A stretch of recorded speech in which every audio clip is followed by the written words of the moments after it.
Hello there, ladies and gentlemen. Welcome back to Devil's Latest Issue podcast. I'm your host, Mr. Vegas. I'm joined as always by my wonderful co-host, Mr. Fatman T.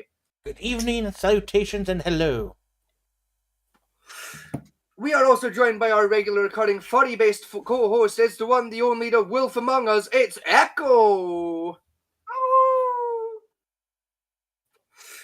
That's right, I may have lost the confidence recently in the furry jokes, but I found a new one tucked away in the back of my wallet.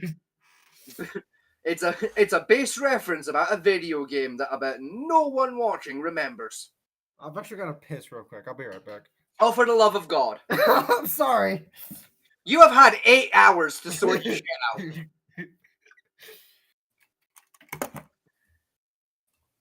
Famity, do you know the game I referenced? Are you aware of the reference I made there? Which one? With the wolf among us, you know, like when I called Echo the wolf among us. You aware of that reference? You get that joke?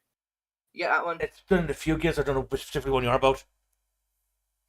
So that's a no, you don't. So there's references where, like, if you have to think about other games, it's like, yeah, you definitely didn't get that reference then. Because I'll let you know a secret. It's the name of the goddamn game. It's Telltale's The Wolf Among Us. It's a really fucking good game. I'm really sad it didn't get a sequel. It should have got a sequel. God damn you, Telltale. Why did you have to go bankrupt? Someone buy the rights to The Wolf Among Us off of Telltale and make a sequel to it. It deserved one. Anyway, good game. We'll go quickly through bits of news. We're going to try our main topic for this evening. Where we'll start. Let's have a look. I'm back. Welcome back. 2 men cut down the tree. He's going to spend a few years in prison. Who? Huh? The guy cut down the sycamore gap tree. Oh, that thing. Yeah, I still don't get why that's in any way important. What is it? Some guys cut down a tree, and apparently it's an important tree. It's in something called the Sycamore Gap, and people are mad for some reason. I can't figure it out. It's Joe Biden gives interview for the first time after leaving the White House. Like, it's not even like a fucking fancy. It's not even like an endangered tree, is it? It's just a tree. It's like a pine nut or some shit. No, it's a sycamore tree. Yeah, it's just like a whole. It's just like a normal ass tree. Like there's nothing. It's problem is it sits under what's called the gap of Hadrian's Wall. Where supposedly Hadrian's Wall was breached by the Picts and then repelled and it became a big thing because one tree grew after the battle. Type bullshit. I don't give a shit. It's a tree. Just plant a new fucking sycamore tree. It's a tree. There's plenty of sycamores. Plant a new one. Like, I don't get why people are mad. It's a fucking sycamore tree. You know, see if it was something like the East Zimbabwean fucking, like, dark birch or some endangered shit like that. Yeah, understandable. It's a goddamn sycamore tree. Like, you can't throw a stick in Britain without hitting one of those fucking things. Plant a new one. What the fuck? Okay, I'm not too sure about this one here. Gas chambers in Gaza. Prominent Israel demands Holocaust. Huh? Yeah, what? The Jews are demanding a Holocaust? I fucking sincerely doubt that. Like, I agree, the Jewish are fucking the bad guys in this particular war, but I don't think even them are that fucking brain dead. I mean, come on now. Where am I looking? Yeah. Down there. Gas chambers for Gaza is... What? The Jews have done a 180. They went from getting gas to being the gassers. Oh, right, no, I see. Right. So a prominent Israeli person has demanded a Holocaust via gas chamber. Yeah. Is what it's... Right, hang on. Let me Google that. Hang on. So, Israeli producer gas chamber. That should pull it up. Yeah, here we go. I've found it already. An Israeli TV producer has sparked outrage after calling for a Holocaust in Gaza during widespread condemnation for genocidal rhetoric. He basically went on international television in Israel and said, yes, we should gas the Gazans. Gazians? Palestinians, brain. I don't know why I was trying to think of what you call someone from Gaza and not getting the answer of Palestinian. But for some reason, I wasn't getting the answer of Palestinian. I'm very tired. Leave me alone. Fears of all-out nuclear war between Pakistan and India after nights of airstrikes. Yeah, I doubt that's gonna go nuclear. China's I don't think they're that stupid. I Yes, hope they they're are. not that stupid. They are. Oh, they're that Actually, stupid. yeah. I just doubt they're, like either side is brave enough to actually attempt it. They are, yes, because this has been running for No. the past 30 years between Pakistan and India, to be honest. True, but the tension between fucking Ukraine and Russia and Europe has been building since World War II, and we've still not gone nuclear. So I feel like that neither are that brave. Rise of the Russians Patriots. ain't that goddamn brave. Rise of the Patriots, Hong Kong. Beautiful service documentary. I don't care. Basically, it's Chinese propaganda about how the Chinese political party. Cool. What doesn't come out of China that's not propaganda? Genshin Impact. We don't talk about that. Wait, fuck, that's Japan. Hang on, wait. No, Genshin's in Chinese. Korea. Hang on. Now, hang on. I'm curious now. I'm going to Google it. What country? Listen, we don't talk about Genshin Impact. It's Chinese. Oh, yeah, no, it's Chinese, yeah. A lot of them kind of free-to-play gacha games are Chinese. Yeah. I know it was like it was one of the three. It was either going to be China, Japan, or Korea, but I was leaning more towards Japan and Korea. Yeah. No, fair, yeah. Because like the art style screams more Korea, but gameplay-wise it screams more Japan to me. So I was like, UK and US trade deal explains as Donald Trump and Kima Starmer give a business a boost. I am genuinely pissed off about that trade deal. I am as well. I am so pissed. Like, this is the thing. I don't care what the terms of that deal are. I don't care if that's a trade deal so fucking fantastic it single-handedly recovers the global economy. It's the principle of the fucking matter. He's going to piss me off. 6 thought police officers invade pensioners' home over harmless tweet. 71-year-old arrested. Harmless tweet. I'll be the fucking judge of the harmless tweet part. Like, I'm gonna go on a rant now. Every time I see fucking... Oh god, here we go. No, it is a retired special constable was arrested. No, shut the fuck up, whore. Right? Fucking shut your old wrinkle ass up. Right? I have the talking. Fuck you! I have the talking stick, old woman. Right? How about you hear the tweet first before you want to rant? No, I'm gonna go on this rant first, right? Every single fucking time I see headlines like this of, oh, this person's been arrested for saying something harmless on Twitter, every single goddamn time they've said something to the effect of, we should bomb this mosque. Or, man, I really fucking hate the Jews, Hitler was right. Or, man, those fucking gay faggot people. And it's like... The gay faggot people. Like, gamer, that's not a harmless tweet. You're telling people that you hate other people and that we should do violence. Fuck you, that's not harmless. That's literally how Hitler did his thing. Go to the tweet first, shall we? Yes, we shall see the tweet now, but I'm calling it now. He's probably said something incredibly fucked. And detained over a social media post warning about the threat of anti-Semitism in Britain. After the arrest, officers examined the 71-year-old's collection of books by authors like, brace yourself, Douglas Murray, along with copies of the Oh My God shock, The Spectator, referring to them as containing very Brexity things. Not a crime, by the way. The incident took place in November 2023, which was just after, obviously, October 7 horrors in Israel. This week, Kent police admitted the caution was a mistake and deleted it from the accused's record. Okay, right, no, what? No, don't fucking backspace that. Right. What was the offence? A retired special constable was arrested and detained over a social media post warning about the threat of anti-Semitism. So the guy put a tweet about warning about anti-Semitism. What? No, fuck off. That can't be right. Hang on. Retired special constable, yes? Yes.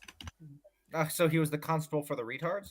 No. A retired special constable was arrested and detained over a social media post warning about the threat of anti-Semitism in Britain. It's like, brace yourself, Douglas Murray. As in from the Harry Miller. Harry, you must be absolutely, tearing your hair out. Here we go. Right, I found an article on it.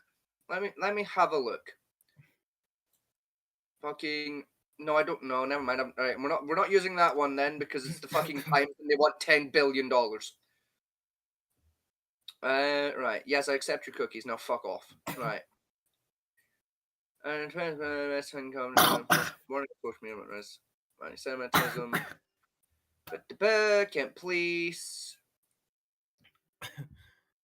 After he questioned a supporter of pro-Palestine demonstrations. Yeah, I don't care. I want to know what he said.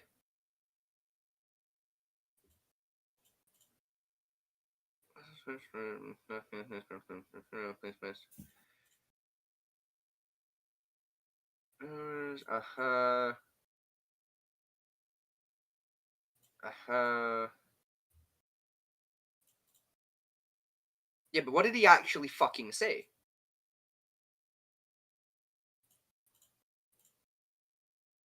In wake of October 7th, retired officer explained.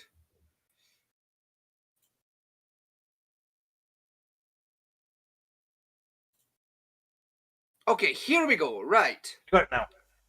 Yes, but here we go. Right. Responding to a post on X from someone who had been on pro-Palestine marches, Mr. Folks wrote, Mr. Folks being the officer, and it was arrested, we're one step away from storming Heathrow looking for Jewish arrivals. It clears 10-year rich Okay, yeah, no, right, okay, no, I understand now. I understand what occurred. Okay. I'm on his side. So the old guy. Yes, I'm on the team of the 71-year-old. But I can understand why he was arrested at the same time. Let me guess, it was treating out of context, was it? Kind of. Or just badly worded? Both, honestly. Someone put a tweet up on X/Twitter, basically like fucking supporting Palestine. This was back in like October 7th.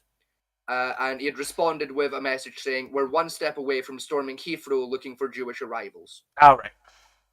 Now, the problem is that was taken by authorities as him saying we should be doing that, when what he meant was this is something like with the way people are behaving, you would think this is going to be the next step. He was basically condemning anti-Semitism and pointing it out, but he did so in a way that sounded like he was being anti-Semitic. Basically, he's been a sarcastic old git and people took it the wrong way. Yes, that's effectively what's happened there. Fair enough. But to be fair, he really didn't help himself because there are some details about his past that were like, yeah, that in as well. And it's like, yeah, okay. What was in his past? One of his daughters was killed in Ibiza on holiday about 15 years ago. So it's like when you take into account... The fuck is an Ibiza? Ibiza's a country. Well, that doesn't sound that's not a real country. Technically, Ibiza is a city-state, but that's a whole other issue that we just don't have time. Well, no, sorry. Ibiza is basically the ground zero for alcohol, drugs, and syphilis. Yes, but there's also a lot of... I have to be very careful how I say this. There's a lot of... I shouldn't say that because it might get you guys in trouble. I don't want you... There's a lot of criminal elements in Ibiza. Yeah. And a higher than average number of people within said criminal elements present themselves as potentially being Jewish in faith. That's the safe way. I hate that you have to word that. I hate that you have to word that so weirdly. Yes. That's such bullshit that you have to word that. That one I genuinely do have to be very careful how I word that one. But that one... Yeah, it's because precedent-wise, the British police, if you insult the Jews, they'll find that one rabbi in Scotland to say he's offended by and get you arrested. Yes. Now obviously, not everyone in Ibiza who happens to be Jewish or not possibly Jewish. Not all of them are members of these crime syndicates. However, if you look at the crime statistics for Ibiza, it's up there. You know, like there's a lot of crime happening there. A lot of it is being committed by people who either are genuinely Jewish or people who are claiming to be Jewish. Because obviously it's kind of hard to prove someone's religious beliefs. So next one we have, it's festival season again for the fairgrounds going around, and we have a horrifying moment of fairground. A poster flies off the track and crashes at high speed with children inside. Oh no! I hope the children. Oh, crash! I want to watch the crash. Of course you do, you fucking sycophantic fuck. Round, round, spinning round. Listen. When I was you spin me right round, baby, right round like a baby, right. That was fairly gentle. Yeah, I've had. Yeah, that was. I've been thrown out of those fucking things at high speed. I think everyone's been thrown out of a waltzer at high speed at least once. That was quite a comfortable crash. But that kind of crash, I'm like, okay, let's go again. You got placed there gently. I mean, they must have to slow the motors down compared to when I was a kid. Oh yeah. The more fairground ones, they just didn't give a shit about your safety. They still don't for the most part. Yeah. I mean, like, obviously, it's still a hard enough crash like you could get injured and hurt, but like that compared to how bad I was expecting that to be, that wasn't too bad. That was fairly gentle, that crash. Still a crash, so still fucking hurt, but not that bad.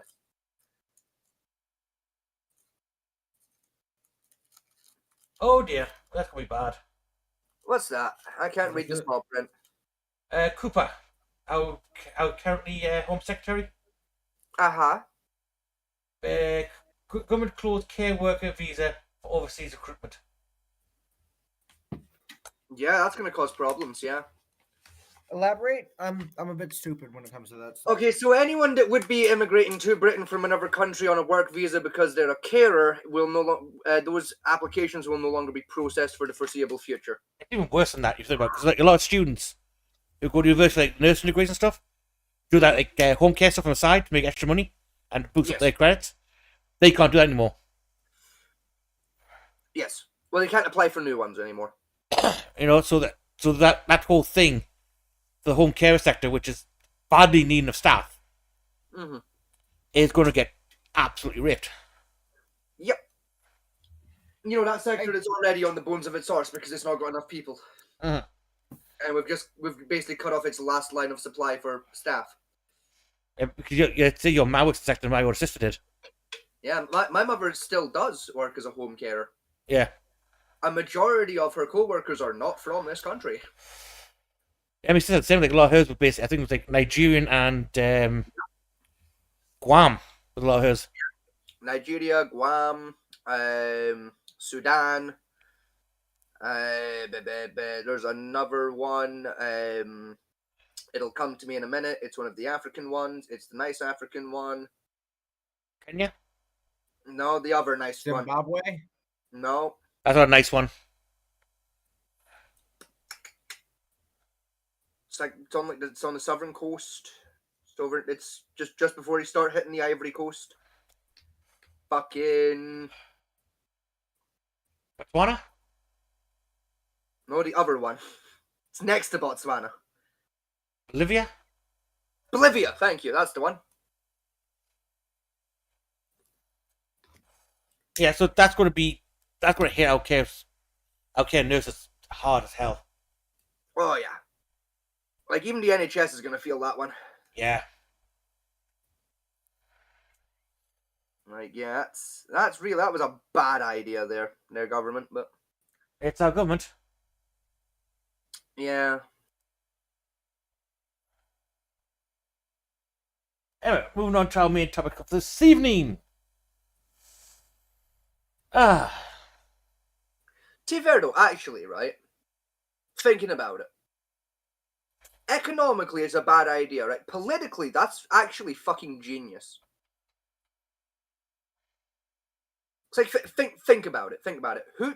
Who just won the local elections? Yes, that's what I'm saying. It's what did they get frequently accused of? Don't get me wrong. I can How understand. did you read that move? I can understand the move itself. Why Labour's done it for? And that trying to save like its political ass. I don't know who just got it. It's not just saving their. I'll explain in a minute, Echo. It's not just saving their political ass. It's low key. That's a genius maneuver of sabotage right there. Because especially for like British people who don't really understand British politics, who are stupid, which unfortunately is a lot of British people. How they're going to take what just happened is Reform UK just won the local elections. Yeah. Reform UK are frequently posted out as being the racist ones. Yes. Something that can be taken as uber racist just happened. Like, most human beings are going to be more than capable of drawing that line.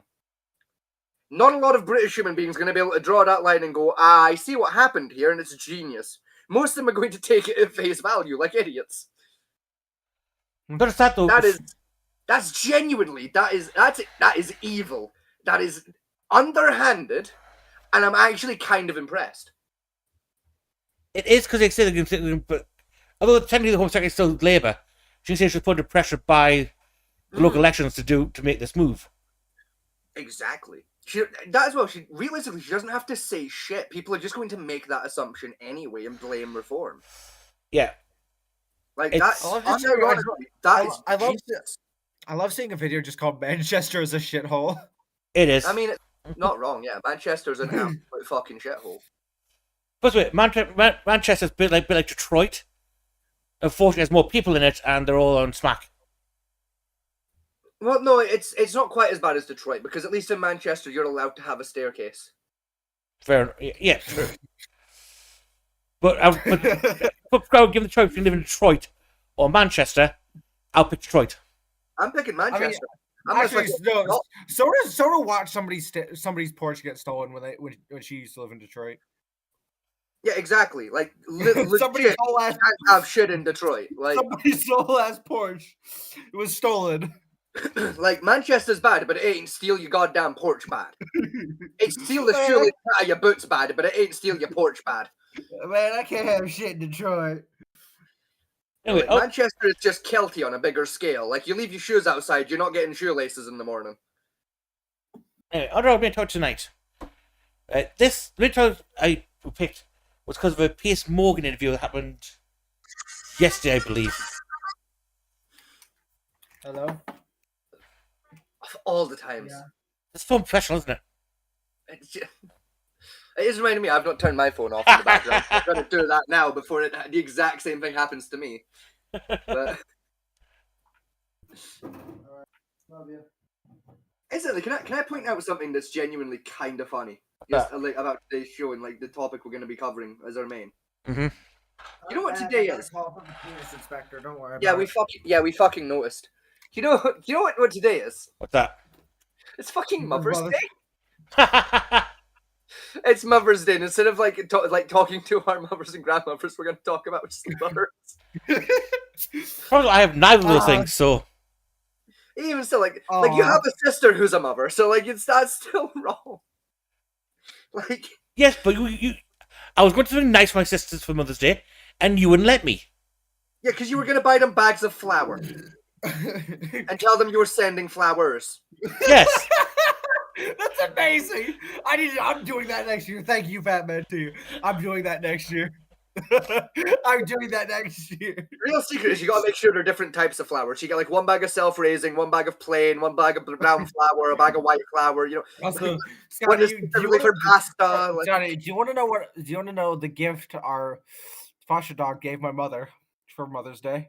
Did he shit on her lap? No, he have fucking in fact piss in her pillow. He ate a wooden spoon. He ate a wooden spoon. Yes. Of course. The second. This is the second one he's eaten, by the way. Question: is this dog a Labrador? Yes. Follow-up question. He's a black lab. Follow-up question: why, after the first wooden spoon, did you continue to leave wooden spoons where the dog could fucking reach them? Because, listen, I don't know. Don't ask my mother. I was not involved in the wooden spoon shenanigans. Like if I had a dog that stole a wooden spoon and ate it, I'd stop leaving wooden spoons where the dog could get them. All right, I'm going to show this because God, I promised that we at point for the show. Right, this is a old. Oh God, no! Yes. No! Yes. No! Yes. No! We're not watching racist cartoons. These are racist No. cartoons. It's Gamer. It literally says at the very top, the most racist old cartoon moments. Yes, it is. We're not watching the racist cartoons. This is Looney Tunes. You know, Bugs Bunny, Daffy Duck. Still, gamer. I don't care if the main premise of all the other fucking cartoon episodes weren't racist. Like, you can't tell me Looney Tunes wasn't racist. As Echo just elegantly pointed out, there is literally a scene in Looney Tunes where Bugs Bunny shoots Indians and gets to 5 and goes, oops, sorry, that one was a half-breed. No, it was a half-breed.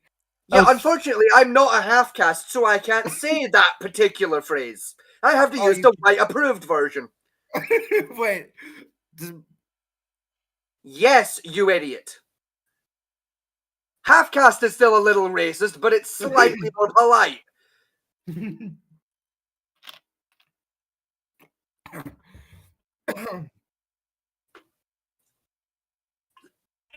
back to the point I was making. Oh, yes, this is about a Piers Morgan interview he did about what was it?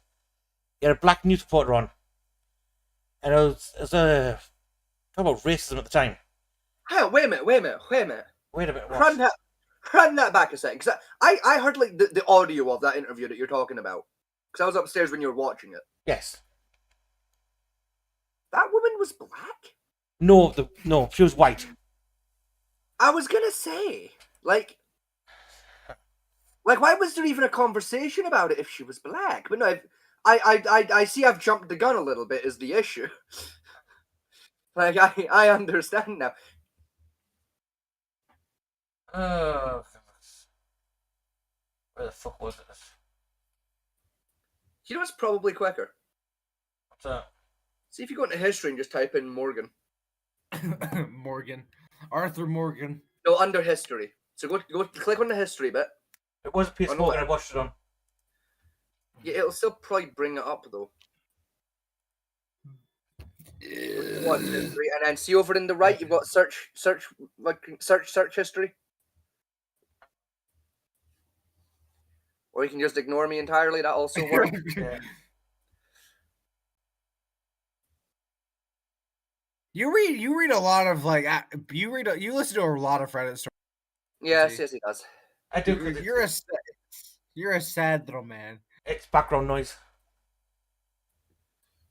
This is like usually he's got those going while he plays No Man's Sky. Like it's yeah. Why can't you just listen to music like a normal person? I do sometimes. Yeah. But my music's not recorded on my YouTube just because it's from a different YouTube service. I have. That's what I call. You know, most people don't listen to like anything while playing video games other than the fucking video game, right? I sometimes listen to music while we're flying. Yeah, you know, listening to like music while doing like other like audio visual tasks is actually a symptom of autism, right? Yes. No. Or at least Like, ADHD. Yeah, it's pretty much only autistic and ADHD people that like multitask with audio visual and like stimuli. Oh. And is it it's like quite common for people with autism to like listen to music while say like watching a movie, you know, or like fucking because like it's like visual audio with audio, you know, one of my cousins he's a really fucking weird cunt with it. Like one that he does is like he can listen to the radio in one ear, listen to a song in the other ear, but like on his left ear he'll like turn down the volume a little bit. Then he'll turn on a movie so he can hear the movie at the same time as all of that while writing stuff down. Yeah, my limit's about I can play a video game, listen and watch something about the same time. So I'm a little about 3 on that side. My sister, with the goose, her skill used to be like, and remember the MSN days? Yes. She used to have about 8 of those conversations going simultaneously, a video call going while on the phone. Oh no, my limit when it comes to like, especially like text conversations, my limit's about 2. Oh, Like, I can juggle 2 text combos at once. Any more than that, and I'm fucked. Not sure about her limit was 18. She had to go in one day. Because if I have more than 2 going, I just start getting stressed. Like, right. Anyway, this is the video I'm on about, which started off at the part of the topic. This is by Bearing, who I've watched loads of time before. Subscribe to his channel. He's an absolutely funny fucker. he is. Need to invite this woman to say a racially harmful term in front of me, because I'm the only on here. So if she says it, I'm the victim of it. So please. By the way, that's going to bite him back in the arse in about 10 minutes. Okay. Don't invite her for ratings to call me the N-word, because that's basically what it's going to be. I mean, he has a valid point to start with. There was quite the spot of bother on the Piers Morgan show the other night. Piers Morgan Uncensored, which ironically was censored in this clip. Now, Piers Morgan, to me, he's one of those guys. Is he just like a bear? Is this guy furry, or does he just like the bear? Like, yeah, I think he's just a bear. I don't think he's a furry. I think he's just a bear. It's just a bear motive because his wife called him Bearing. Does he steal picnic baskets? Does he have a son named Boo Boo? No, but Echo, that joke is unbearable. I hate that I laugh at that. Fuck you. Vegas, you're deducted 10 points for that. Joke's on you. I won a game of Countdown earlier today by 10 points, so get fucked. Come on, Boo Boo. Did you picnic baskets? We're losing 50 for that really bad impression. That was a horrible impression. Boo Boo. Anyone who's curious, I'm not even kidding. I was genuinely doing like a play along to Countdown earlier today, and I beat the television players by fucking 10 points.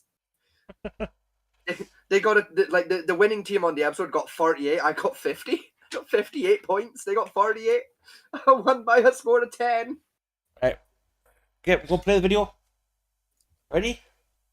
Yes.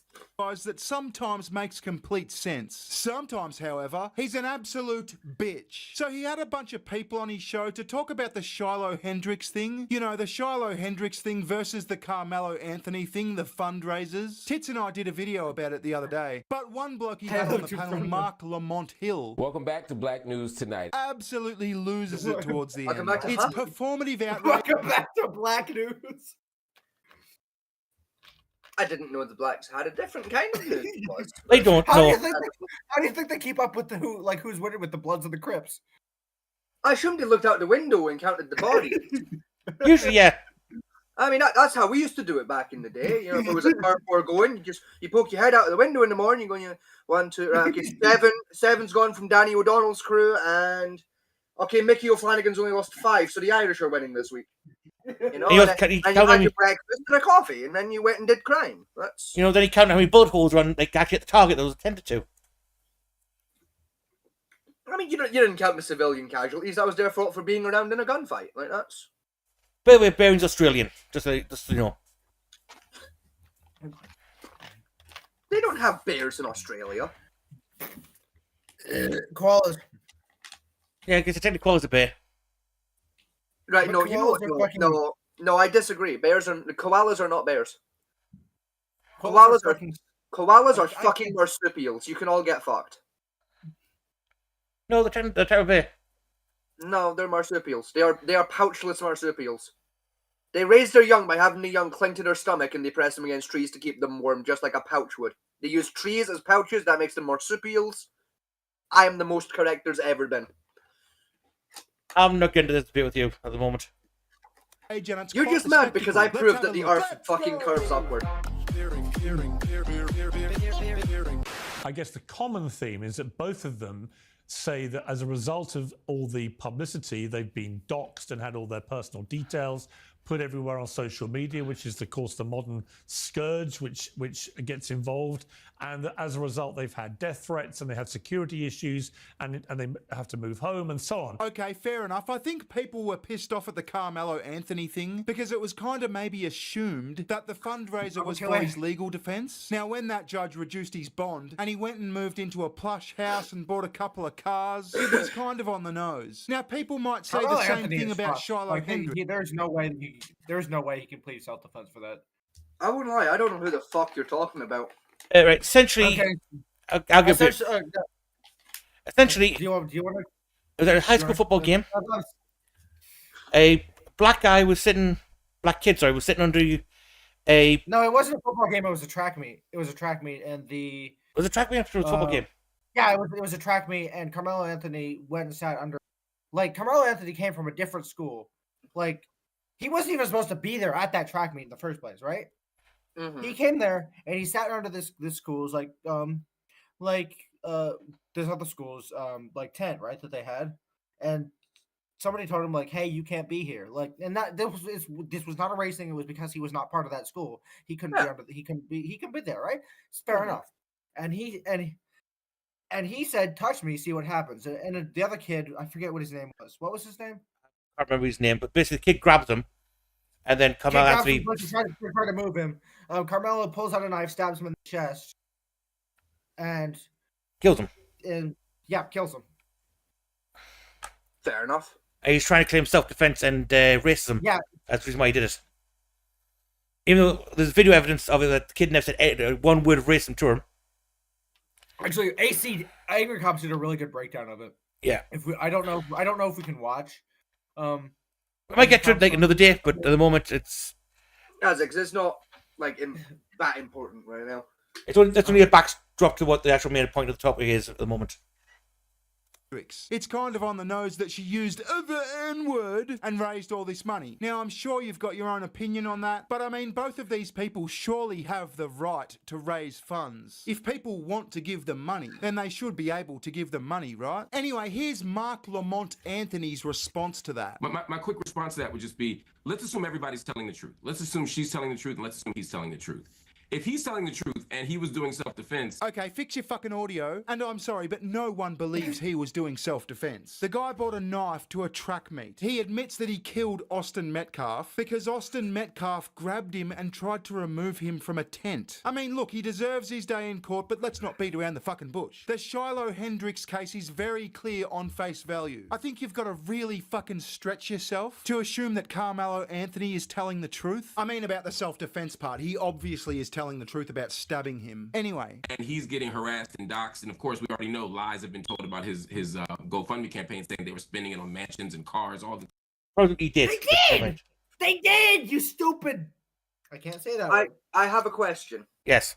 This fucking fire alarm keeps beeping. It's the guy in the middle. Right, it's Mark Anthony fella, right? Okay. Yeah, he can't sort his audio out, and his news broadcaster, and his fire alarm's shit. Awesome. And I want to make sure I wasn't just having a stroke. No, it says going off. Again, man, he's professional. He's a professional news broadcaster, right? And he tenderly, on his own rules, to hate crime to his fellow man.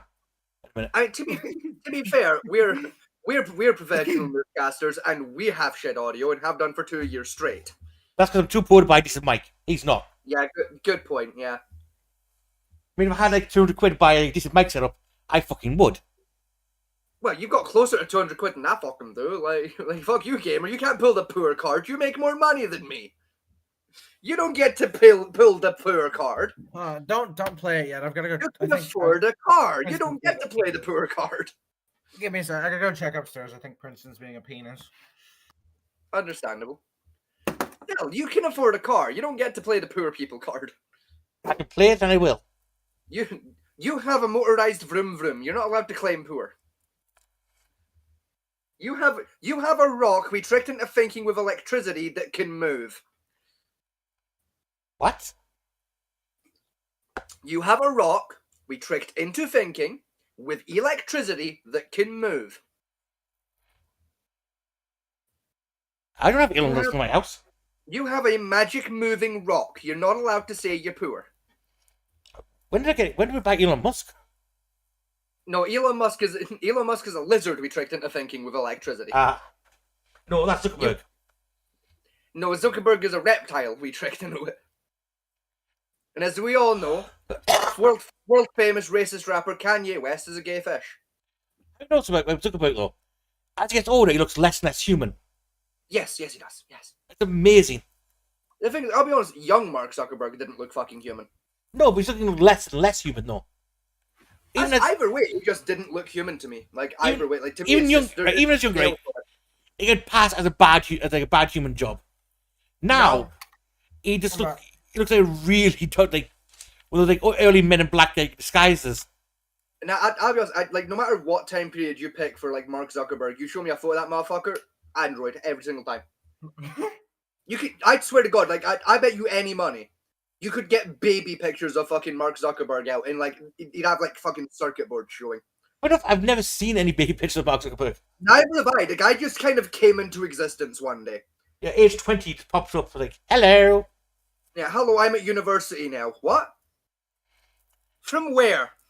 Don't worry, I'm now going to steal all my friends' hard work and pull a Bill Gates. Like, straight out, I genuinely think Mark Zuckerberg is like like the Terminator, right? Yeah. Rather than being sent back in time to terminate Sarah Connor, I think Mark Zuckerberg was sent back in time to terminate free speech. Like, I think in the future, ChatGPT learns that humanity's true strength is freedom of speech. So sent a Terminator back in time to build Facebook. So it's to cause untold revolt in the human economy, causing free speech to be shut down.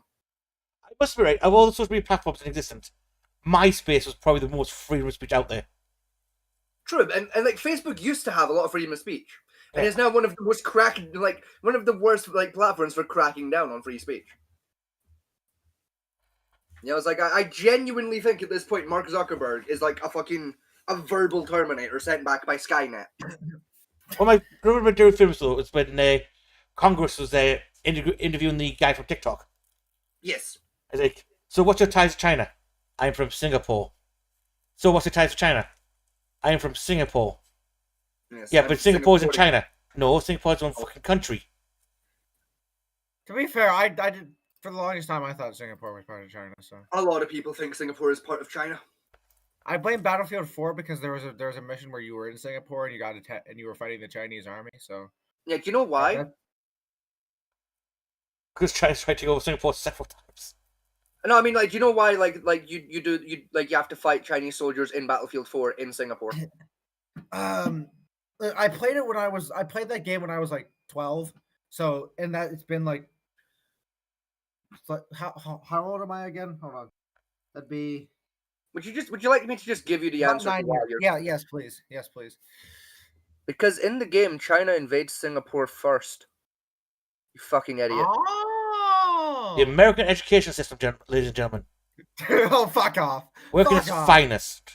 Like, I'm gonna touch your penis. Remember, the game tells you.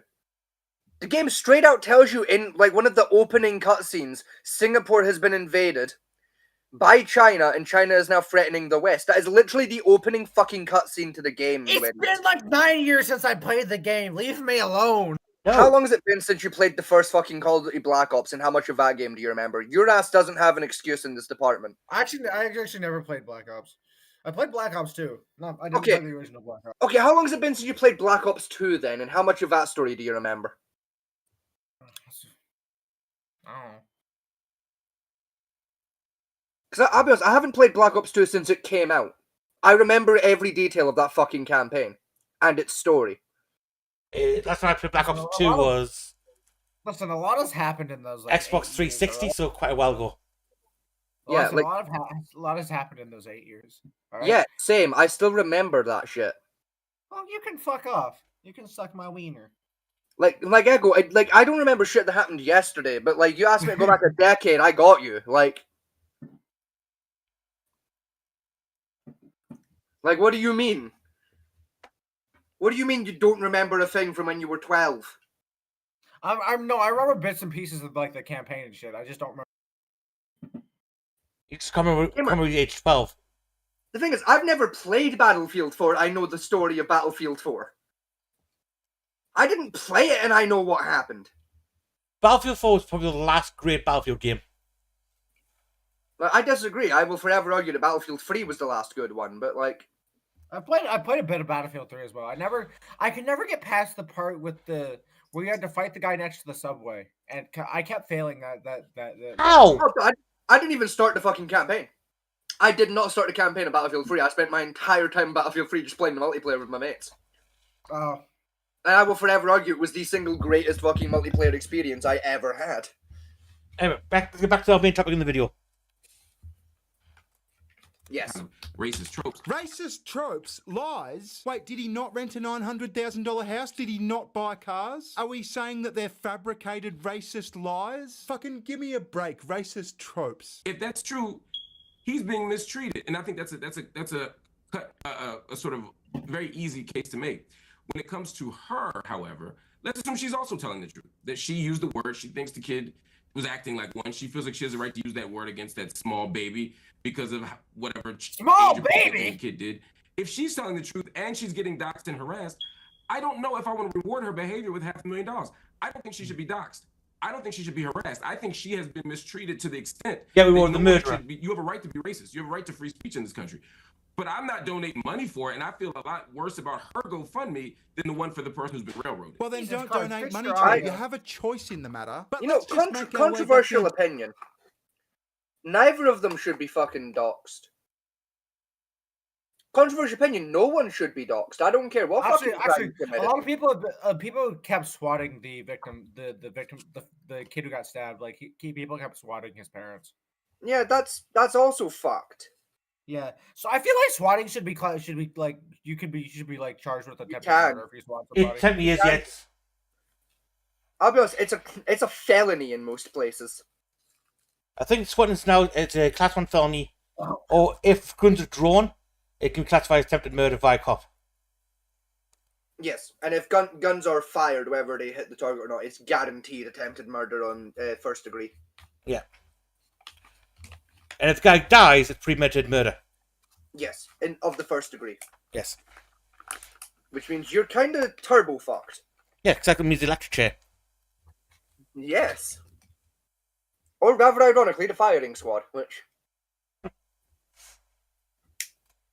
to earth for a second. One of these people fatally stabbed a teenage boy in the chest, and the other used a word that you don't like. Now, like I said, I think they both should be able to raise money if they want to. If people want to give them money, they should be able to. But fuck me, the absolute cope of this guy to equalise the two. Anyway, let's move on to Lily Gaddis. Now, I don't know who Lily Gaddis is. Apparently, she's some sort of influencer. She's on TikTok. I have no idea who this woman is, but this is the main crux of the story, but cook now.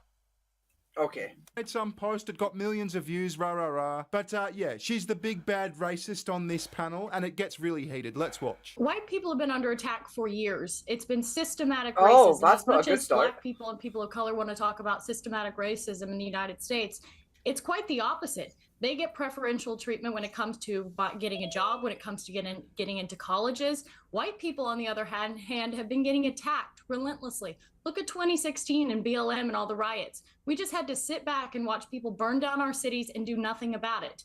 So the way to fight back against essentially this anti-white... Stop talking. Stop talking. Please stop talking. Stop digging the hole. Why did you have to open like that? Yeah. Why did you open with that? You fucking idiot.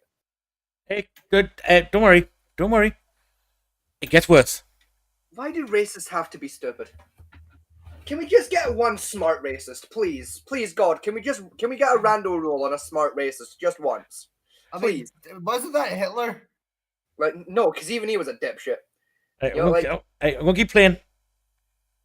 Hatred that's been systemically, ingrained in U.S. society is with white unity. I mean, she makes some fair points. It does seem like white people are just like fatigued of this shit. Now, if black people can get together and support their own, even if they've done something really fucked up, then why can't white people? I mean, like I said, I'm sure you've all got varying opinions on this, but I get what she's saying. I get the logic. Would you use the N-word out of interest? Yes.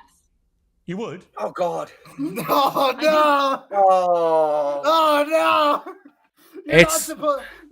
You're supposed to keep that bit hang on. secret. Wait. It's not finished yet. Yeah. The thing is, I vaguely remember the context as well, and it doesn't get better. Quite frequently. You use the N-word quite frequently. Well, why? other than the fact you're a despicable racist?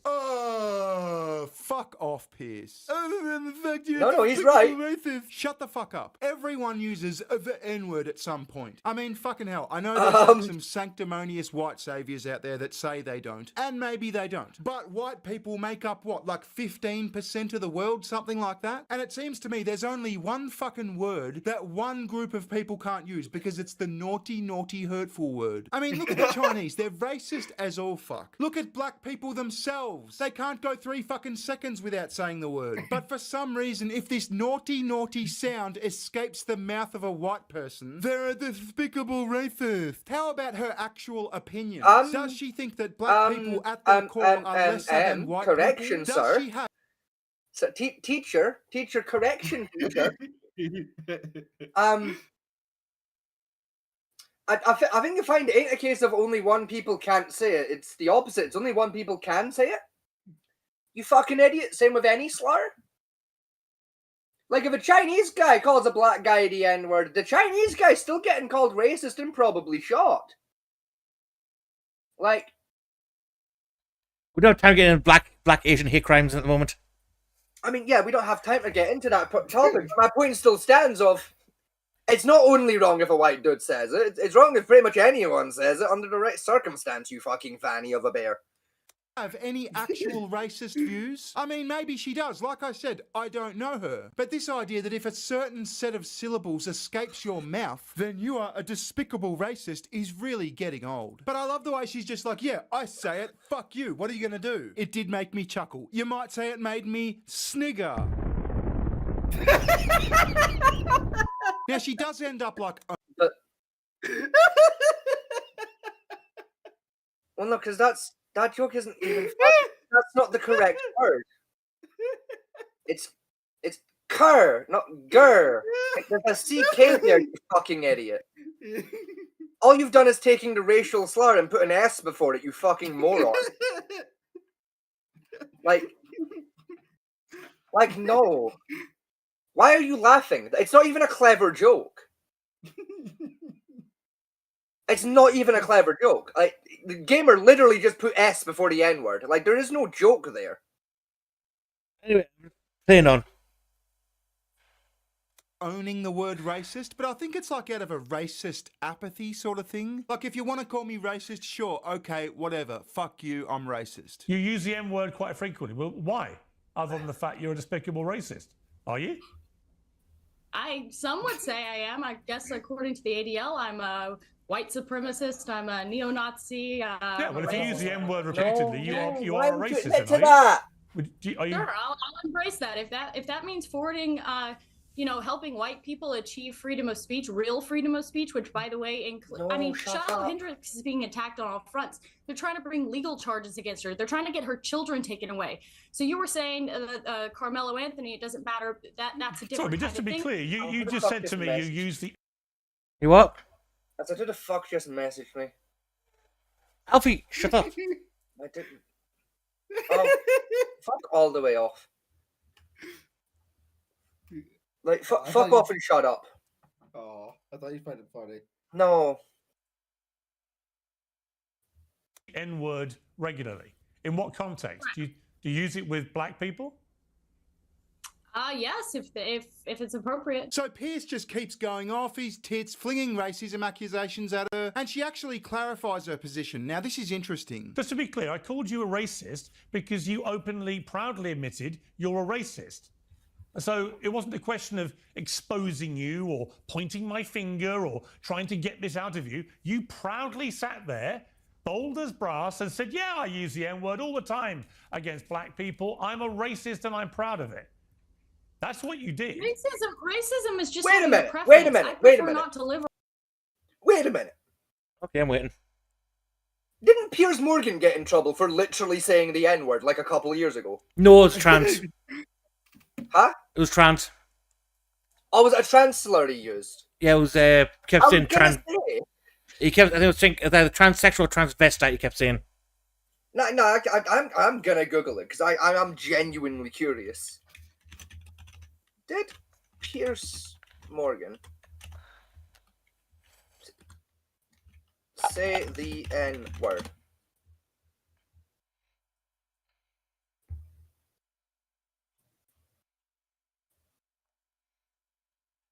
No, he didn't. Okay.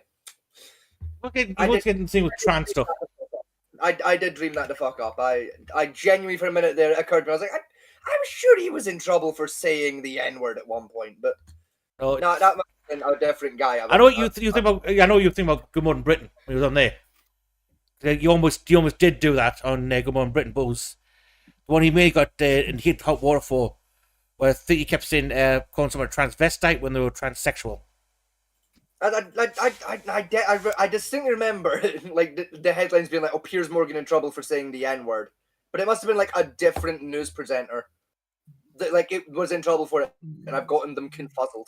I think that's more likely what's happened. Because I distinctly remember it being the N-word was the problem, but I think the part I'm confused on was it being Piers Morgan. I think it must have been a different dude, and I've gotten confuzzled in my old age. Your old age. You're 22. Yeah, exactly. I'm old. I'm 22 and I have the kneecaps of a 55-year-old word ethic. I'm old. Right, playing again. Around black people. I prefer not to live in a country where white people in our country are disproportionately attacked by black people. Where in my country, you can have an Austin Metcalf where he asks a guy to leave and he gets stabbed in the heart. I prefer that. That's a preference. Now, what a real racist is, in my opinion, is seeing someone as less human. I'm a Christian. I believe everyone's created in God's image. So I don't see anyone as less human. But that doesn't mean I'm not allowed to have a preference and say, I don't like what happens to be coming out of this community or that community. How is that a bad thing? How is that not just a preference? Well, because you see, dear, you said the two syllables. You said the two syllables you're not allowed to say. I mean, you can explain your position all you like, but if those two syllables fall out of the wrong orifice, you are a fucking racist. Now, just to clarify my position, I think calling... I mean, if you said the N-word was a funny, it'd be quite impressive, to be honest. I mean, I'd like to point out that you're completely missing the point of how it's still fucking racism. Like you're allowed to disagree with, oh, certain people from this particular community are behaving in this way and I'm against that. That on its own, that's fine. To then take that sentence a step further and go, well, I hate everyone in this community because people in the community behave this way, is where the problem comes from. Because you're treating everyone in that community as if they're the same because a certain group of them behave one way. You know, it would be like if I were to say I hate all gay people because some gay people want pedophiles to be accepted. You know, it's like, no, I disagree with some people in the LGBTQIA plus community because they hold that belief. I don't hate everyone in the community because that small group holds that opinion. You know, it's the same thing. You know, I dislike, you know, when members of the black community if I said I hate all. Some of them are zoophiles. No, I hate the ones that are zoophiles. Exactly. Especially that one. Right, we'll play the devil advocate here. Right? Probably like I said, about saying I have a preference where I want to live. Yes. You know, like I said, I have a preference that I want to live in a more white community rather than a black one. That I can't say that's racist because that's a preference where you want to be. I mean, it is if the sole reasoning behind it is there's only white people there. You know, if it's a case of like I don't want to live in Harlem because there's a lot of crime in Harlem, yeah, that's perfectly acceptable. Fully understood. Yeah, you're not big on crime. No one's big on living near crime. That one, understood, good sir. We can accept that one. On the other hand, turning around and saying, I don't want to live in Harlem because there's a bunch of black people doing crime, that one's racist. That's where the racism falls in. You had to make it that it's black people doing crime. You know, it's that key little fucking difference between I don't like crime and I don't like black people that do crime. It's, you know, it's that extra word of black being the problem there. You know, it's, you know, like under that circumstance, they're not just making it there's crime there issue. It's a race issue of there's black dudes doing crime.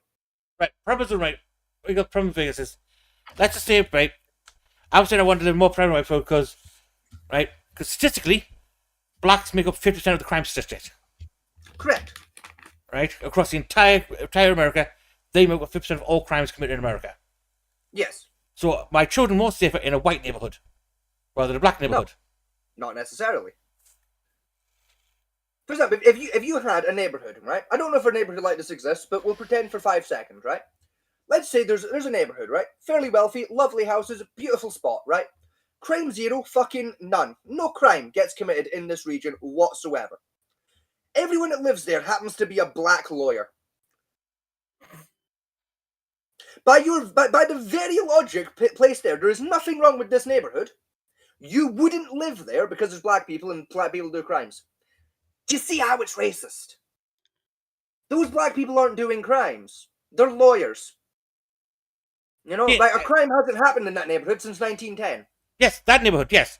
But if I'm signing on where I'm going to live based on information I get, which is statistical data, I don't know that neighborhood. I haven't been in that neighborhood. I've got data saying this group of people commits 50% of all crime in this place, particularly all violent crime. Yes. Right? I want my children to be safe. So the statistics say my children will be safer here. Well, no.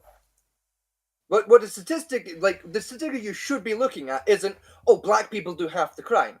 The statistic you should be looking at is how many crimes happen in this neighborhood I'm going to live in. You know, and then what's the nature of the crime? Because if it's like, oh, there's like 60% of crimes like happens here, and then you look at the statistics, it's like, oh, the 60% crime rate it's all graffiti. Who gives a shit? I have a sponge. You know, like. Whereas if you look at that statistic, it's like, yeah, 60% of the capital's murders happen in this little town. Then you can say, yeah, okay, we don't live there.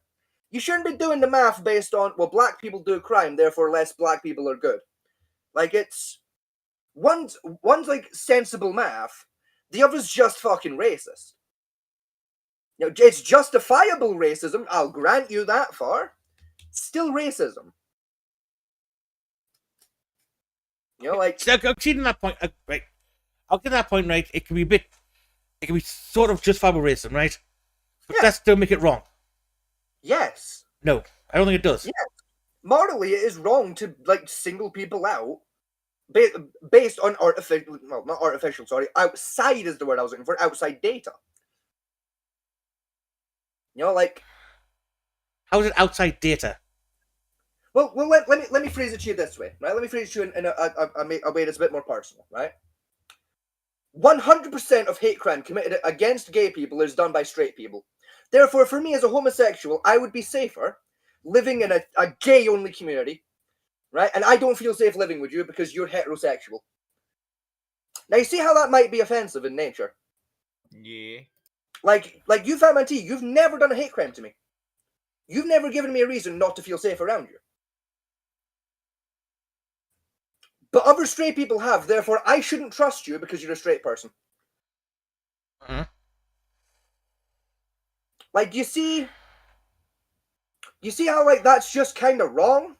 Yeah, I can say I'm kind of wrong, but I also see, right, from person to person, that's where they can be thinking, and that can be right for their way of thinking. Yeah, like that logic might be correct for their way of thinking. That doesn't mean their way of thinking is fucking correct. It's like flat earthers. To a flat earther's way of thinking, the earth being flat makes perfect fucking sense. No, it doesn't. Not that one. To a correct person with a correct way of thinking, however, the earth being flat makes no goddamn sense whatsoever because we have science and shit. Science. You know, like, just because you're applying science to an issue doesn't mean you're right. You're only right if you're applying the science correctly to the issue. You know, and while I may hate to admit it, mathematics is unfortunately a science. Yes, mathematics is a science. Yes, I despise that, but unfortunately it's correct. You know, like yes, you're correct in the statistic being 50% of American crime is committed by African Americans. That far, correct. I'm with you there. Using that statistical data to then make the justification of, I will not live in a black neighborhood because it's not safe, is where you go from correct to wrong. So you've gone from correct statistical data to racist belief based on that statistical data. The data you should be taking from that, like, realistically, the 50% of blacks doing the crime is kind of just not relevant. You know, because again, like, if you find a perfect neighborhood, zero crime rate, nothing ever happens here, other than, like, the occasional noise complaint because firework. You know, like, that's the extent of the crime in the area. One guy back like 20 years ago set off a firework without the proper permits. That's the only crime to ever commit there in the history of ever. But everyone who's there is black. If you run off the idea that you can't live somewhere where black people are because they do crime, you can no longer live in this perfect little neighborhood because there's black dudes there. Like, you're fucking yourself because you don't like black dudes. I can see your logic in that, and you're correct. Okay. But on the other hand, though, right? See from this perspective, say you've lived in black neighborhoods, and it's constantly been crime. You have kids being shot at, constant crime going on all the time. That would cover your view of saying, well, I've lived in these neighborhoods before, predominantly black people, and I've always been exposed to danger. You'd think that, but no, that's a racist standpoint. Because no, it's a personal experience standpoint. It's not. No, because again, literally is. You've lived in the neighborhood. You've been shot at. A bit of crime in these different black neighborhoods, which predominantly black people. I'm about to get there to explain to you how it's fucking racist. Because it is a racist standpoint, right? Because I've lived in majority white neighborhoods almost all of my life, right? In fact, literally my entire life, majority white neighborhoods, right? The last 3 places I've lived have been majority white, right? I lived in Ballingery, lived in Valleyfield, now live here. In 2 of them, I've been shot at by white dudes. Via this logic, I should now hate all white people and refuse to live around white people. Yeah, I fucking don't, because white people aren't the problem. It's white people with guns that are the problem. I don't have a problem with the white dude. I have a problem with the gun that's being pointed at me. Yes, that's your view. You know, that's why I look at the data and go, okay, what's the gun crime rate specifically in this area, not the rate of how many black dudes are committing the gun crimes here, because I don't care what color the guy with the gun is. I care whether he's pointing it at me or not. I say I'm not denying it's not a racist, a sub-racist view, right? I don't think it's outright racism. Not even sub-racist. It's just straight up racist. No, I don't think it's straight racism, because I do generally believe that racism is when you think a person is lesser because of their skin color. Yeah, right? That's what that belief is doing. It's not. That, black people are less worthy to live around because more of them do crime. No, it's not, because they're saying, all that belief is saying is, right, I've lived in these black neighborhoods, I've constantly been in danger. Mm-hmm. Right? Yes, that's going to colour your view on what you see and do in that neighborhood. Maybe not you, but other people do think that way. I'm sorry. And that's exactly my point. It colours what you're going to do in that particular neighborhood, not every neighborhood that meets similar criteria. Right. Okay, then let's carry on. Let's see logical here. Right? Mm-hmm. Say a black person says, I'm going to live in black neighborhoods because I feel dangerous because of white neighborhoods. Yes. Is that perfectly fine to say? I argue that it's equally as racist. It's less problematic racism, but it's still fucking Why racist. is this problematic? Because less people give a shit. Like, morally, it's equally as wrong, but it's going to cause you less problems to say it. Shouldn't that cause you equally amount of problems, though? Because it's just racist. Morally, yes, it should. Yeah, morally, it should. Unfortunately, it doesn't. So why is she getting cut off more because of what her beliefs instead of the black person getting for his beliefs? Because society doesn't make a whole lot of goddamn sense sometimes. At no point am I gonna sit here and say a black person saying similar should get in less trouble. Right? I fully believe if you're racist, you're racist. I don't give a fuck. You know, unfortunately, the rest of the world disagrees with me on that particular part of the point. Yeah, I wouldn't believe that black whether it's morally accepted racism or not doesn't defeat the purpose that it's fucking racist. Morally accepted racism. Yeah, like fuck, we literally had a world war over morally acceptable racism. We literally had a world war because Germany said we hate the Jews, and the rest of Germany agreed with the fucking guy. Like, and then the rest of the world went, no, fuck you, and we had a war over the issue. Like, just because people agree that it's right doesn't mean the people are fucking right. Video anyway. Calling people the N-word is like a dick move. You probably shouldn't do it, but you probably shouldn't call people either. I don't, however, think that uttering those 2 syllables should be like an instant condemnation to hell as like some racist scum, and that's kind of what it's treated as. For a word that's used so widely by the black community, it's kind of ridiculous. Now, it's this next bit that caught my attention. Pierce is like, okay then, if you're so racist, why don't you say the word? Say the N-word. And just watch this black dude blow up. It's glorious. And by glorious, I mean super duper cringe. Say the N-word, go on. No. Don't invite. No. I don't want you to invite this woman to say a racially harmful term in front of me, because I'm the only on here. Oh, I don't want that terrible, horrible racist word said on here, because I'm the only on this here show. For fuck's sake, look at my of course, just of course sitting he there like, actually fucking said turn it. it up, Oh, mate. for If the fuck's sake. syllables hurt you that much, why would you say it yourself? It's performative outrage. Lily's just pissing herself. I don't know what this bitch is doing. She's fucking lobotomized. But let's let him go. So if she says it, I'm the victim of it. So please don't invite her for ratings to call me the N-word, because that's basically what it's going to be. No, he just said say the N-word. He didn't say call this motherfucker an N-word. Like, are you offended at the word bigger or snigger or rigger? Do those syllables offend you so, or does it have to strictly have an N at the start? I mean, fucking hell, talk about crocodile tears. There's a bunch of white people up here, you and one Uncle Tom on the left here, and asking her to say the N-word while I'm here is ridiculous. You would not sit here. So he's basically said racial slur himself. If I even have to sit and explain why it's completely different, I'm genuinely going to lose faith in humanity. And on this episode of the I'm genuinely going to have to sit here and explain why it's completely different because there's this little thing called fucking context of conversation. No, he literally called. No, sorry, it's not context yet. He literally called someone who's black on the TV show a Uncle Tom, which is the worst hateful slur term, which caused more deaths than the N-word did. What's Uncle Tom mean? T-shirt? Oh, for fuck's sake! I don't know this one. Echo, we don't have time. Google it on your own later. Okay. Come hither, Fucking, Google. I said Google it later.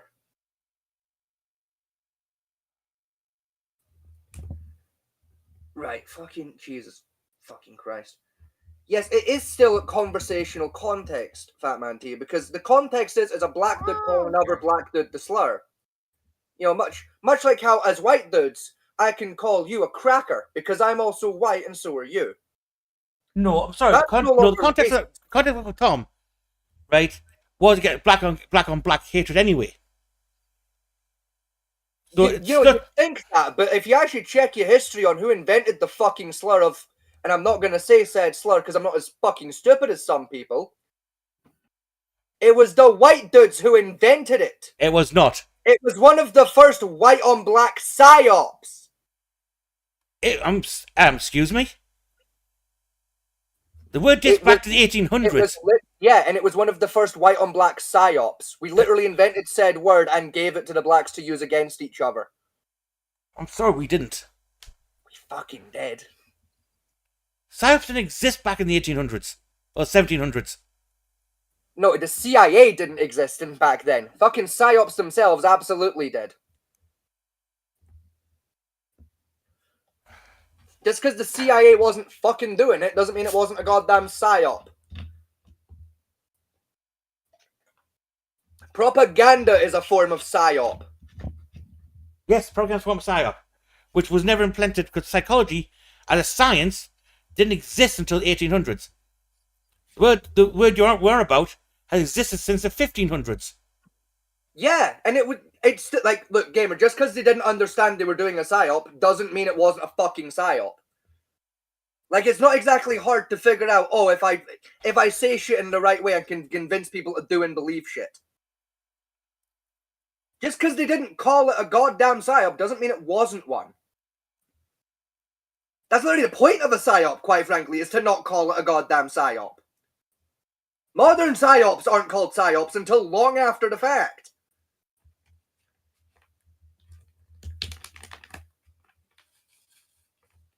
You know, it would be like saying that cats didn't exist back in the fucking Triassic period because the word cat hadn't been invented yet. Like, that saber-toothed motherfucker over there is a goddamn cat. That's a feline.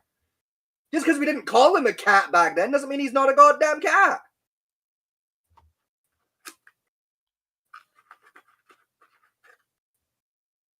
No, that one doesn't make much sense here as an argument. Yeah, it does. You're literally saying, oh, well, it wasn't a psyop because we didn't have that word yet. Didn't have that context yet. Yeah, back in the Triassic period, we had fucking saber-toothed cats. We all know what a saber-toothed cat is. Caveman didn't know what a saber-toothed cat was. All he knew was bitey bastard. Big bitey bastard with fur. He didn't call that bitch a saber-toothed cat. We called it a saber-toothed cat. But we all know that it's a saber-toothed cat. You know, you don't call anthropologists wrong for calling it a saber-toothed tiger, because we didn't have those words back then. Like, you know, you apply new context to situations as they occur. Yeah, you're equating a categorization with something entirely different. No, it's not. A categorization of animal and a categorization of activity or action are still categorizations. I don't even know what's going on anymore. I'm trying to follow. Echo, when was the last time you knew what was going on in the goddamn first place? You haven't known what's been going on since 2009. Shut. Right, we get it. Like, Princeton currently has access to the brain cell and he's using it to eat yet another wooden spoon. We understand. Actually, I think Soda might have stolen my brain cell. Hold on, let me go message him for it. But actually, hold on. I haven't meaning to ask. Have you heard Soda like the past day? Yeah, I'd heard of Soda earlier on because I asked if they were joining. They said maybe. I don't know. Oh, Soda hasn't really been talking to me. They're probably just busy. Probably. Finding a wedding takes an awful lot of time. You know, like back to my point. Just because the historical context of an idea changes doesn't mean that it's wrong. You know, like if you really want to get fancy about it, the Romans were doing psyops long before most of us. You know, those motherfuckers were tricking each other into thinking crusading the Germans was a good idea. They weren't wrong, it worked fucking flawlessly, but at the same goddamn time, it was morally a bit fucked.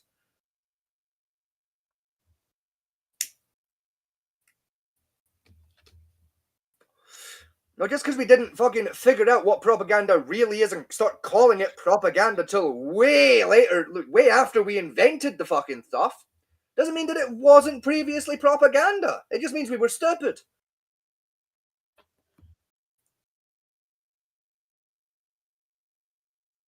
You know, the point I'm making, though, is he's literally bitching about someone saying, she hasn't done yet, saying a slur word, right? Yet he's done it himself. No, what he was doing was he was bitching at Piers Morgan trying to fucking trick someone into calling a black guy a slur word. No, he didn't say call somebody. Yes. No, he just said was say it. He didn't say call this guy black the N-word. All he said was say it. Yes, but said black TV producer has already given the context of why it's calling him that word, given there's only 2 black dudes on the fucking panel. No, call him, he's the only black dude on the panel. So he's denying the fact that the guy exists. Yeah, he clearly misspoke and just forgot the dude was there, because let's be fair, he ain't said dick the entire time. Well, no, because that's what we called him Uncle Tom. Yeah, because again, he realized he was there and went, oh fuck, my apologies, there's also this dude. You know, like, yes, he used a racial slur, which I wish you'd stop fucking saying, to refer to them, but again, it's the conversational context of black dude saying a thing to a black dude about a black dude versus white motherfucker saying the slur to the black dude. Like, it's a very different context. Again, it would be like me calling one of my gay friends a faggot. We're allowed to do that. It's our word. You motherfuckers might have invented it. Yeah, me and Soda call each other that all the time. Exactly. The straight people might have invented that shit, but guess what? We're allowed to use it on one another and it not be a hate crime because we don't use it in a hateful manner. You know, much like how he's not calling the other black dude a racial slur in a hateful manner. It may seem like it's hateful because he's a bit fucking angry, but he ain't. So you said he can't say that word in a hateful manner then? No, I'm saying he's more than capable of using it in a hateful manner. What I am saying is, in his defense, he isn't currently using it in a hateful manner. Don't try and back-turn gaslight me, motherfucker. I was there when the sacred script was written. I can't give context here. He is using a hateful manner against the person next to him. He's not. He is. He is not. There is a difference between, again, like, say for example, because it's pretty much what I can get away with here, there would be a big difference between me and a gay buddy of mine going, yo, what's up, faggot?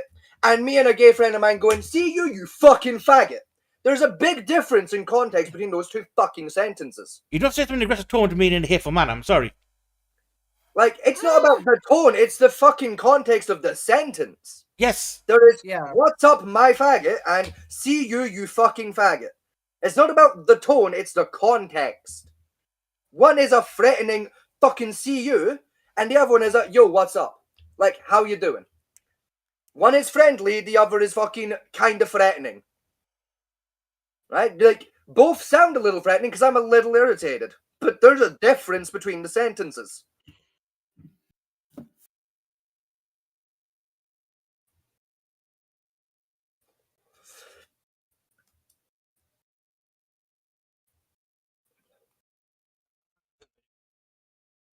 I've got no idea what Myron Gaines is holding up there, but it's pretty ironic that it's censored. I mean, the black dude's N-word was censored as well. This is Piers Morgan uncensored. You would not sit here with a Jewish person and say, please use a Jewish slur in front of this Jewish. It's ridiculous. I understand you don't have any bad intent, Piers. I understand what you're trying to do. But we already know she's racist. And I don't want to invite a racial harm to me.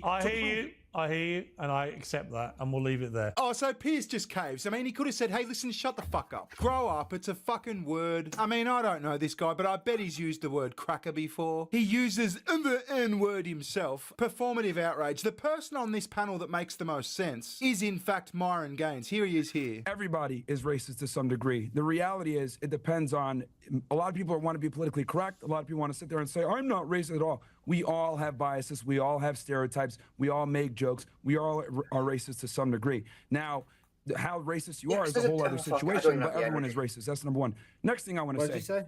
See, I think the Shiloh, Hendricks, and Metcalf situation is a microcosm of a much bigger problem. And that bigger problem is what I call systemic organization.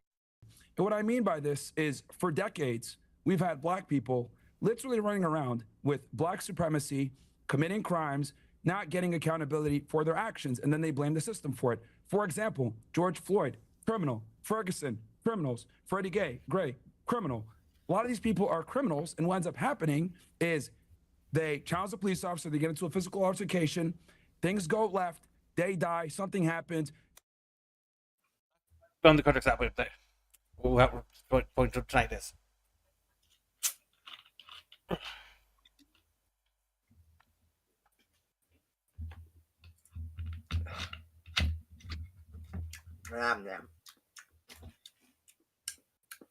That tastes nice. The factory's fucked up this bottle. There's more cinnamon in it than usual. You do get that now and again. I'm sorry, with the. I just got a great big mouthful of just pure cinnamon. That was unpleasant. I can something I can take. It's a giant mouthful of sarsaparilla. Yeah, that one was just pure fuck cinnamon. God damn it! Cinnamon. Fuck. Where's my pen? Cinnamon? Cinnamon? Are you trying to say cinnamon? Cinnamon. A big mouthful of cinnamon. Anyway, good job. What happened there? So I have this thing with certain words like cinnamon and anemone where I sometimes I get stuck trying to say it and I can't figure out where the vowels go, so I have to write it down so I can say it. I'm gonna go back and it's once in a blue moon this happens. I'm gonna go and clip that. It is once in a blue moon that happens to me. I think that's the first time on this show that's happened to me. It's that rare it occurs. No, it's the second time it's happened to you. And it's the first time I've had to actually stop and write down the word so I can fucking spell it out to get it out. It's the first time it's gotten that bad for me on the show. But that does happen to me every few months. I'll get stuck on a big word and have to write it down to say it. Because I know how to spell it, but I can't figure out how to say it because fucking syllables are weird. Cinnamon is one of them because the M's and the N's are two next to each other and similar in pronunciation, so my brain gets confused.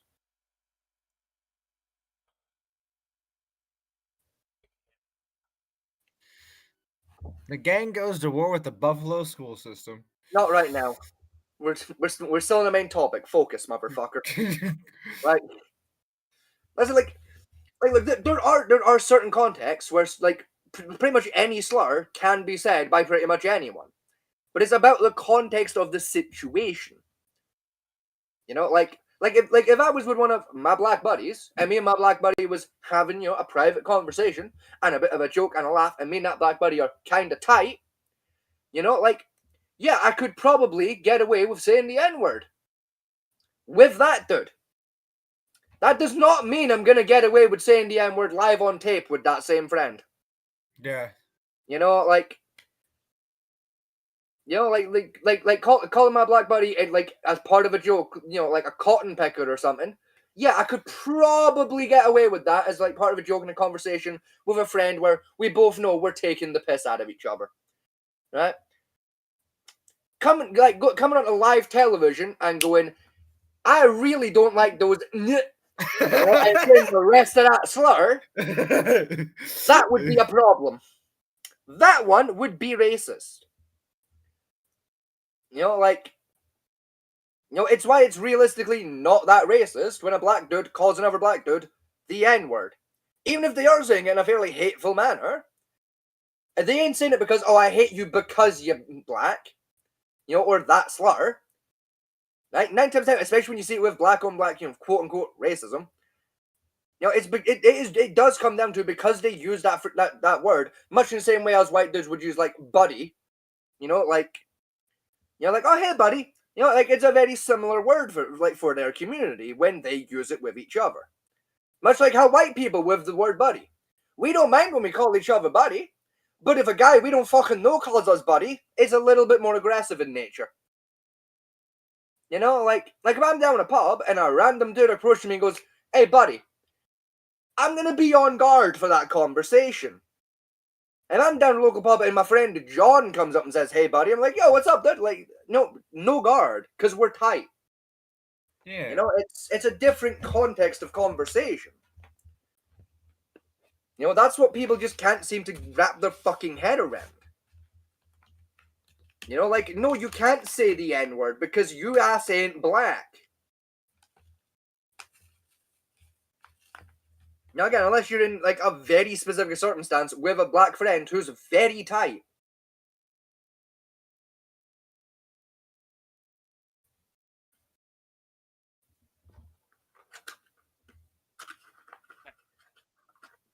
My point is, with this whole thing is, to me, I think the word's been used so much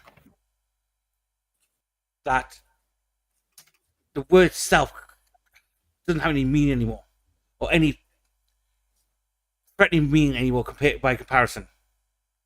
It does. Like I've just laid it out. Like yeah, you just laid it out, but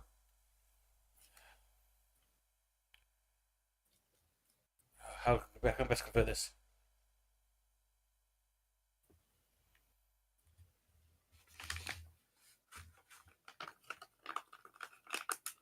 Like I get the point you're trying to make of like black people call each other the N-word all the time, therefore they shouldn't take any offense from being called it. But it's a stupid point. You know, like that word was made up by white dudes as a derogatory term for black people. Black people now use it with each other in a friendly manner. There is a difference in context. You know, like friendly usage by people that kind of know each other versus like dude from a different race who has a history of using that word in a derogatory term. You know, like, you know, like I would genuinely wager, if for most Jewish people, if a German guy approached them and said shower victim, they'd probably get a little a little bit annoyed about it. You know, like yeah, they both white, but they're from different white bits. One of them has a history of treating the other one like shit. Like, you can understand why there might be tension there. Whereas a Jewish guy calling another Jewish guy a shower victim probably would be taken as quite a funny little joke as an introduction to one another. Because there's a different context.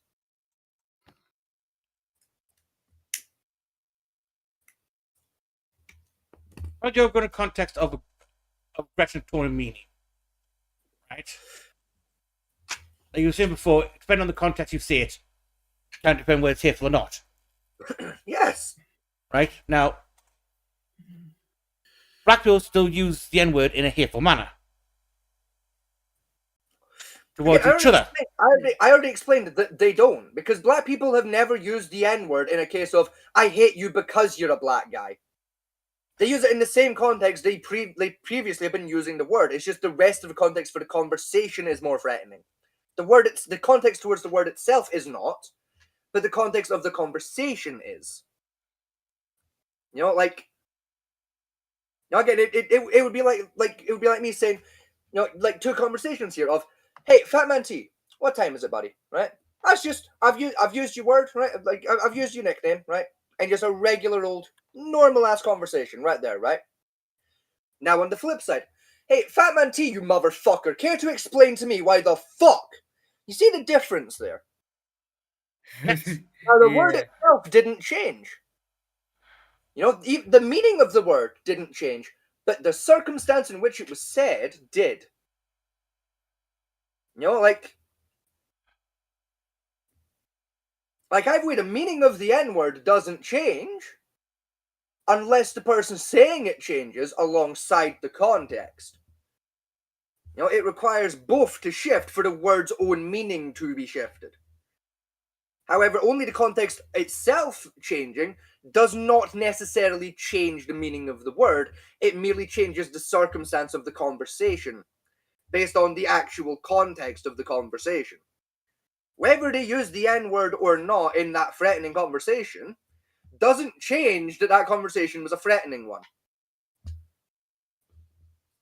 Like if I say I'm going to shoot your ass, whether I throw the N-word in there or not, I've still threatened to shoot you in the ass. Like on a personal basis, the only way it would change for me if I were to say I'm going to shoot you in the ass and throw the N-word in there would be the context of I'm a white guy calling a black guy the N-word. It's probably a case I'm going to shoot him because he's black. Not necessarily. Not necessarily, but that's the context it's going to be taken in because it's the most logical one. Because why else would the white guy who's about to shoot the black guy call him the N-word? Because he's guy saying it all the time? That guy's a fucking moron then. But that's how language works. You hear context of people saying words all the time, then you go, that's natural language for this area. I'm going to copy it. Yes, but you also, especially as a white dude, get taught from a very young age, hey, we don't say that word, by the way. Now, if you happen to I actually had an incident where nobody taught me that was a bad.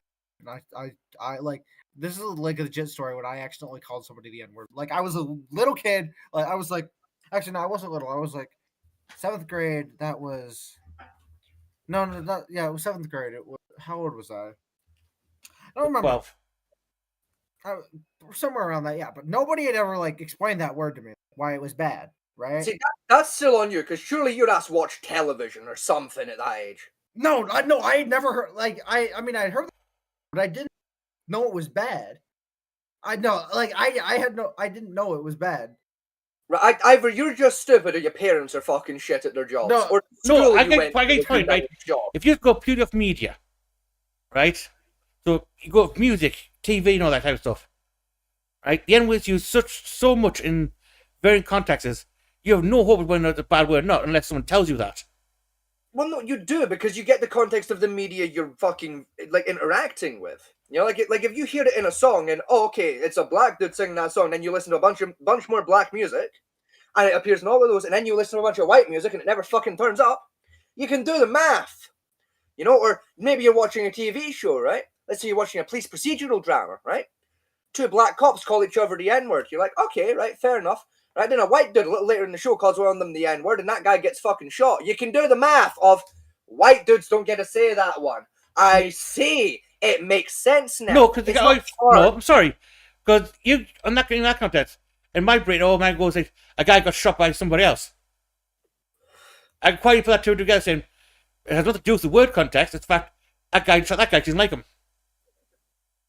Yeah, and if you're not able to do the continuation math of okay, but why doesn't he like him, and that reason being he called him this word, and then do some extra research, or even just fucking ask a motherfucker. Frankly, that's just on you.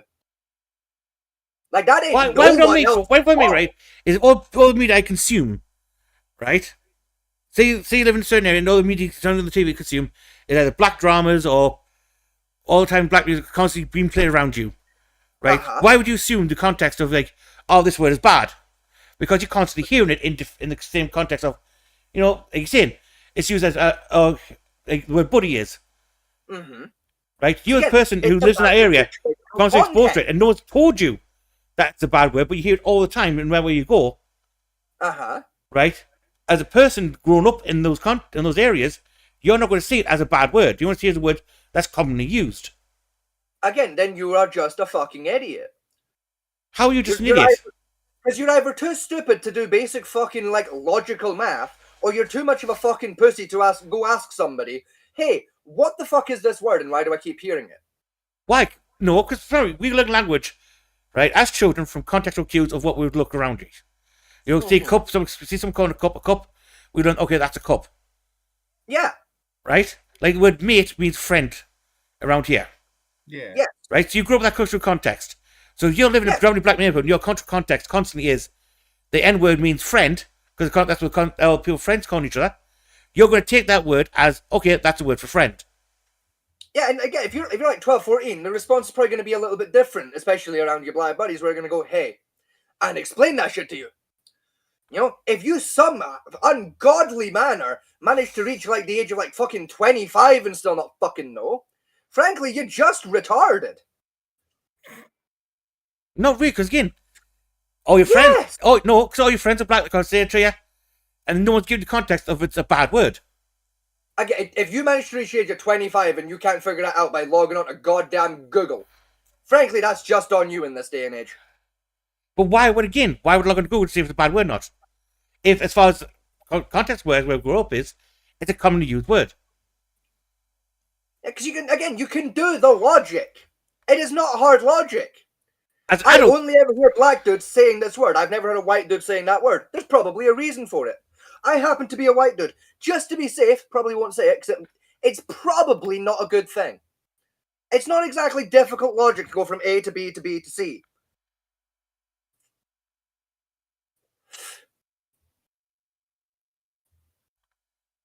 Like that as well. If somehow the situation occurs where you're a white motherfucker growing up in a black neighborhood and your parents haven't explained to you, hey, this is a word you're gonna hear the black kids say, don't fucking say it, that's more on your parents than it is on you, but it's still a case of dumb fuckery. Okay, hang on. How's it dumb? Because if your parents ain't fucking smart enough to figure out, hey, my kid might accidentally say the N-word, I should explain what that word is and why they shouldn't say it, your parents are fucking stupid. Because there's no way you can argue at this particular point against me. The entire job of a parent is to teach their fucking children how to just kind of breathe. You know, how to breathe, how to exist, how to not get shot. That's like the top 3 on the list of parents' job outside of feed it. That's like your top fucking 3 bare minimum ones, right goddamn there. I would argue making sure your white baby knows not to call the black dude the N-word is pretty high on the list of things you should teach them under the category of don't get shot. That's kind of like number 5 on that list. Alongside really, it's not. It really is. Especially if you're living in a predominantly black neighborhood. Like, if you're a white dude, you know, you got a baby mama, you got a baby, you live in Harlem, you should probably know the context of that word already, and you should probably teach your kid, hey, you're gonna hear the black kids say the N-word. Don't say the N-word, and this is why. Otherwise, your baby gonna say the N-word, and your baby probably gonna get a smack in the mouth. If you don't have the wherewithal to teach your kids how to not get fucking the shit smacked out of them, you're just a shit parent. I'm sorry, no, because like I say, right? In the scenario, your parents grew up in the same neighborhood, had the same context of, you know, learned it from the black friends who constantly say to her, you say it, and they don't take a negative effect to it. If you're fair enough, my kid can do it. Yeah, no, because again, those are grown-ass adults who have access to the fucking television.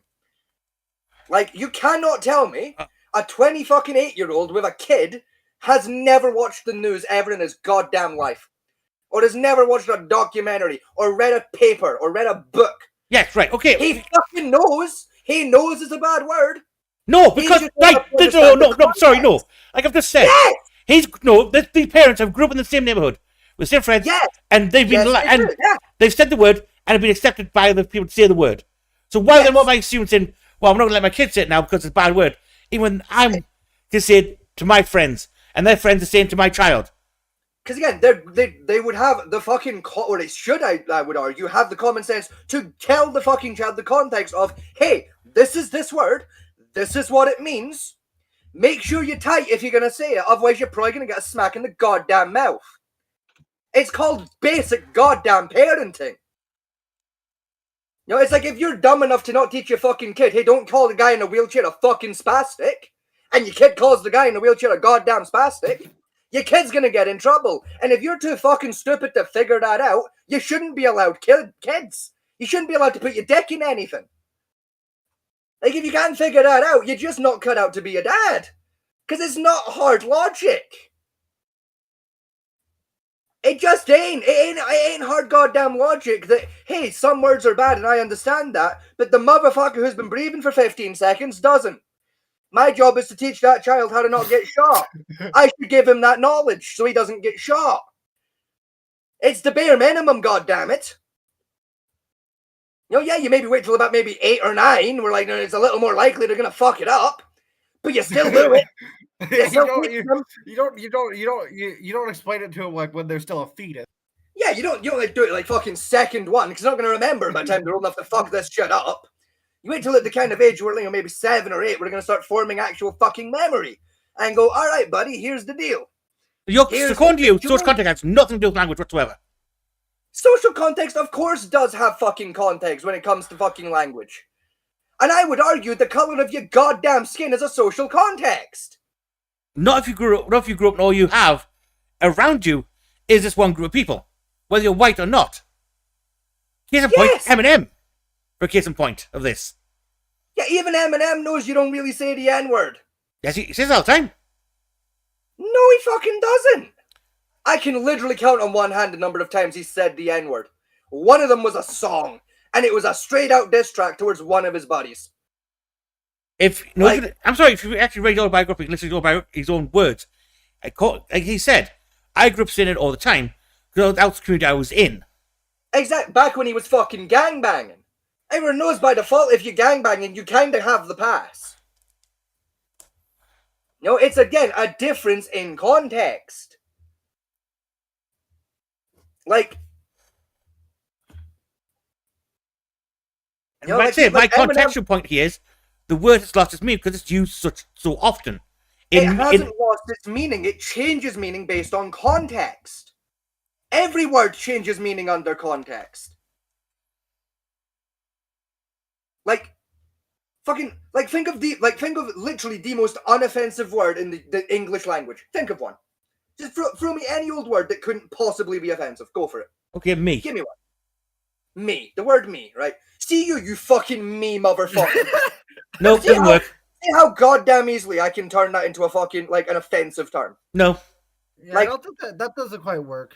Hey, like, realistically, it doesn't, but my point still stands. You change the context under which you're using a word, you can change its entire fucking meaning. Yes, and then you use that word constantly. You give it for me, and I was saying me as in myself. Then everyone's going to associate that word with, oh yeah, that's myself. Yeah, that's what happened with that word, because that was the context we designated to it. Right. Much like how the N-word is offensive because we designated it to be an offensive word when we invented the fucking thing. And I'm saying the context is changing because it's used so much now as a non-offensive word. No, what's happening is it's being used in a non-offensive manner, which means in that context it's not offensive. Not that it's not offensive across the goddamn board. It's like the word faggot. A straight guy does not get to call me faggot unless we're tight. Other gay dudes are more than welcome to call me a faggot because I don't give a shit. There is a difference. There is, guy in the community who gets what that word fucking means and its historical fucking, like, point and is using it versus guy who's just using it. Right? There is guy who thinks he's funny or is trying to be a prick versus guy who understands what's going on. Right? There is dumbass or fuckhead and fucking Susan. Like, it is context. The context of the use of the word. The context changes the use of the word in that particular moment. Not all across the board forever for the history of ever. Like it or not, there are very few situations where a white dude is morally justified in using the N-word. There's just very few. And even those situations morally are kind of 50-50.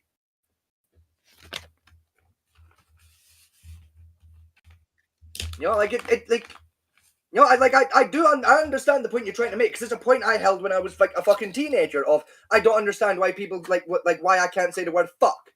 You know, fuck's only offensive if you take fucking offense from the word. If you take offense, that's your problem. Go fuck yourself. Right? I held that opinion as a teenager. I understand what the point is there, but it's a stupid goddamn point. The reason I held that opinion as a teenager because I had no fucking idea how etymology works. The N-word, it was a name for a race of people. It was literally a tribe. Yes, that's how it started, and then we changed it. We took that term and we went, now we're going to use it to just refer to anyone who's black, and we're going to use it in a derogatory manner because ha ha ha ha ha. Like, you know, the context of word only changes across the board when everyone gets on board with that plan and goes, I'm going to change it forever. You know, not everyone is on board with the N-word being a friendly fucking term, because unfortunately the Nazis and the KKK still exist. Until that problem is addressed and dealt with fully in its entirety, and racism is wiped out, that word will always have a racist connotation behind it. To be fair, racism never wiped out, unfortunately. Exactly, meaning there's never going to be a situation where a white dude's going to be allowed to step out into the fucking street and scream the N-word.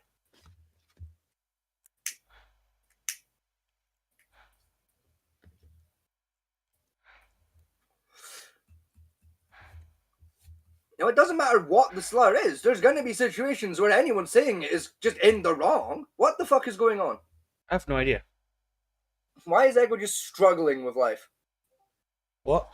Okay, are you good? You figure shit out? You fix your problem? Got your machine working? Nope. No? Fucking...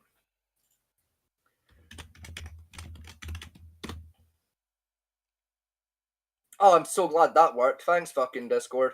What happened there? Piece of shit. I didn't put a capital E in Echo's name, so it just didn't ding him. He's back. Fucking... My Discord had a massive stroke. It's Discord. It's happened. Yeah. It probably needs an update. Okay, no, I haven't updated my site. I got one yesterday, so I did one. I got one yesterday. Yeah. What happened is Minecraft had a moment, and then Discord had a moment. Like, are you fucking playing Minecraft in the background while doing the show? When you guys were going back and forth, and I didn't know what to do. Like, I decided not to just sit here. I decided to actually do something. So I'm trying to set up something for me. You're supposed to engage with conversation. I said, join in the goddamn conversation. I didn't. There wasn't any room for me because you guys are more knowledgeable on this stuff than I am.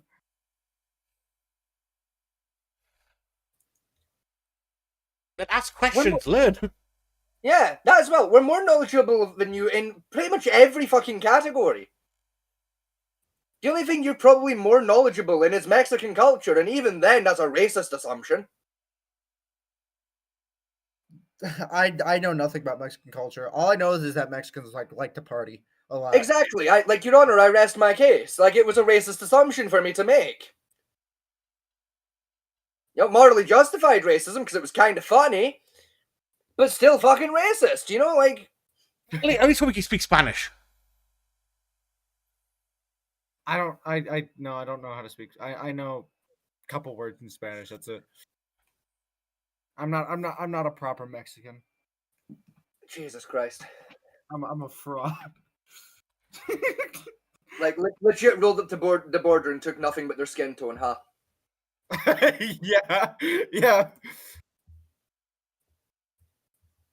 I thought Spanish was like one of the prime courses in American schools to take. If I'm at it's American school. What do you mean prime? Fair point. Like, American schools don't do prime anything in courses. They do subpar at best. Like, Gamer, they can't even teach their own fucking history correctly. Gamer, let's be honest, America doesn't even teach fucking math correctly anymore. Never mind anything else. Like, they can't even spell goddamn color. I mean, there was that one guy. Well, one teacher said that 2 and 2, 2 plus 2 does not always equal 4. In every fucking situation, 2 plus 2 is 4. Apparently not. How? Give me one example of 2 plus 2 not making 4. I do not understand context either, because the commentary said that math was racist. And therefore we should not demand that people get the correct answer in mathematics, because 2 plus 2 does not always equal 4. How in the name of God is fucking math racist? Because statistically, black people do worse at math than anything else. That's why. That does. Oh, fuck it. I can't be arsed. I don't even have the energy to explain why that's just fucking stupid. That's what the whole thing was based on. The black teacher as well was making the argument as well, oddly enough. The human race isn't going to make it, bro. Oh, no, it's not. We knew that already. Like the human race ain't going to make it because, like, fucking somehow people think maths is racist, and I've just had to sit here for like an hour and explain the entire concept of conversational context. Like, the human race genuinely ain't going to make it. Like, I'm supposed to be the retard of the show, and I'm the one that understands conversational context somehow. No, I understand conversational context. I'm sorry, I understand conversational context. Don't say I don't. My whole point being, in the conversational context, words change over time. And the more a word is used in a different manner, changes the context of that word. That's how etymology of words work. No, it applies a new contextual use of the word. It doesn't change it broad spectrum. Because the word will still be used in that other manner. Until the original manner is completely eradicated, the context does not change like broad spectrum. Yes, but the original word of the N-word has not changed. The original context of the N-word still exists as being a marker for a race of people. Same as Caucasian refers to white people. Or correct, but again, Asian Hispanics. The new context of the manner in which it was used to describe that group of people. Like, originally, as you said before, it was a single tribe. It is now used as just all black people, which on its own is racist, as we disclosed earlier with the whole idea of painting all black people as crime because 50% crime is racist. Okay, hang on. Let me point to you then. Caucasian comes from the word caucus, which is mean for a white person from France, which now is used to refer to every white person. Correct. So is that now word not racist? Theoretically, yes. So why do we still use it? Because science is just kind of fucked sometimes. That's the quick answer. Yes, but the N-word was used in the same context scientifically. It's still used in that context scientifically. Yes, but again, it's a scientific context, not a civilian context, which is again a difference in context. Like, because again, the difference with Caucasian, right, is Caucasian started off as just dudes from France, then it became all white dudes. And it did so for a scientific reason of, okay, we're going to paint all the white dudes as just the Caucasians, except it's nice and simple, because you know what, most of us are from Europe, France is in Europe, job done, fuck it, right? Easy goddamn peasy, we're sorted, right? There was no racial hatred behind that particular decision. With the N-word, we went, okay, we're using this word to describe this one group of black people in particular. What we're going to do is we're going to call all of them that word, and then we're going to call them specifically that word, making them pick our coffee. And then we're going to add a whole bunch of new ones on top of that. You have to repeat that point there, because I didn't get it. I didn't say, because Ekwa's mum decided to interrupt the entire goddamn show. Like, I don't know why I'm bullying his mum so hard today. Like, like the context of the N-word was it started off as that one tribe, then it's going to be all black people, and then we added that extra bonus fun step in there of, and we're going to use it as a word of specifically hatred while making them do just all the work we don't want to do, and we're not going to pay them, and we're going to punish them, and we're going to force them to do things, and it's going to be great, and we're going to be racist pieces of shit, and we're going to make sure that they're not allowed to pee in the same bathrooms as we are because they're different. And they look different, and they're wrong. We added that fun extra step of being a racist son of a bitch in there. Let's change the context. With Caucasian, we didn't add that racial step in there. So there wasn't a racist context. Therefore, it didn't become a racist term. It became a racial term, which is different. There is, like it's a racist term, or a racial term, sorry, not a racial slur. The N-word, on the other hand, was a racial term that became a racial slur because we added the extra context. Yes, there is still that previous context present, but it ain't exactly common anymore. No, Princeton. Like, yes, it's still there. Yes, that word can be used in that context. But the majority of the time it's used in that racist context. We then added the friendly context onto the side, and that gets used about as equally as often. That doesn't negate the fact that there's still that racist component there. There are still situations where you're in the racial category rather than the friendly category or the science category. It's when the N-word's being used in that category right there, right, with a big old swastika drawn on it, where you're just a prick. In the other context, it's like, you're morally, you're still kind of wrong, but it's a little more understandable. But you still probably should just be using a different word, because there are other words, such as black. Or, like African American is another one. African American is the modern day equivalent to Caucasian, after all. It's just the scientific term we use to describe people from this particular region who now live in this region and happen to appear in this manner. Like it's a change. It's a new context, but we haven't eradicated that original racist context, meaning there's still a problem there.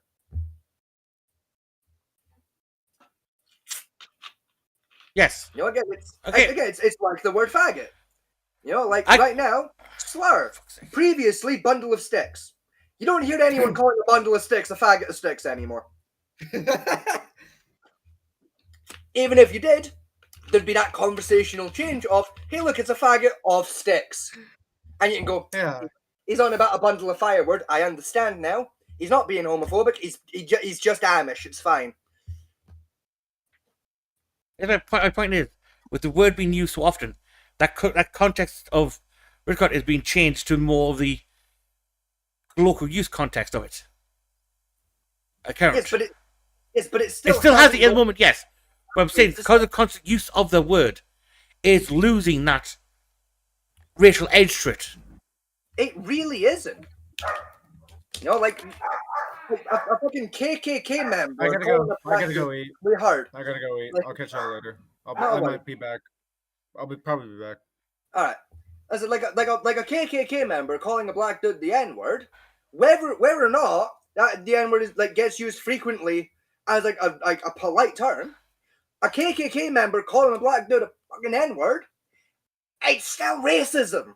It's still a problem because he isn't saying it in a friendly manner of, hey, what's up? He's saying it like, I have a problem with you because you're black, and I'm going to use the bad black word to say it. Because again, there's that change in context of the word's use. Yes, the word more predominantly gets used in that nicer way, but it still is being used in that racist manner. Which still leaves the problem of it's fucking racist there. Until people stop using it in a racist manner, it's still gonna have that racial sting. Okay, well, hang on. What about words like cracker and limey? Yeah, I agree. They are racist terms. Yes, they shouldn't be used. But they're also terms which have different other meanings, and we still use them every day. No, the fuck we don't. My ass doesn't say cracker very often. So you don't buy crackers anymore? No, I don't like crackers. They're not exactly my favorite flavor of biscuit. Yeah, but the people that is this, it's still a common word constantly used. Exactly. That's my point I'm making. Used in a different fucking context. And that's my whole argument. It can still be a racist term, but it's also used in a different context. Correct, and that's exactly you don't understand that you're fucking agreeing with me. Yeah, but you're agreeing with me as well, then, saying that the N-word is starting to lose its meaning as a racial context. No. Because that's not what my fucking point is. That's the point you're trying to make. what you don't understand is that you're just wrong. Right? Yes, the context predominantly has a new meaning. The original meaning is still fucking there and being used. And that's the problem. Much like with the word cracker. Right? Yeah. Right? It can refer to a flavor of biscuit, or a category, I should say, of biscuit. Yeah, right? category. What else? That's the original meaning of that word. But it's also used as a slur against white people. Now, me as a white dude calling another white dude a cracker is still kind of fucking wrong. However, me saying I'm going to go to the shop and I'm going to buy me a packet of Ritz crackers, that one ain't racist because that's a thing. That's a product. It's a food. You know? Or again, going back to my favorite one, of faggot, right? You know, like, again, I call a gay dude a faggot, right? We'll pretend 5 seconds I'm just straight. I call a gay dude a faggot. That's wrong. That's offensive. I go to Iceland and I buy the food item a faggot. I was waiting for that one to come in. That's you know, like, because again, it's a different context. You know, this item is named this thing, and this person is going to be called this thing. Different things. You know, one doesn't have a fucking offensive connotation behind it. The other one does, because of the actions of the people using said word. Excuse me. Oh. Right, like, yes, like, maybe, like, you know, in 100 years' time, yeah, the N-word will have no racial context to it whatsoever anymore, because no one uses it in a racist way, and all will be right in the world, right? Quite possibly, that's the future we're all heading towards. We don't know. At the same time, that's 100 years from now. That's not right fucking now. Right now, you still got KKK guys going around burning motherfuckers on crosses for being black. Until that shit stops, white dudes saying the N-words, God, you're going to have very few circumstances where it's going to be above board. Dropped up the show. That's the first time he's done that. He didn't boost himself. Oh, he said he was going away to get food. Yeah, he just boost himself, but then comes straight back. Yeah, fuck it. He's probably like fucking upstairs retrieving it and just gotten distracted.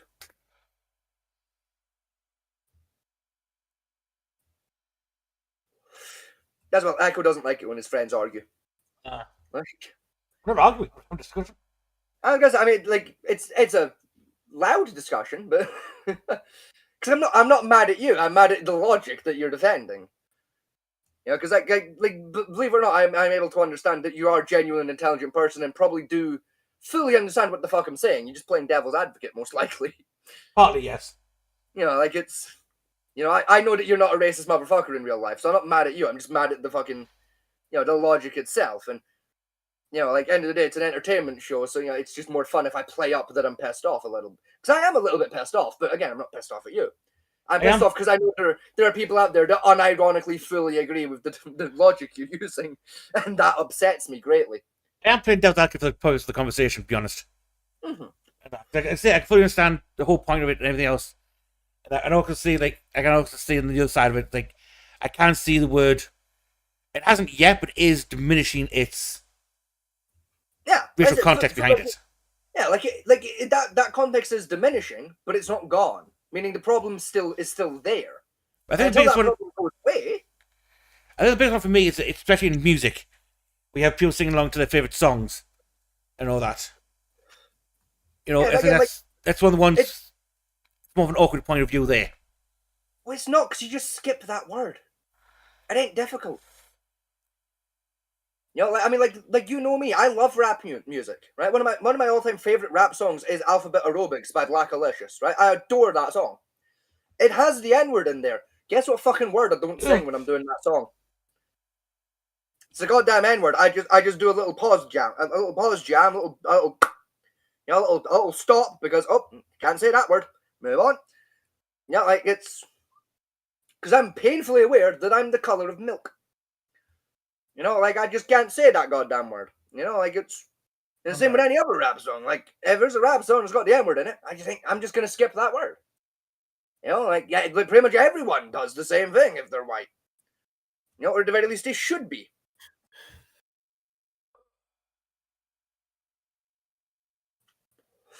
Oh, my back got clapped, phone builds down. Wait, can we watch hold on, go back up. I actually don't know if we're allowed to watch that on the podcast. What not? Which one? When suspects die trying to evade police. No, we definitely can. That one will get us fucked. Yeah, it's honestly, I'm surprised that's been up for 6 days. It's probably put down as educational. I guarantee you that's what the context is. Yeah, it is because I've watched some of those before. Still, I'm even under that context, I'm surprised that's been up for 6 days. New pronoun. What was that? What was the new pronouns just dropped? It's where? Yeah, so go this one. New pronouns just dropped. No, we don't have time. we don't have time because I know me and Fat Man T will argue for like 2 hours about that. I'd like eat the popcorn, just be sitting there on like fuck, real quick, just because on a similar vein to the last conversation, I'm going to say a single thing, and I'm going to make a point, and then we're going to move on forever. Okay. All right. All I'm fucking saying, the entire planet is like right now is respecting a chosen name. Realistically, it's not that hard after all, is it, guys? Like, Pope Leo's real fucking name isn't goddamn Leo. Motherfucker decided his name was going to be that from now on. And we're perfectly fine with that. Why is it any different as if Bill wants to be called fucking Bobina? Bobina. I'll be honest, I couldn't think of an obviously effeminate version to the name Bill. Billette. Well, I mean, the obvious answer is Billy, but also like Billy's kind of a just like gender neutral name anyway. So I was gonna say Billet, like Billette. Yeah, I mean, like Billette kind of works. Like, you know, like, hey, we could watch the breakdown of Angry Cops to like doing this. Like, hey, it was a murder self defense with the Carl Anthony thing. Again, that's more of a, like. I would say I know, but no, I meant the original. I meant the original video. But. Yeah, even then, that's more of a like that deserves its own episode kind of a thing because it's a heavy one. We're generally going to those ones. I generally dive deeper into that context of that one. And that we have like a full conversation of the ins and outs, and that could be our topic for next week. Because we did one with the that kid was beaten by the cops. We did, yes, we did do that one. We've done a few about that actually, about kids getting battered off of the cops. We dove that one quite deep. Yeah, because it was I think we did one with when George. Did we do one about George Floyd? I want to say we've done one about George Floyd.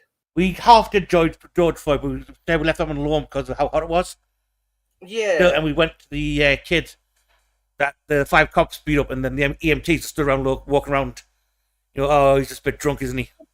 Even then, I want to say we ended up going back at some point, probably by accident, and like did the George Floyd one. Like we've covered it a couple of times, yes. Went into it and did the ins and outs. I haven't really done deep into the George Floyd one, and that because the problem with George Floyd is it's just so much. Even now, there's still a lot of stuff around that. It's not that. It's a lot of evidence out there. So on you go. The evidence isn't the major problem with George Floyd case. It's more down to the aftermath of that case. It's a problem. Yeah, that was. I'll tell you what it really boils down to, right? It boils down to a quote that came from I don't remember the context of who this guy is, but it's an Indian dude. I think he was like a politician in India for a while. You know, it says, democracy is for the people, by the people. Unfortunately, the people are retarded. I was an Indian immigrant. Yes. You know, it's it boils down to exactly that. Of the situation happened, people reacted before context fully came out. The context and evidence came out, and no one was paying attention because they were too busy being fucking mad about it. Yeah. Yeah. Like, because if I remember correctly, George Floyd threatened a pregnant lady, pregnant. Oh no! Do you want to know like the real like heavy hitting, like hard hitting, you're a fucking moron context of George Floyd case? What? George Floyd was dead either way. Yeah, because he had all the fentanyl that was in his system. Yeah, straight up, George Floyd was actively like dying of a fucking fentanyl overdose. I dare you to bring that up next time Soda's around. I'll be honest, I've had that conversation with Soda before. Of like, because I mean, you were there for it. Where like How fucking. did it go? I don't remember. Oh Yeah, wait! we were making I jokes remember about that. George Floyd like for a minute. You and sort of Soda, tried you to and piss Soda went at it. Like shit kicked in from me, and I just kind of left. Yeah, like I mean, we settled it like quite amicably, but like by the end, because we had an adult conversation and like settled the fucking points of just like, look, like because I fully understand where Soda was coming from that day of like, look, it's a fucked up topic, maybe don't make jokes about it, and it's like, look, end of the day, like what happened what happened that day was it was fucked, it was wrong, right? Guy should have been treated a little bit nicer, but also like either way, the guy was gonna fucking die, right? Like it or not, that's the case of the matter, right? It doesn't matter what the officers were doing in that situation. Doesn't He was a dead man walking. Yeah. Exactly. You can claim fucking Narcan all you want, right? If you're going to one of those idiots, just like, oh well, they should have had Narcan. You're a fucking moron who doesn't understand how Narcan works. If I remember correctly, in the autopsy, he had just over something like I think it was 6 milligrams of it was 12 milligrams of fentanyl in his system. Yeah, which is like 3 times the fatal dose. And even if, look. Oh, was that you or the dog being shouted at there? Hold on. I need to go. Hold on. I'll retrieve the dog. That sounds like the dog's being an arsehole. Retrieve the dog. No, like listen, me and Soda had that argument. I think it was like last year. It's like yeah, fuck situation, but also like like because I get pissy about this in general. People like, especially like with like 9/11, for example. Yeah. Where you still have people today being like, oh, you can't make fun of 9/11. Like people died. It's like yes, it was. I swear to God, it was 20 fucking years ago. Than he will ever be worth. I might be a bad person for saying that, but well, 25 years ago technically. Yeah, it was what 2001, I think. Yeah, it was 2001. What did we say? Yes, that was 23 years ago because I'm 02. Like, but what I was gonna say is even like then, like that was before Narcan was like widely available. No, Narcan was widely available for a long time. When George Floyd died, like even like when George Floyd like did pass away, Narcan was wildly accessible when it comes to law enforcement and paramedics. But also, Narcan doesn't work when you're 3 times the lethal dose of fentanyl. Well, he was generally 30 times the lethal dose of fentanyl. Lethal dose of fentanyl is like 0.4 milligrams. It's more because, like, theoretically, you can kill a guy with, like, 0.4 milligrams, but, like, the generally accepted fatal dose is, like, 3.5. Like I said, with George Floyd case, for me, when I reviewed the case, right, it was dead man walking regardless of anything what the cops did. Yeah, 100%. Right. Like, either way, that guy would not see in the jail cell. Right. The knee on the back of the neck, it was a legitimate police technique that was taught in the academy and widely used. Is it a good one? No, it's not. It's bullshit. Exactly. And that was part of what the conversation was whether or not it was, allowed to be used. The guy shouldn't have used it because, it barely works, and B, when it does work and it's applied incorrectly, it's fucking dangerous. Yeah, it's me something. Should all the cops around him have been charged with the murder? No, they should not have done. No, they should not have been. Because they were too busy trying to keep the crowd back and didn't have time to turn around and deal with the situation behind them. Exactly. Because if the crowd calmed down and said, look, we're calming down, just deal with it on the ground now, that would give the cops some time to say, right, look, I want to deal with it now, just keep yourself back. But no, because you had on the video that people constantly pushing forward and the cop had time to back them off. Yeah, exactly. The mistakes were made across the board. Did they deserve 6 months of America being burnt down? Hell no. No, yeah. Then Antifa got involved, and everything just kind of went to shit. Yeah, and although we did get some really fun footage of the feds going into Portland, Oregon, and taking down Antifa people. That was absolute cinema. Yeah, but we also got some wonderful footage of similar federal agents getting their shit rocked while trying to do the same shit, and that was equally as enjoyable to me because I like watching guys get the shit rocked, but that's a whole other issue. We also had the whole Kyle Rittenhouse thing. Yeah, which now see, Kyle Rittenhouse is an odd case because I went through the entire lot with that one. Yeah, I mean, I get he probably shouldn't have gone and did what he did, but at the same time, I was rooting for the kid the whole time. I don't know. His whole point going out there was it was an obvious case of self-defense.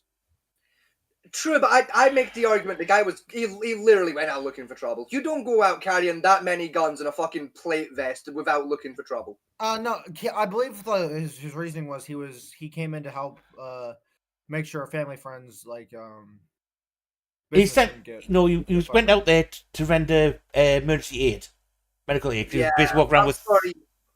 I'm sorry, you don't need 2 assault rifles to render aid. You only have 1. You have 2. Didn't you see what was going on? I feel like I feel like there's a certain amount of like protection required. If you like, especially if you don't have any backup. I'm sorry, but if you've got a carbine rifle, you're pretty much good. You don't need 2 of the fucking thing. You only had 1. He had 2. You only had 1. Listen, swapping to your spare gun is always faster than reloading. See this thing, a spare gun, yeah, right? Carbine and a pistol, a sidearm, yeah, I'm with you, fully, 100%, right? That's even good enough for goddamn military. Hang on, where did the 2 rifles come from? Yeah, where did the second rifle come from? Hold on. I watched all. If you give me a second, I'll fucking explain myself, both of you, Jesus. I was still talking, but never mind. Right, almost every fucking image I've seen of Kyle Rittenhouse has been him carrying a Kalashnikov and an M4. No, it's only carrying an M4. Yeah, there was only an M4. There was never a I've seen all the drone footage and all the actual camera footage. He's only ever carrying an M4. Every photo I have seen circulating of Kyle Rittenhouse on the day, he was carrying a Kalashnikov and an M4. No, it's only an M4. Yeah. Okay, I've Googled it now. You are right. It is only an M4. I've clearly dreamt the Kalashnikov. I was like, whose inventory did he pull the AKs from? The 2 Kalashnikov, I know the 2 M4s came out because him and his friend bought one each. A few months back. I think I see the issue. I see what the issue is of what's happened here. What?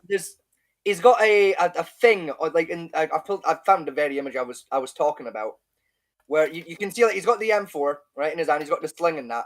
But there's a second sling with an orange thing. I'm not sure what that is. It's a first aid pack. Evidently, I've spied the orange bit in because it's a similar shade and shape.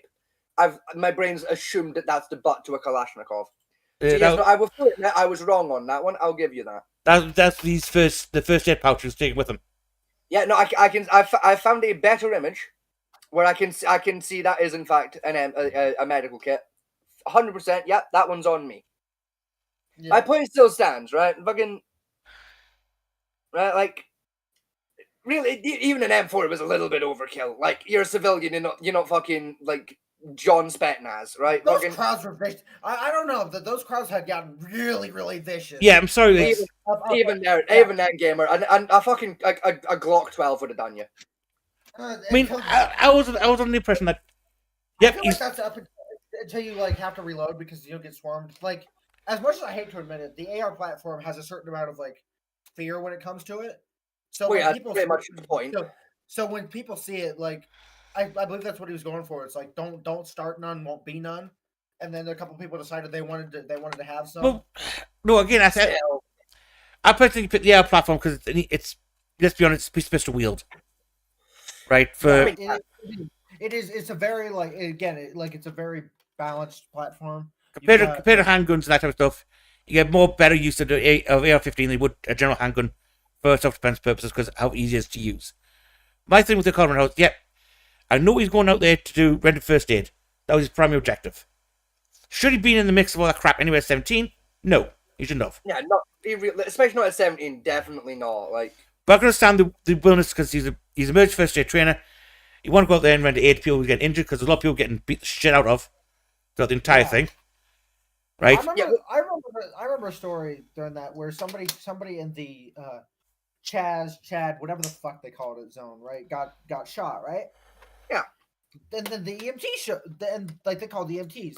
The EMTs were like, no, we're not, I think. Oh, these are 2 separate stories I'm thinking of. One was the EMTs just flat out said, no, we're not going in there for fear of our safety because you guys are fucking nuts. And the other one was the EMTs tried to go in. The crowd wouldn't let them. The guy died, and the EMTs got blamed. No, that one, the one you're on was I'm sorry, but what happened was the approach to the EMTs is for any violent shooting, police have to accompany them for their protection. Right. And they said no, and the EMTs will. This is on you, and left. Which I think is I think that's fine. Like if that is justified. Like if I'm an EMT and I hear there's a violent shooting, right? Yeah, I want to go save the guy, right? But if I don't have like my escort, like, and there's still like stuff is still potentially hot in that area, nope. Like you can go fuck yourself. 100%. At the same time, though, realistically doesn't give a fucking random civilian the right to charge in there with a goddamn M4 and a med pack, right? I'm saying I don't agree with him, but also from watching all the camera footage, the drone footage, and everything else, and what happened afterward, breakdown for the shooting. Everything Karen House did was self-defense. Because even tried to fall back. Not first off, he tried to get away, fall back. They chased him. He fired off a couple of rounds, put a couple people down, and still was trying to retreat. Then that one prick with a skateboard tried to take him out. And that comes Then somebody tried to argue, like, to say skateboard isn't a deadly weapon. Bitch, let me bonk you in the head with a skateboard a couple times, then we'll see how you feel. Oh, it's quite easy to kill someone with a skateboard, especially hit with a truck. Then you had that one of the guy who tried to sue him saying, well, he blew my arm off. Like, you literally pointed a gun at his head. I would have blew you in the face. You pointed, yeah. At the same time, though, right? He still knowingly put himself in that dangerous situation. Like, he knowingly went in there knowing he was probably going to be in danger.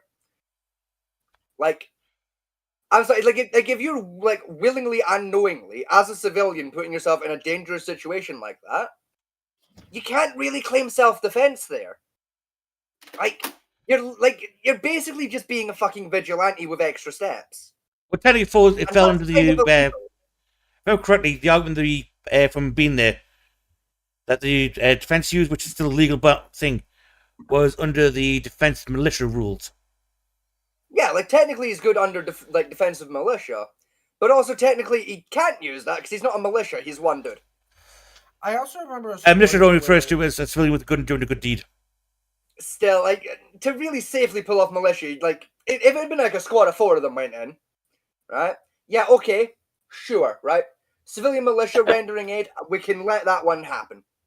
One motherfucker, I'm sorry, that just don't count as a militia. Well, no, technically... One dude with a gun ain't a militia. Well, technically, when it was him and 3 people went in, and he got branched off because he went off to do... They ran with somebody else, and he went off to, I think he was putting a fire out that was pushed towards a gas station. Yeah, exactly. So he put himself in a dangerous situation twice. While armed, as a civilian, knowingly. He already put himself in a dangerous situation going into what can only be described as an active fucking combat zone as a civilian. That's already a fucking bad idea. It's a bad idea, but again, American law allows a civilian to go in and use deadly force if they're in protection of other civilians against an armed mob. Which, let's be honest, the BLM riots were close to being armed mob rioting. It was nowhere near a peaceful protest. There was one story that happened again with the Chad, whatever the fuck it was called. Chad. I don't respect them enough to call it by the right thing. There were I forget what started this, but there were a couple like black dudes that was just driving down the road that was like semi near it. They got lit up by like the Chad's quote unquote security, and the car crashes. The 2 security guys, I'm using air quotes here, go over and like I forget if it was like footage on phone or if it was a CCTV thing, but you hear like one of the guys opens the door and goes to the driver and it's like, oh, you're still alive, huh? And you hear another like gunshot. Yeah, and them I two. believe that was like, them 2 black guys were actually on come back from like a weekend trip, and they lived in Chad, where they resided as Chad. Oh. And then the 2 street guys thought they were cops and opened fire. It was the wrong place, wrong time. Yeah. Yeah, it's like I'm not saying that situation was right. You know, I'm just saying, like, you know, like legally, yeah, Kyle Rittenhouse was golden. I'm saying morally, he was kind of wrong and a dipshit. You know, I was still rooting for him. You know, like yeah, some fuck shit was going on that needed dealing with. That realistically, that should have been left up to the proper authorities, and said proper authorities should have been better at the fucking job and given proper training and everything. But that's a whole other. I agree with you, but again, the case was only prosecuted because of the racial tension. Yes. And the worst point is, though, he didn't shoot any black people. Yes. He shot all white guys, which is even stupider. Because the prosecutor tried to say, oh, it's a racial hate crime. Like, he shot a white paedophile, a Spanish paedophile, which was confirmed later on, and 2 white guys who were dipshits. Yeah, everybody's calling like anti-black racist, and like you look at the people he shot, it's like, Now I'm no biologist, but those don't look like black people. Oh yeah, like I fuck you'll never catch me trying to say Kyle Rittenhouse was racist. Like God no, right? And like yeah, what he did, right? Brave thing, right? His heart was in the right place. It doesn't change that he was kind of a fucking idiot about it, and morally was kind of in the wrong. Legally, yeah, okay, he's good, he's golden. He was still wrong though. Like, as a civilian, you shouldn't be putting yourself in a dangerous situation like that, and frankly, you shouldn't be allowed to claim self-defense either in that situation, if you ask me. The problem is, though, right? What gets me though is the police were too overwhelmed to do the job they needed to do. Yes. Right, so I can understand civilians are going like, right then, these people need help, they're getting injured, they need first aid, the ambulance can't get there, so I'm going to go and do it myself. Right? I can perfectly understand that, and I think that's a moral thing to do. And again, walking in there into a war, it's like, essentially an active combat zone, armed, is a smart thing to do. Yeah. My thing with Kyle Rittenhouse is, A, he was too young for that kind of maneuver, and B, he wasn't trained enough for it. Exactly. Like, he had the medical training, sure. Let's be fair, right? Guy isn't exactly fucking, like, Marine Spec Ops, right? Like, fucking... Yeah. Even with a 4-man squad of, like, fairly competent motherfuckers, I'm still not doing that all. Give me a squad of 10, I'll think about it. Squad of 4, fuck no. No, even just doing a basic civil defense course, which you can do, many good majors do it. So you run through the kill houses, the street combat zone, secret awareness, that type of stuff. Which you had even with those. Even with those, you give me a squad of 4 dudes that like have run those courses, I still ain't running that up. Squad of 10 dudes at that level, I'll think about it. Squad of 4, God no. Yeah, and I say it wasn't tactically, it wasn't the best move they did, but I can understand why they're compelled to do it, and I will never mark him for that. Right? The reason why he did it, why he compelled to do it, I can give him all the green points to that all day long. Oh yeah, like listen, his heart was absolutely in the right place. Unfortunately, he was a dipshit. Technical wise, wasn't the smartest move. Yeah. As for his actual ability to defend himself in that situation, was textbook defense. It was one shot, one hit, and moved on, and he was still trying to retreat, and they were chasing him. Even I still argue, like, the guy willingly put himself into a combat situation, knowing it was likely to be a combat situation, and like, he had to do what he had to do. Like, like all I'm saying, right? Like if you rocked up to Harlem dressed as goddamn Batman, wielding a med kit and an AR-15, you're probably getting done for vigilanteism. Like it's. Even if you turn up with a squad of 4 fucking Batmans with med kits and AR-15s, it's still just not a good idea. Legally, it might be golden, but morally, Problem with the vigilante law, right? With what they're trying to use on. First off, is he had to basically go in there and actively looking for combat. He didn't. He's going there as a medic. He brought his gun for protection, which did not bring that level of vigilantism. In that scenario. I mean, yeah, true, but still, it's just, it just wasn't a good idea. Like, I never said it was a smart idea for him to do at 17. I'll be honest, I don't care how old he was. Either way, it's just, unless you're like fucking like Green Beret Spec Ops, probably not a good idea for you to go try, and deal with that situation. Maybe give it up to the professionals. Again, that's it. I understand everything he did. Was he a smart person to do it? No, probably not. But as for everything he actually did during the scenario where he was in, there's nothing I can say he did wrong or it was illegal in that scenario. Yeah, no, 100%. And again, the only reason he was prosecuted for was because of the racial tension for BLM saying, "Oh, he racially shot black people," and he didn't shoot a single fucking black person in the entire fucking thing. Mm-hmm. In fact, he ran aid to several black people during his whole. I think it was like there 3 days, and the 3rd day he was attacked. Yeah. You know what I mean? It's like the dumbest thing the prosecutor could try for because he wanted to make political points. Yeah. It was like dumb fuckery happened on both sides. I still argue Kyle Rittenhouse was the dumbest of the two. Like, I mean, my biggest thing I was generally pissed off at with the whole BLM stuff was when the Democrats bent the knee. on that one. Because the whole thing with America was you do not kneel for any man or person, or even the flag. Yeah. And by them bending the knee, they legitimized the riot. Type thing. Yeah, but also like the riot on its own had a good base point. They just went about it in the wrong way. Like the point that they were trying to make with the riot was morally a correct point. Their actions were wrong. So it's like, well, no, the riot was wrong. Like, protest, I can understand. Yes, protest all day long, right? Exactly, that's what I'm saying. Like the riot itself was wrong, but the reasoning behind why it occurred is like, yeah, okay, you make a valid point, and like maybe we don't set shit on fire over it. And again, my point is my base point with the cop, the cop got knee on the neck. Yep, he should have rendered aid. Fair enough, lose his job and probably get a manslaughter charge. Yeah, 100%. Yeah. The problem is though, none of those cops could have got a fair trial. Oh, there was no way in hell anyone was getting a fair trial there.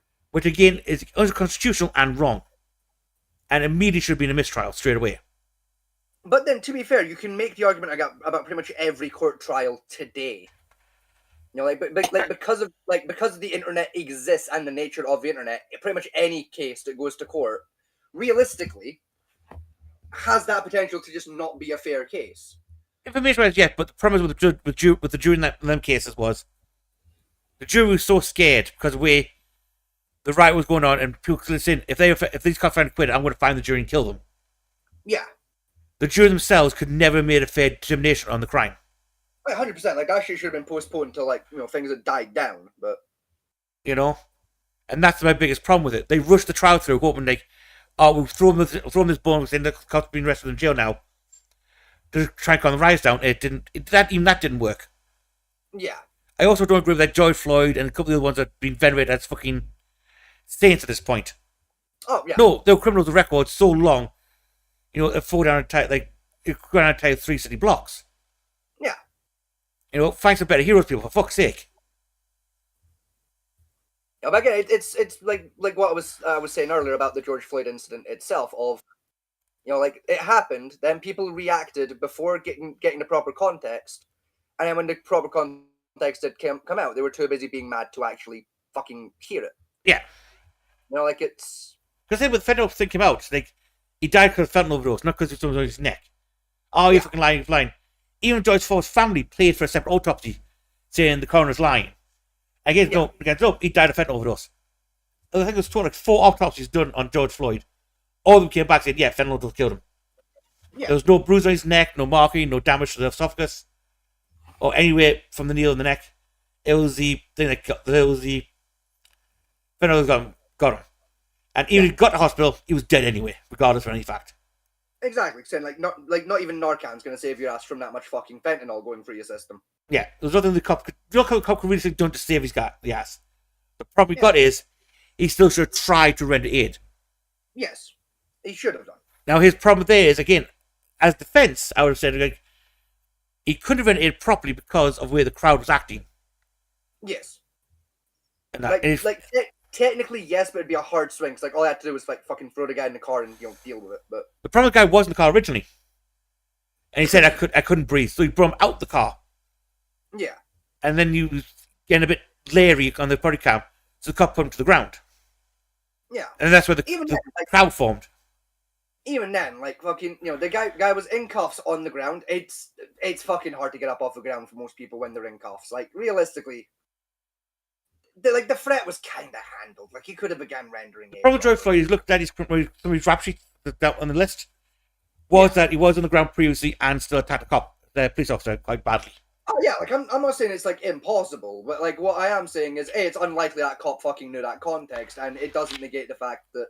The cop ran his rap sheet when he pulled him over for the fake money. Still, that's a stretch. That for me. That's a logical stretch of. He had enough time to run the street and memorize the whole fucking thing, and get all the context of he has previous for fucking attacking. Well, the way the American streets on the computer work is because you see when the body can run it, is a type that comes up with a 90-foot rap sheet becomes warning saying suspect is known for being violent towards police officers and blah blah blah. Is known to carry firearms. A quick summary of what he's known to do. Yeah, that pops up in the system.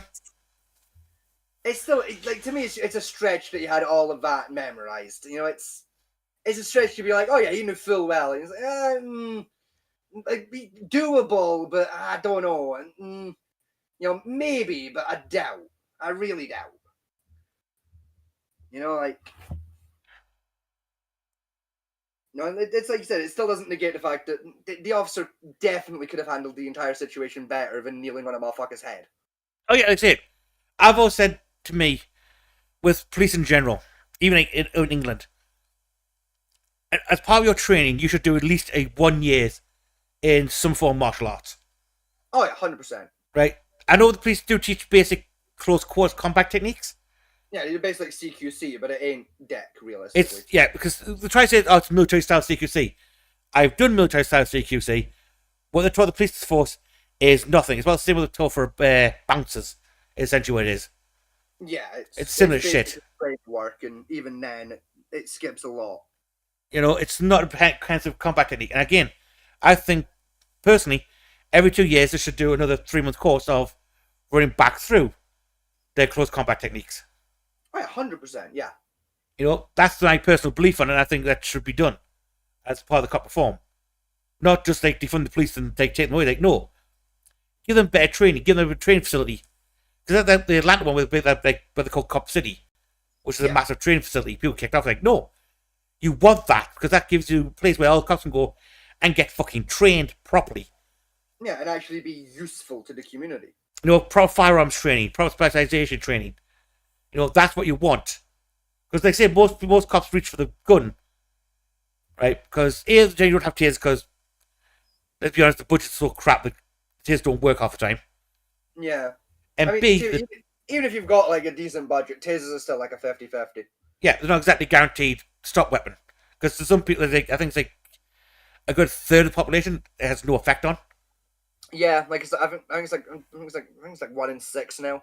Yeah, because I know I've been tased before. It's not going to do anything to you, and there's also I think it's like a 1 in 12 chance of just getting a dodgy taser, and yeah, then there's like a 1 in 15 on top of that of the taser not like pronging properly. So even if it is functional, it's just you know it didn't quite hit him right, and because the thing with the taser is everyone assumes like it's a guaranteed hit. So like, no, they're on 2 springs at a slight angle because they've got spread across the body. Yeah. You know, it's not that you have good positions like point firing system. It's like boing. You know, like I said, I've been tased before, and it's a dick to me. You know, I mean, like I got stunned. I got tased, once, and it put me on my fucking arse. You know, like most people it puts them on the fucking arse, but you know, like at the same time, it was like one of the things. Like, yeah, okay, I'm on my arse for I don't know, maybe 3 seconds once the taser turns off. Yeah. You know, like the guy was like a solid like fucking 18 feet. I had time to get back up and continue fuckery, like. Yeah. Or if not quick enough, you can like pull the prong out and you close too thick. The prongs don't actually get into the skin properly. Yeah, I mean, I took it like bare. I just had my top off and just fucking hit me, you know. But I tell you one thing I did see, which I thought was actually a much better option than the taser. Have you seen that? The Let's Lethal item that was brought out recently. Essentially, it's a clip-on to go on top of the police service pistol. It clips on, and at the front of it is basically a giant rubber ball. Yes. And basically, the cop fires his gun, the bullet hits the ball, pulls the ball off the frame. That goes, hits the target, drops him like a bag of shit. Yes, I have seen those, and I disagree with them for the same reason I disagree with like beanbag weapons and shit. No, it's like, yeah, like theoretically, yes, that is less likely to kill you than a gun. I can still kill a guy with that very easily. Oh, don't get me wrong, you can't kill him that because kill someone with a taser. True, but it's a lot easier to kill a motherfucker with a beanbag gun than it is a goddamn taser. Yeah.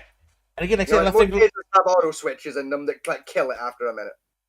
I said, I basically love cops go for the service firearm first. Yeah. That don't have enough training in CQB work to actually deal with that way. Yeah. You know, and even like effectively a rubber ball gun that works by shooting an actual bullet into the fucking thing. I could see that having a malfunction where the bullet just goes through the fucking ball and kills the guy. You know, like what are we watching? What are we talking about? Nothing. You weren't here. We're not going back. We don't have time. Oh. You know, like like yes, like theoretically, yes. Again, it is less likely to kill you, but if it doesn't, if it fucks up, it has an oopsie poopsie malfunction. Like it's, like with most non-lethal weaponry, that thing fucking malfunctions. Odds are no one's really gonna get hurt, and if they are, it's probably the guy using the weapon. If that one fucking breaks and doesn't work properly, that one has an oopsie poopsie fucky wucky because the officer didn't quite screw that bitch in properly or something. He's just killed a guy on accident. Hey, one thing I've noticed, which is under debate at the moment with Geneva, is the deployment of sonic cannons at the moment. Because as in the ones that shoot sound waves at you. Yeah, the crowd. I can't remember what it's called. Things like the REM, MRAD, something like that. Yeah. Basically, shoots a wall of sonic, high pulse sonic sound at the frequency it hurts, but basically riots, that type of stuff. Yeah, no, 100%. That shit should be a war crime. Because America still uses it quite frequently now. Yeah. And I think it was used in a riot in the Middle East. One of the ones. I think it was in Jordan. I've had similar tech used used on me. Cause we use similar technology here in Britain. A lot of people don't notice for some reason. We use similar technology here in Britain. It was invented in Britain. Yeah, we use it on supermarket stores and shit. Like at the front doors to basically quote unquote discourage teenagers from gathering. Oh, that one, yeah, I know what you mean. Yeah, it's a very similar technology, and I mean, fuck, I'm practically deaf. Theoretically, I shouldn't be able to hear that noise frequency. But also, I have fucking tinnitus. So, that shit just sets me the fuck off every single time. Yeah, the child frequency. Yeah, even to this day, as a grown-ass adult, where, scientifically, that should have no effect on me whatsoever. It sets off my fucking tinnitus every single time. Oh, don't worry, I'll prove the point, because I can still hear it. Yeah, there are certain stores I straight up cannot enter in Britain because they have them right at the fucking door. Yeah, and they've got them set slightly too high. So my options are enter and exit the store in crippling fucking pain, or go to a different store. Guess which one I pick? Just don't enter the store. Yeah, it's called go to a different fucking store. Now, could still argument saying because it's invented as a military weapon, right, for naval ships and that type of stuff. And I'm saying, should civilian police force actually use this device to break up riots? 100%. I fully argue no one should use it. Right? Civilian, military, I don't give a shit. It should be considered a goddamn war crime. Right? It does unnecessary damage to the human body, specifically in the Department of Hearing. It inflicts unnecessary pain and suffering upon people that are exposed to it. It's inhumane. Frankly.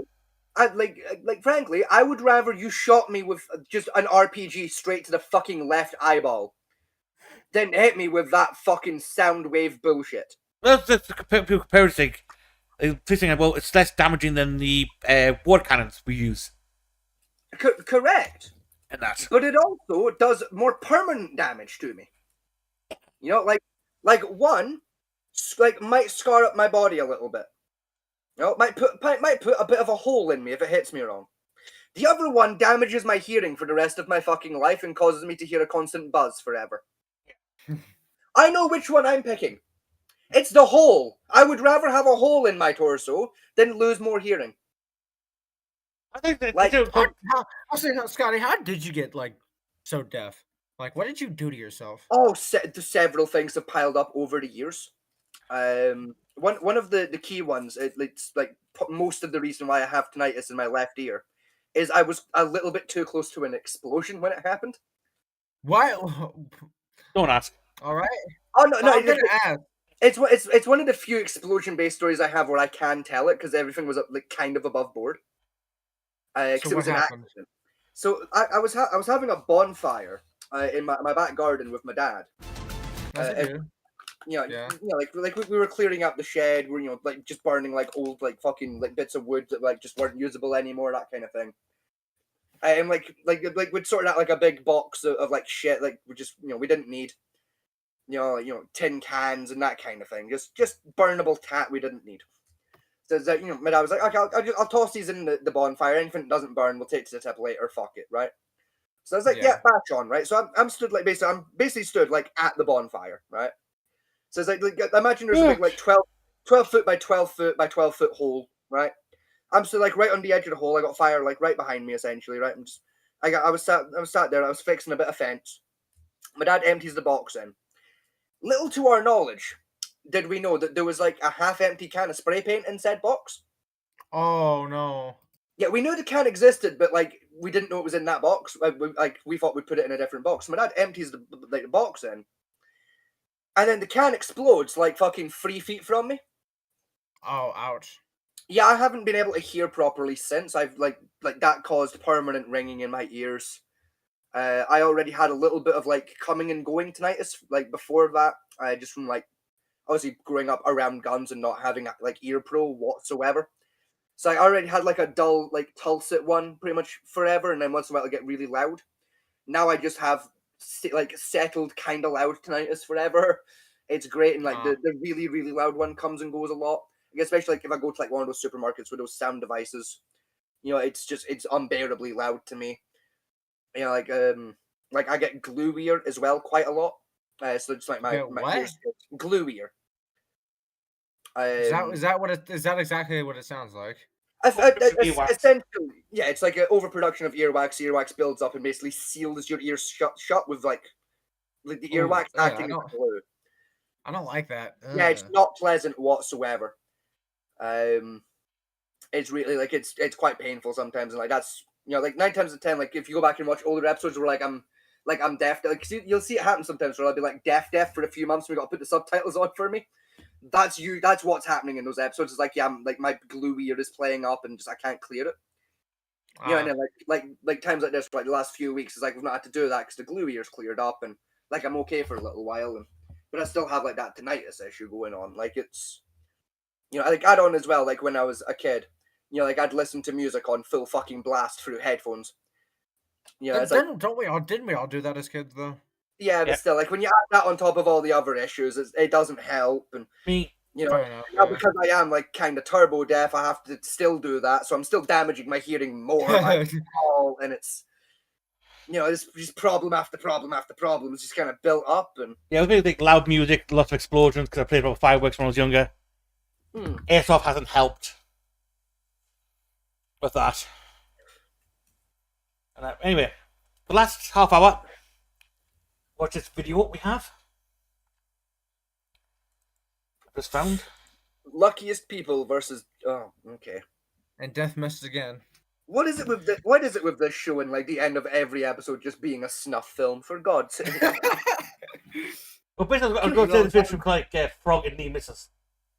Please, can we have 1 week where we're just normal? No.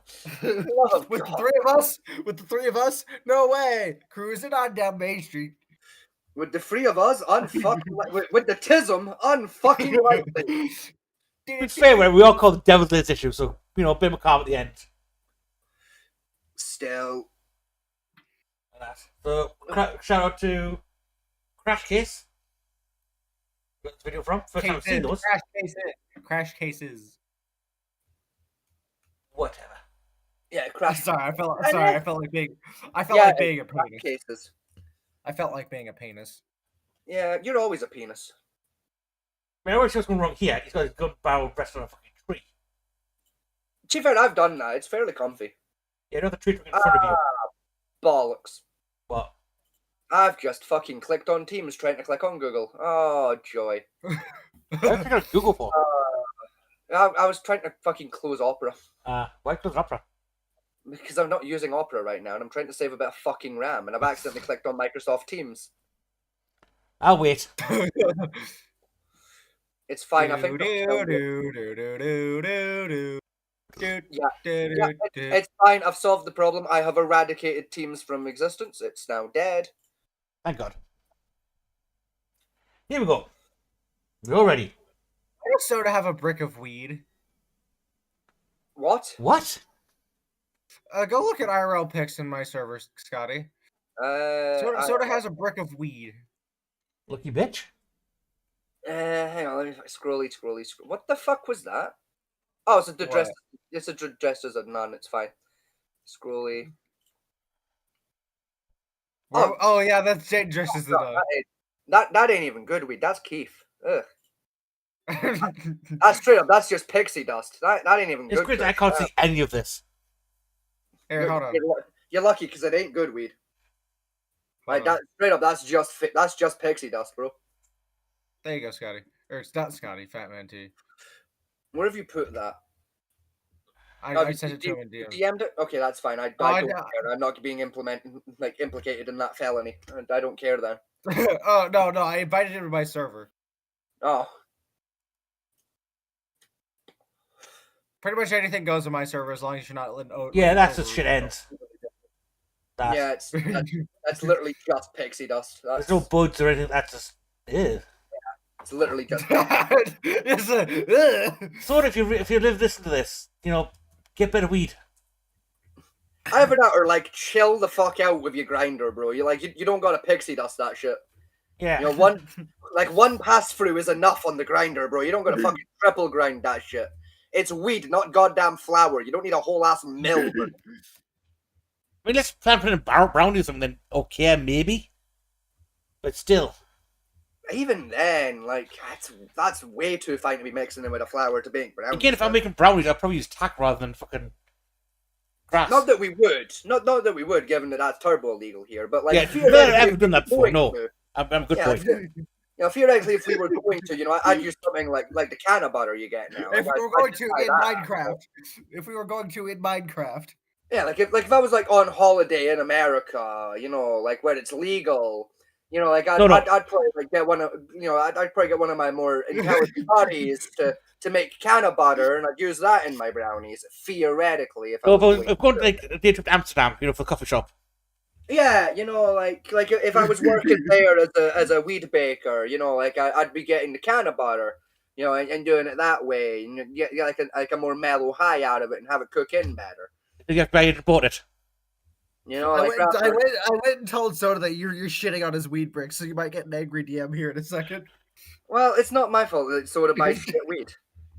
It ain't my fault that my daughter's less street credit than I am. Hey, I'll go play the video now. It ain't my fault I've been a dedicated grinder since 2012. You've been told to go fuck yourself in my DMs. Good. Joke's on you. I'm going to as soon as this show is done. I literally have pornography tabbed ready for the end of the show. Here we go. Ready? I'm going to make my funnies and then I'm going to have a touch. Alright, play the video. Yes. After we finish this, I'm going to go play not Minecraft, War Thunder with my girlfriend. Honestly, I was expecting you to say Minecraft. What the fuck? What? There was some tannerite behind that there board. Back up, you bastard. Hello, everyone. Yep, that was someone put too much tannerite in his fucking gun. Okay, that was a freezer. Sorry. That was a fridge, and you use a dragon breath round. No, that had tannerite in it. No, that had tannerite. Video takes you through heart-stopping moments where luck stepped in just in time. When the line between disaster and safety was only a second apart. Join us as we explore the miracles of reflexes, courage, and sheer force of the road. Whoa! Trick shot! That was smooth. The steel coil picked the perfect moment to perform. The motorcyclist ditched the bike just in time and made a thrilling escape from being... I'm actually wondering if we tried to stop that by hand. One of those fucking things. You'd break your hand. We'd be crushed. Yeah. Your ass would die. It's a steel coil.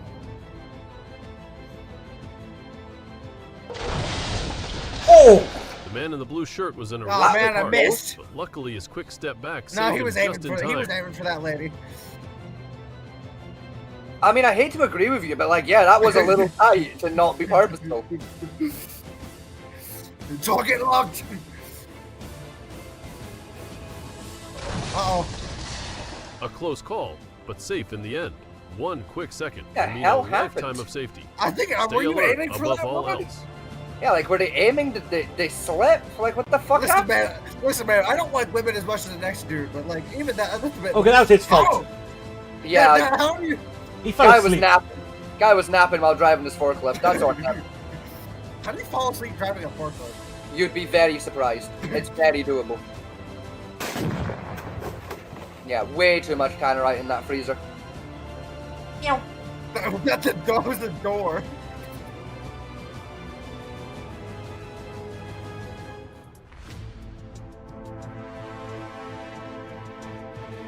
Oh.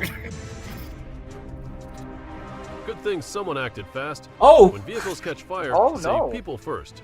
Don't go searching for the slow motion button. Oh, it's a Chinese car.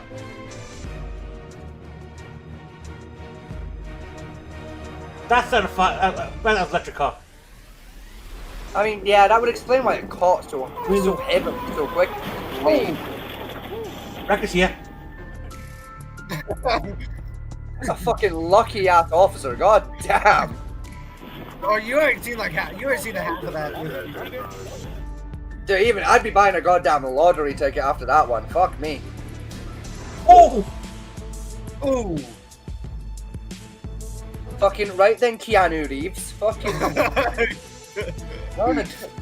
I would say learn to drive, asshole, but that was kind of insane. Got up with a bow. That's what we call true biker spirit. But hey, slow down next time. I can feel the especially in the rain. Yeah. Especially on the wrist from that initial bounce. Oh. Yeah. You know his knees don't feel good neither. Yeah. I mean, look, he's got the mushrooms on his bike, so his bike's not fucked. Oh! Can't help but say, Fucking there hell. were an Can't award park for there, epic buddy. dodging skills. This guy deserves the gold trophy. Again, were you going at him? Is it just me or That like? truck decided Oh, to go full fuck, drama in fuck. real life. Hello. Thankfully, Oh, what all was the the dog? characters exited the scene right on cue. Wait, hold on. Go back. What even caused that? Hold on. Go back. In real life. I think his tire slipped.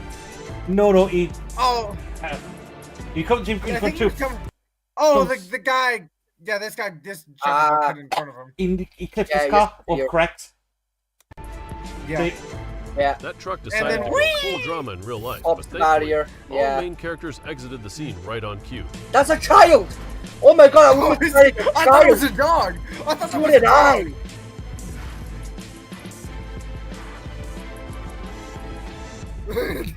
That one was just smooth. They're That was so just excited. They're so excited. Uh-oh. He's gonna go over. He's gonna go over. No, he's gonna go back down. Nope. Oh! Did he just like hit the eject button? Pretty much. Gamer just hopped out of there and legged it. how was that Press like? J to leave your...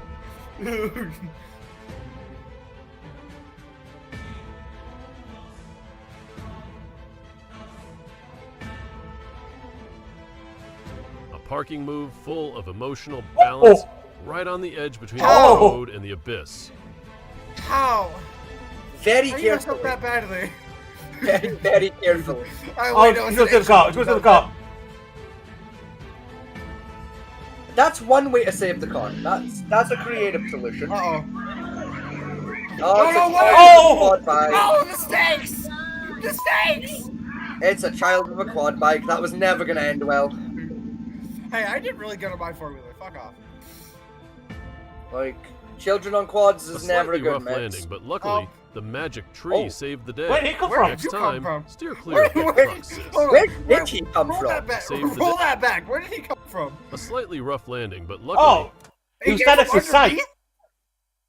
underneath? He was, yeah. I think he was like working on the sign and then. No, he's on a Oh scooter. no, he's on a bike. He's on a bike. He's on a bike. Oh god. Yeah. That side is working overtime. No, to he got save hit. him. He got hit. He got hit. Oh. Like that shit hit him. That's what sent him. But his bike was in the way. He's on one of them the 100, 500s, I thought- 50s. First, I thought he came from underneath the truck for some I think reason. from the top of the truck, to be Or honest. from the bus. Yeah, so did I at first. I thought he come out of the truck, but no, he got launched off a but bike luckily, behind the the truck. magic tree saved the day. Holy Next shit. time, steer clear of big trucks, sis. Lucky bastard. Oh, Oh, that's just. Oh, that's just stupid. what the fuck? And That's either a Was woman or Grandma- a 90-year-old. I was going to say, did Grandma steal the car? Did Grandma try to make a getaway from the old folks' home? No, not the doggo. No. Oh. Top tier tree going by the boss. Van de Punherat's fast, but the dog's reflexes are faster. Barely. Jesus Christ. Jesus Christ. That was by a hamster's ball. Oh no! Hey, you just lost your passenger. Oh no! He don't give a fuck. He gone. Neither did the truck driver. The truck driver probably didn't see it. Heavy rain doesn't just flood; it knocks down walls too. Don't be careless during storm season. Those two girls banging behind that owe wall. the rescuers a big thank you. Probably.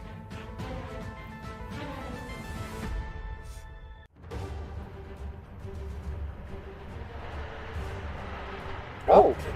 What the fuck? Building. What happened? The building came down. That's what happened. No, it's billboard. Oh. Like you can see it start at the top frame. I ain't healthy.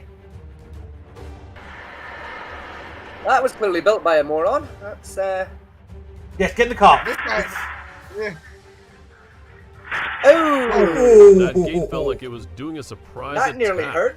Lucky dodge. Stay away from tall, unstable objects next time. How did you fall over? He's overfilled and it's come out of the joint. Yeah. Put the gate back, Mora. Oh, Death Road. Landslide. Yeah. Yep. Back up. Back it up. Back it. Uh-oh. Oh. Too late. Oh. Uh-oh. Oh, that's sketchy. He legit didn't have time to slam that bitch in reverse before it was gonna hit Spinning him. like a top and waking up mid-air. Driving requires more than skill. That can open. Sheer luck too. It looks like you took a can opener to it. Looks like you took a can opener to it. Again, that's just luck. Yeah. Ah. Oh! Even with the cushion there, that hurt. Hey, yeah. Even with the cushion, that sucks all kinds of dick. Oh, why are you going after the car wash attendant? He's come off the railing, that's what's happened. He ain't hit that shit properly and just skipped it. I thought he was going after the car wash attendant. No, he's just not hit the rail right and assumed he had. And there we go. Honey, I'm home. He was aiming to park it there too and he just fucking overshot it. Oh no, he's taking a shortcut, right.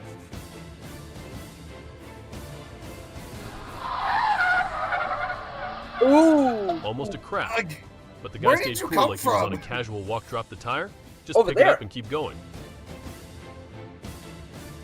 That's like Granddad's first time dodging something like that. Oh god. Meow. Meow. Oh, Scooter Raiders.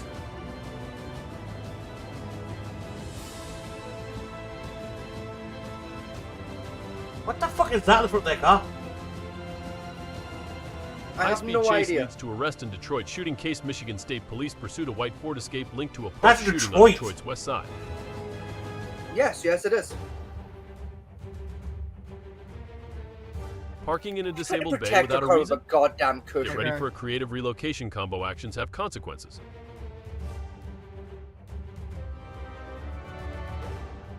Fair point.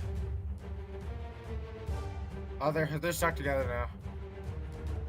I like use a cushion to break the car.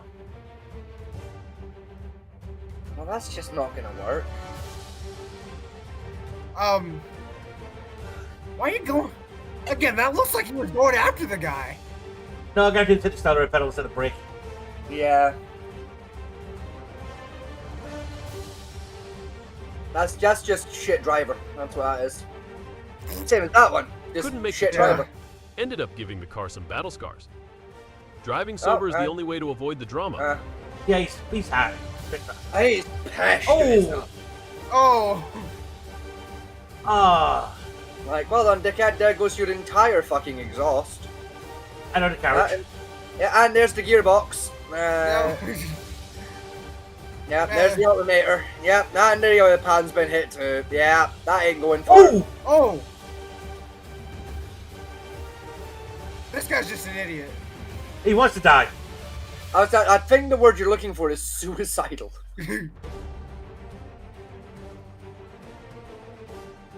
How this guy got arrested? I hope he does, because he's going to get hit by a car and then blame the driver for it. There's two of the cunts. There's two of the cunts. If I was driving on the road and someone tried that shit, I'd veer into them as they tried to dodge. I would purposely hit them. What, lady? Fucking. It's a car joust. Oh. Fight. Fight. The SUV's gonna win that shit. It's Oh, got a yeah. better end. Your Fiat Panda ain't gonna win this sumo fight. Everyone needs money, What and the they fuck? are no exception. They need money to buy bananas. I mean, they can't do worse jobs than some people do, Mike, things like that. Yeah, true. He saved it though. No, he hasn't. Never mind. Oh, shit. Oh, and. Oh, and fuck. He didn't have enough counterweight on there. That's what happened there. Just one lead Not enough and a sky counterbalance. full of blessings. That crane driver's fired. Yeah, that's really expensive. I think the guy that fucking hooked up the weights is the one getting sacked because he clearly fucked math. Who's crying in the background? Probably someone got hit by Incoming dead. tire! Incoming! Watch out! That must have hurt. Hey, Ben. The last tire bender.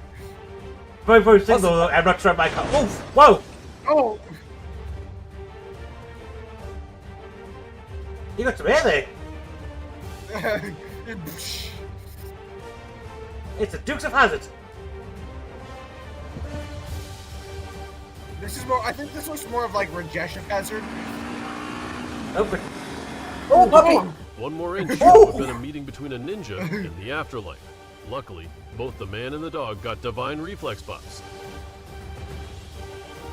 Fire truck. Oh! On icy roads, nothing is guaranteed. That was uncomfortable Fast for that guy. reflexes and I was expecting that to luck. happen. I expected it to be a smaller car, not like a box truck. Like, look, all I'm saying, right? See the firefighter that was like at the door. That guy ate so much shit. You got 5 That, like you gotta remember that guy just took a whole What are ass. you doing? Oh! So, can we pause so I can finish explaining, please? Like, it's like the guy that was like at the door. He just took a whole ass fire truck to the spine, with the concussive force of a lorry behind it, as well as a door to the chest, and then got flung onto the ground with the force of a lorry. That guy ate the most amount of shit. I don't think a human being can eat more shit than that guy did. Like that's a horrid fucking triple whammy to get subjected to. I'm amazed the guy can walk after that. Because you know that I'm still standing. No, okay. No. Shite It was power. worth a shot. Shite power. All right. Where are you still there, Fat Man T? I think he had a heart attack. Oh, your mic's fucking cut again. Yeah, because I just heard him shout from downstairs and it didn't come through the Discord. It's another one of these. Right, how's that? There you go. You're back again. There we go. I'm partly closing the door. You must have caught the cable or something then.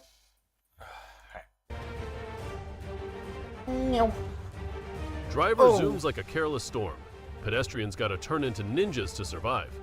Even walking needs as much focus as driving. Yeah, that fucking biker just caused.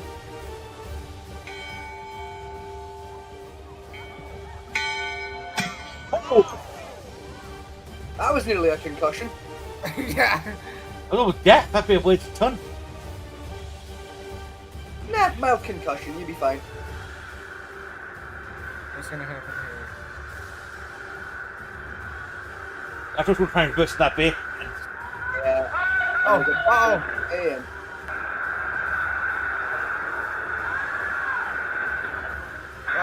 He's get a gonna bike. take the bike with him? We're the only one. Oh! Hey, he's not recovering. Oh! They were racing. Yeah, they were racing. 100%.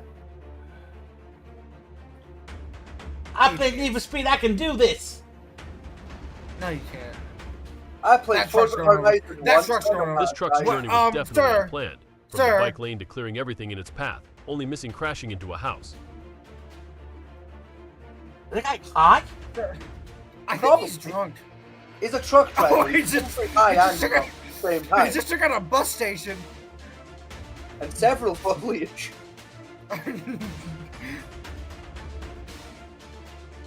It's a truck driver. He was probably high on Percocet.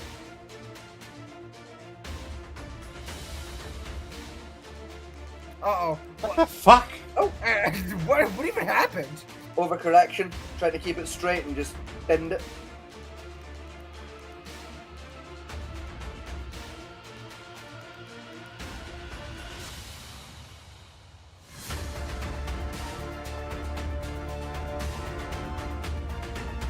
Oh. He put a speedboat over. On October 11th, 2024, while assisting I a think stranded he has, motorist, yes. a police officer joined the pursuit of a Chevrolet Avalanche with fake plates. After a brief struggle with the officer, Michael Barnes fled and drove at high speeds. He didn't outrage. How high could he get? I was expecting the officer to almost get hit because there's so many clips with like officers like.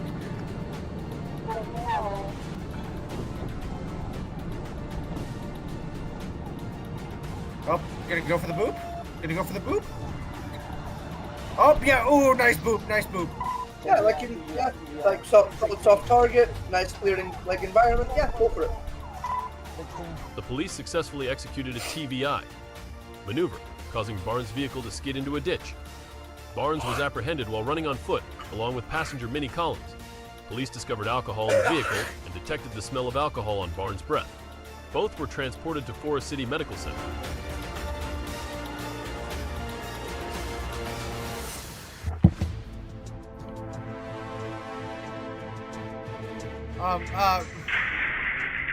This reflex definitely wasn't built in a day. Who would have thought a day of sweeping the street would uncover his hidden talent? Mastering the art of dodging trucks. Yeah, show them drive with this idiot. Okay, we've got a street market. And a big ass tire! Bender, what a peaceful day today. Tire, let me help make Where this did that place tire a bit more come lively. from? A tractor, I'm assuming. That bitch came off a John Deere based on the size And of it's it. still going. Oh! Oh! Who that guy? Oh, from that truck. Hello. I mean, that was the biker's fault. He was on the wrong side of the road. He's just standing there on top of the car like, what happened? Well, yeah, where the fuck else you want him to sit? That's where his ass landed. That's why kids don't filter very easily. Opening a car door without checking? Best case, it's just an apology. Worst That's case, the it's an biker's fault. accident. He was trying to cut traffic. It's not the driver's fault. Yeah, that was the passenger's fault for not checking their fucking mirror or looking before opening the door. See?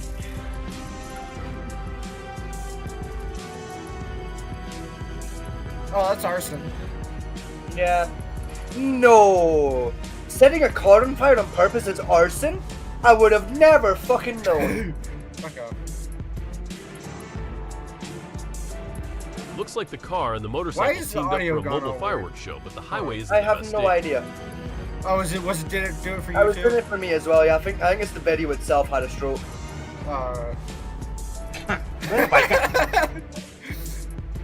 Yeah, where's the biker? Don't worry about it. I mean, props to the bikes that run on one wheel.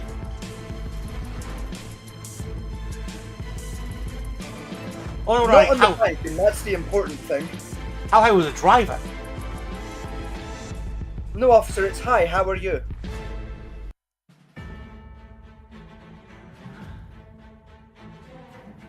Oh, back to this guy again. Yep. I think it's a siren. Was I this, think it's a car. the stop police? I mean, yeah. It's so gay as fuck. Oh yeah, like it's shit, but I think it's a siren. The chase ended at Livernois and Howell Street after Probably officers right. executed a pit. That, I can imagine the cop hitting the pedestrian. I'm guessing he cut in half with that on his bonnet. Oh. Nah, Yeah. you'd have to be going some fucking speed to cut a guy in half with that. Yeah. Maneuver, forcing the vehicle to stop. Okay, go for the boot. There we go. Good boot, good boot. Oh, it's state police. The Run, suspects motherfucker, abandoned run! the car and attempted to escape on foot, but were swiftly apprehended by police. The dramatic chase concluded without injuries, and the suspects are now in Why are custody you as running? the investigation Why are you running? continues. Why are you good? Oh, It's heavy. Attack of the bug. You know, The question is, why did the dumbass run into the line that the car was driving Yeah. by? Why didn't he fucking just get back in his car? This is Like, worse what a than- dipshit. Think about that. Those cars are expensive. Oh, they are, yeah. That's like 120 grand ruined right there. The engine some taxis might be lucky, but oh, That's a head-on collision. The engine's fucked. engine in the boot. Oh yeah, fuck. So it is. Sorry. Yeah, Yeah, it's you're right. rear-engined. I always forget that about the bug. Pickup And- lost its wheels, hello, sedan tire. lost its front. But hey, Goodbye, at least tire. the driver didn't lose their sense of luck. Oh, Goodbye, bumper.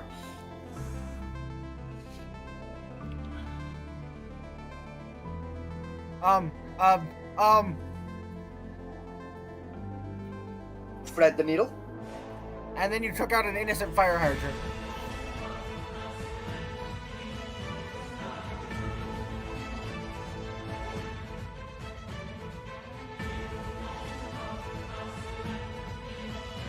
oh yes, drinking while riding a bike scooter.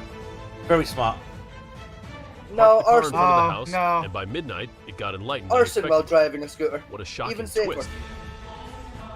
Oh, wait. Oh, I thought he lit himself up for a second. I was gonna be happy. No, he lit up a. That was probably a flare.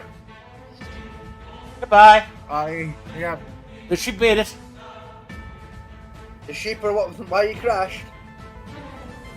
Like he tried to veer to dodge the damn sheep, and he just fishtailed himself. It's a spa. It's a cop in a spa. Hello.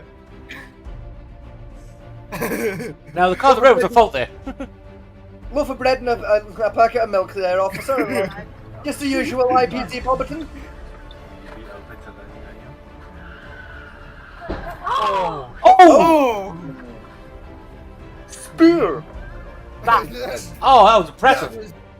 Man got Roman Reigns by a car. Holy shit. That car just went up. That is some impressive films. Escaped the explosion spectacularly, but the car says you saved yourself Straight and in the forgot about wall. me. What a dip. Right into the goddamn wall. Robert, good book Oh, that guy. fast forward. I mean, he crashed the wall, took the wall out, and his truck's perfectly fine. I mean, yeah. Good build quality there, Ford. Not bad. Dude, I'm just surprised the Ford fucking started. Like, I'm surprised the engine turned over, quite frankly.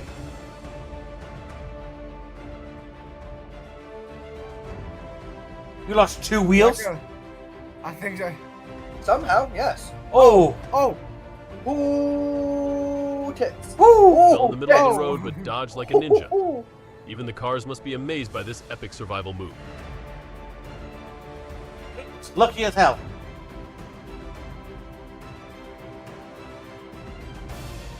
Your bus. Bus, what are you doing? Dominoes. Yep. And one guy think I'm not involved in this. I'm just trying to get home, man.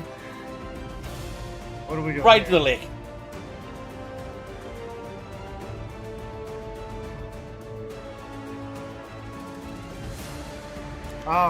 Yep, didn't put his The car parking went brake into the on. pond, and the driver's mood went downhill. Forgetting the handbrake. Food was Stevie's truly car a and sat there and watched it happen. Yeah, I mean, what the fuck was he gonna do? Yeah. Like, that What are you twin was catching the car. Oh, dipshit. Ah, road rage.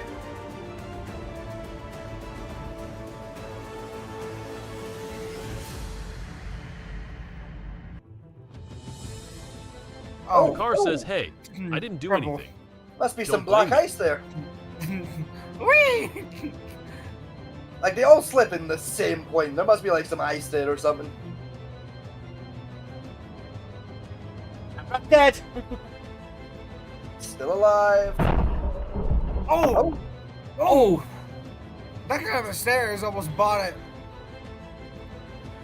Oh, that's a pissed off Bill. Angry Toro. I hate this fucking car.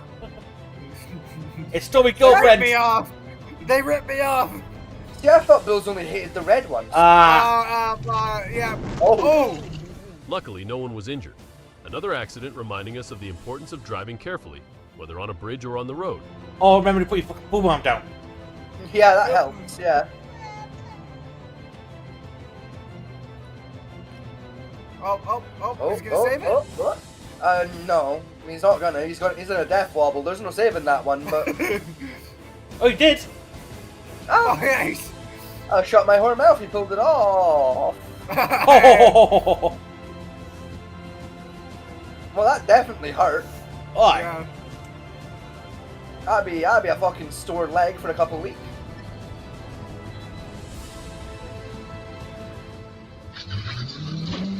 Oh. Hey, up.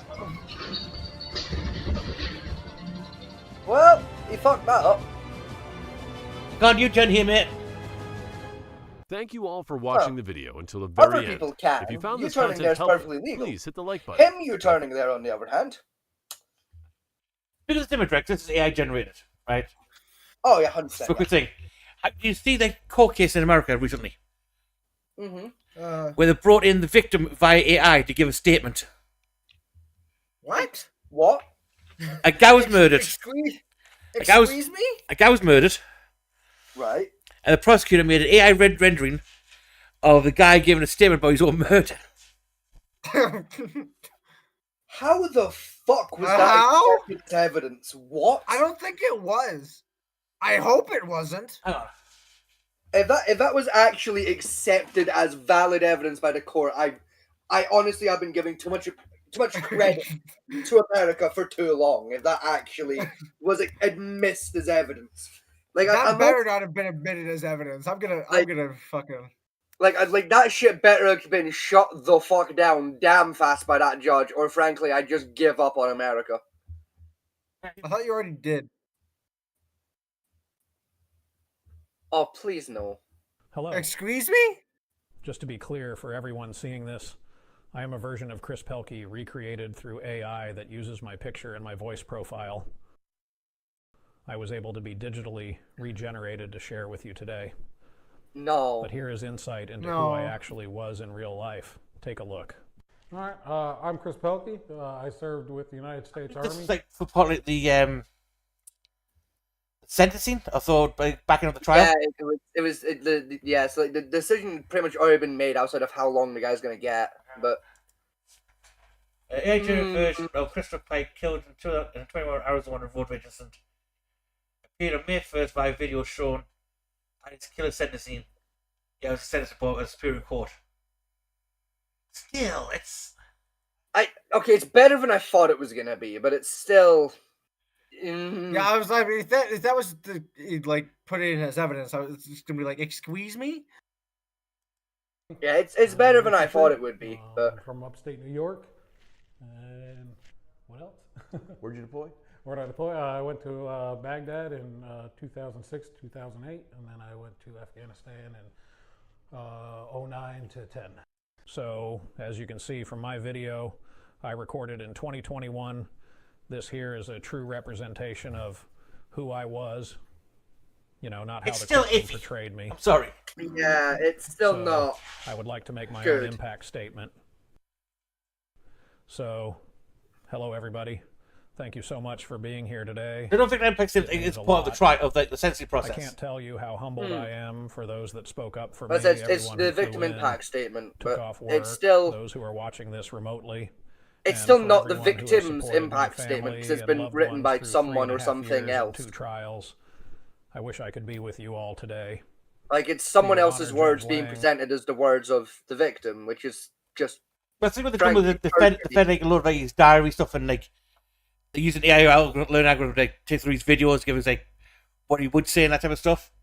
Even but then, it's scuffed as hell.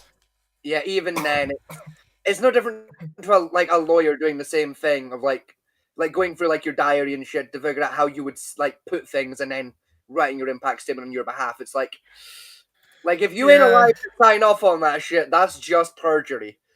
Like, I mean, what was this? All right, depending on what state you're in, it's then his order. I think I was ordered sentenced by jury. Yes. Now you still for jury, that's going to influence the jury much worse. Oh yeah. You know what I mean? Like, that's even for a lawyer, that's just morally incorrect. Yeah. But probably now by the standards of a lawyer, that's just wrong. Probably now it's been done once at the Superior Court. Yeah. You now have a precedent now for every other case. Yeah. And that's just, So imagine every court trial now ended with something like this.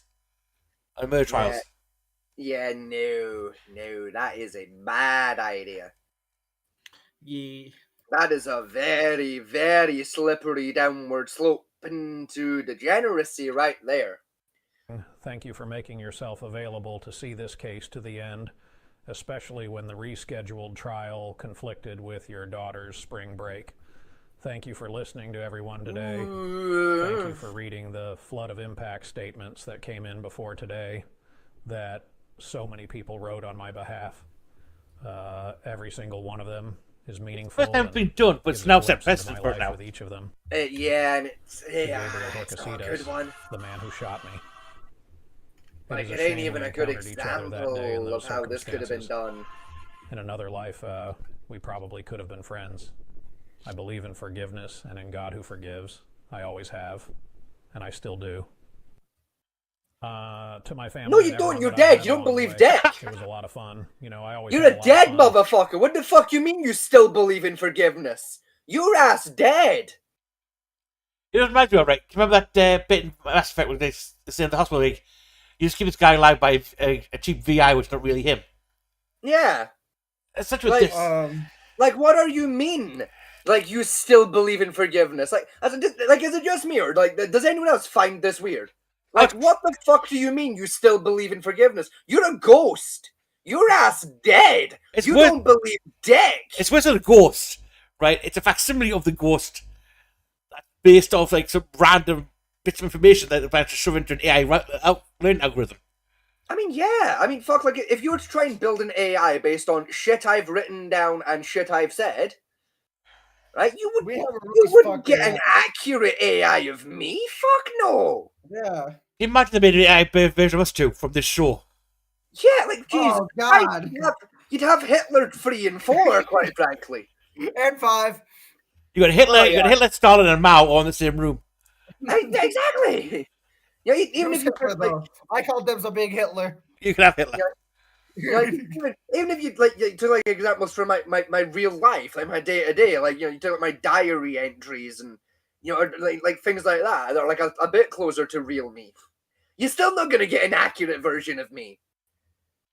That's like no. It's a fucking terrible idea. Love each other because you never know how long you have, but make the most of each day and live your life. It is okay to stumble. God has you. Remember, getting old is a gift that not everybody has. Glitched hard. Embrace it and stop worrying about those wrinkles. I once played with one of those filters on your phone where you can make yourself look old. I shared it with a cousin of ours years ago. This is the best I can ever give you to what I would have looked like if I got the chance to grow old. Scary, huh? No, really. Thank you to everyone for being here. It means more than you know. I don't like this. I really don't like that. Either. Like, no. Like, there's gamers. I've seen some wonderful examples in my time of just woefully inappropriate use of AI. And that's just hit the top of that goddamn list for inappropriate use of an AI. Yeah, it's... Like, that is... That's just... Yeah, no, there's no way to slice that where you can say that was a good idea. Technologically, that was shit. Morally, that was wrong. Legally, that was dubious at best. Like, that... Nah. Cut his mic. Right? Cut the mic of the AI and the lawyer that built it. Cut the goddamn mics. Like, I mean, I see. I can understand what they're trying to do with it, but again, for legal purposes, like for purely legal purposes, I think it creates an unreasonable burden on both the judge and the jury. Yeah. For sentencing from that point of view. It's wrong. It's very wrong. You know, especially like with like some of the wording the AI was using there is just so much worse. Yeah. Again, like the AI saying, "I still believe in forgiveness." It's like you're not him though. You're not him. Like you'll never be him. You're exactly. You're a representation of a dead dude. We don't know how the dead dude feels about this fucking matter. Like, you know, like the dad of the victim come out and saying, my son believed in forgiveness and I believe he still would, and in this circumstance. That's one thing. Yeah, that's one. That's one thing. That's an expression of opinion. That's an expression of an opinion towards another person's character. Yeah, I believe my dad would have said AI this. pretend to be that fucking guy, and make the claim. That's just wrong. Nah, I don't like that. No. The problem is we can get like say a DB case where a person's died, and we get the victim then say, I'm a Moira. My husband beat me," and like, no, that's just exactly, bro. Like it's a slippery slope that they've just opened. Like, that is a goddamn slip and slide of a moral problem, right? What we're going to do next? We're going to get basically the victim up for defense. Like, okay, he's the victim. We're now going to interrogate the victim. I see if there's anything wrong in the case. Oh yeah. So I can see it. Like it's like so yeah. What lawyers are unironically doing right now is like that meme, like the D&D meme of like the fucking necromancer lawyer. Yeah. Oh yeah. Like I summoned my first witness. The victim. Your Honor, the defense would like to call the first witness. Who is it? The victim. It's like unironically, that's what we're doing now, and it's wrong because we're not even doing it correctly. Yeah. I mean, I think in the future maybe get AI where you put like enough data in to get it very damn close to the person where the person would have thought and spoke. Even then, I don't think you could. I genuinely do not think that there is a single person on planet Earth that leaves enough evidence behind of who their character was to make an accurate, depiction of who they were to the point where the AI could know correctly exactly what their views were.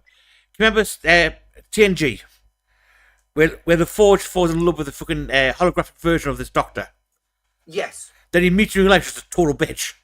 Yeah, it's the exact same thing. Yeah. What was that? It's the Next Generation, like Star Trek, the TV show, the Next Generation.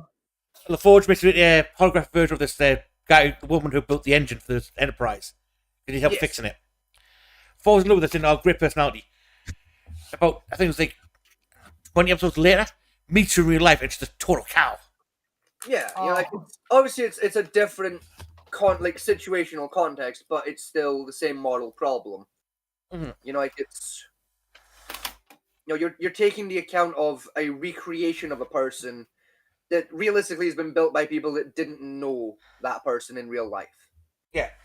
And even if it is being built by people that knew them, like you could gather literally every single one of my close friends, every single one of them, right, and get them to work together to try and recreate a perfect recreation of me and AI, and they would, no matter how good that AI tech is, they will not do it. You got to guarantee the person going to fuck your role. Because if I said, when you make an AI version of Vegas for a Victim Impact Statement, I would just turn into like a horny, brawny furry. I would do the same, and then the entire firm erupted like a civil war over how we do this. I don't know, even now, I'm talking you take my close inner circle, the boys that have been with me since day one that know pretty much every detail of my goddamn life. Those guys, right? The guys that were there from day one and saw the fuck shit firsthand. Those motherfuckers, right? You could get those guys together, and that AI still ain't gonna be accurate because there's shit that I think and feel and know that I just don't talk about to a lot of people. I think that's what's pretty much everybody. Shit we don't talk about. And it's not we don't talk about it because it's just never come up in conversation. You know, like I can't tell you a single point in time where I've been in a conversation where someone has asked me like the ins and outs of my opinions around General Mao, for example. I have opinions on the guy, never really come up in conversation. The problem with the victim independent statement is, out to me, is the victim in the case is the family left behind, not the guy who's been killed. Exactly. Like, yeah. I know they refer to him as a victim. Yes, he is because he's dead. Yeah. But the impact statement refers to the family that's left behind.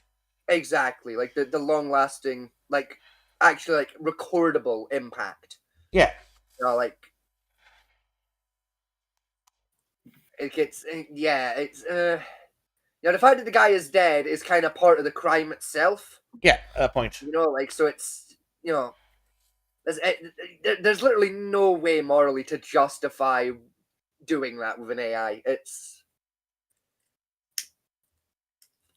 such a slippery slope that they've just opened wide open. Like they've opened Pandora's box. I would like to get a bit further to know why they did it this way and how it got past fucking any kind of fucking law test.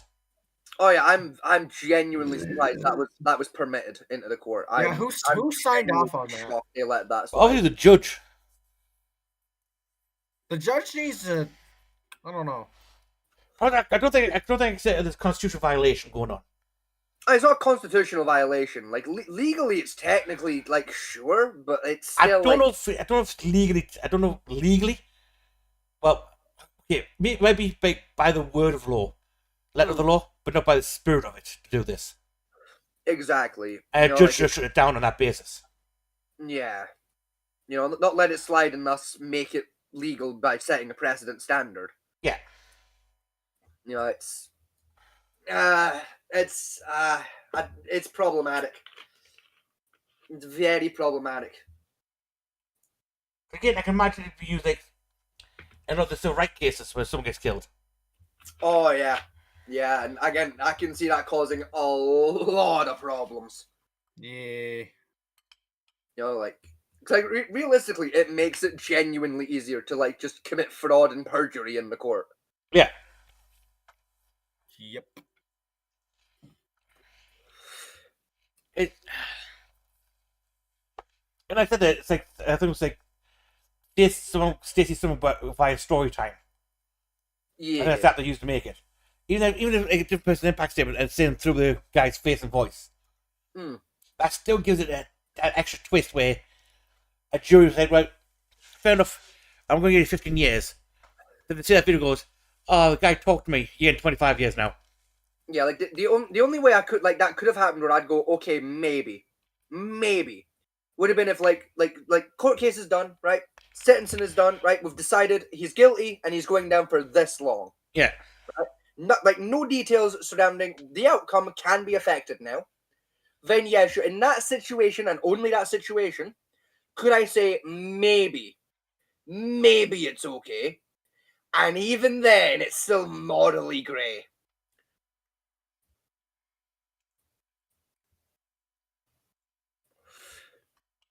I mean, even like a memorial type thing. Like, oh, your husband's dead. You know, so like he's his AI. You know, that's a Oh yeah, like that, like morally and medically, that is a dog shit idea. Doing like AI memorials for people. Like I like back when like AI was first getting big, like during lockdown, like I was getting into AI and learning more about it. Like I looked into like that side of AI usage. That is one of the most unhealthy fucking things I have ever seen, bro. Like the number of people that have lost loved ones and like made AI replicas of them. I like genuinely like treat their day to day like this AI is that person and they're still with them. It's like that's not unhealthy. That's not good. It really isn't, bro. It's so unhealthy. Like I'm saying happening to the part of funeral services now. Oh, like I've seen people like do it themselves and like genuinely just go off the fucking deep end. He might be dead, but he's still with us here. Exactly, say, come on to your daddy. Yeah, He's literally dead. that. Yeah, literally that. Like there was a woman I used to know. I hope somebody that I used to know. Yeah, I hope she's genuine. I hope she's doing okay because she was not when we last spoke. But her husband unfortunately passed away a couple of years ago due to pancreatic cancer. And she genuinely, like a week after the fact, built an AI chatbot of the husband on an iPad, and then basically strapped said iPad to like it was. She called it a robot. It was literally a broomstick duct taped to a Roomba, and then duct taped the iPad to the fucking broomstick. I feel bad for laughing at that. Yeah, I know. Like, I don't blame you for laughing because like it is absurd. But then just attached the iPad to the broomstick and like had her kids treat it like it was actually dad, and like the kids were like young enough like that live slide, you know, because like rather than telling the kids, because they were like 4, rather than being like daddy's going to heaven and shit. It's like, oh yeah, daddy's just away on business, and then just fucking built this fucking robot in their shed. You know, and was like, look, daddy's home. And because the kids are like 4 and fucking stupid, they don't know better. You know, it was so fucking stupid. Yeah, like, it was so unhealthy. Like, the last time we spoke, like, I tackled her about it. Because I was like, look, you're fucking up your kids and you're fucking up yourself. Like, you understand that isn't actually your husband. It's like, no, it is my husband, though. It's like, it's not. It's like, that's not Phil. No. Phil's fucking dead. That is an iPad. That's not Phil. You know, the accident wasn't your fault. Exactly. It wasn't your fault that he died of pancreatic cancer. Like, it wasn't even your fault it wasn't caught in time. You know, like, just shit happens. You need to, like, deal with this. You need to go to therapy. That was the last conversation me and her had. And I got a genuine hope her and the kids are doing way better. That was, like, 2 years ago. I honest to God hope they're doing better, but I doubt it. Like, with how far off the edge she already was, I doubt she's doing okay. I mean, just the parasocial anti-ness of it. Exactly. Concerning as hell, because I mean, you get people like doing that with like the actual like say VTubers and like creative celebrities online. It's getting more common now. Doing that with like say a dead relative. Yeah, it's so unhealthy. What did you say? What did you say was more common now? Parasocial anti syndrome. What's people that? basically people forming parasocial relationships with like people like that don't exist. You're like a VTuber model, or like I mean, there's a really good example of like that guy in where was it now? I want to say it was like Milwaukee. There was a guy that like genuinely like just fucking lost his marbles because he unironically he was schizophrenic or some shit. Like he fell in love with like a TV character, and so the character was killed off in the show, and he went off the fucking deep end. So he was genuinely in love with them and like was convinced they were real and like lived in his house and shit, and then he died in the show and became convinced that he just watched his like the person he loved die on television, and like just went off the deep end and went on like a mass crime spree over it. Yeah, he stormed up the set and they started shooting the actor who posted. Yeah, that was it. Yeah. You know, like I don't think it's the same case, but like same like kind of thing. Like because I know that case also happened. No, the one I'm thinking about, like, if I remember rightly, he robbed a bunch of banks and like shot some cops and went to jail. But like, yeah, it's becoming more and more like just prevalent an issue of people forming like really unhealthy parasocial relationships with people online. Especially like YouTube and stuff. It's because like as creators, we put a lot of ourselves into the show.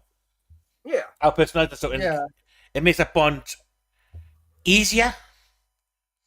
Because they say every time we do a show, like we invite audience into our like home and world type thing. Yeah.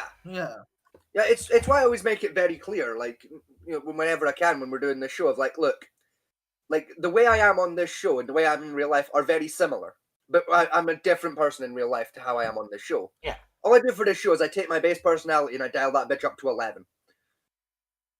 You know, like most of the time I'm starting like maybe an 8. You know, I don't really change much about myself when I'm on here. You've not been doing it long enough, in fairness, but like, fair enough. But you're also not as like trained as I am. Like you gotta remember, I did acting school and shit. You know, so like, I mean, I used to like be on Jaden streams a lot, and I was pretty much the same as I am like normally. Just. I think the first thing we did. A lot of people are, to be fair. Like a lot of people are when they're on camera, they're just themselves. Like for me, I just take that element up a little bit of just I'm me, but I dial it up for the entertainment. You know, I'm a little more bouncy. I'm a little louder. You know, I kind of punch my points a little bit harder. I think the thing we did when we set the show up in the Discord was we immediately locked down the DMs. Yeah, straight out. Like if like if you're in this server and you're not like on our friends list, you can't message us. You know, it's straight you can send a message request, but that shit's getting blocked straight out. Like it's like whenever I get a message request, the first thing I always check on the profile is what server do I know you from.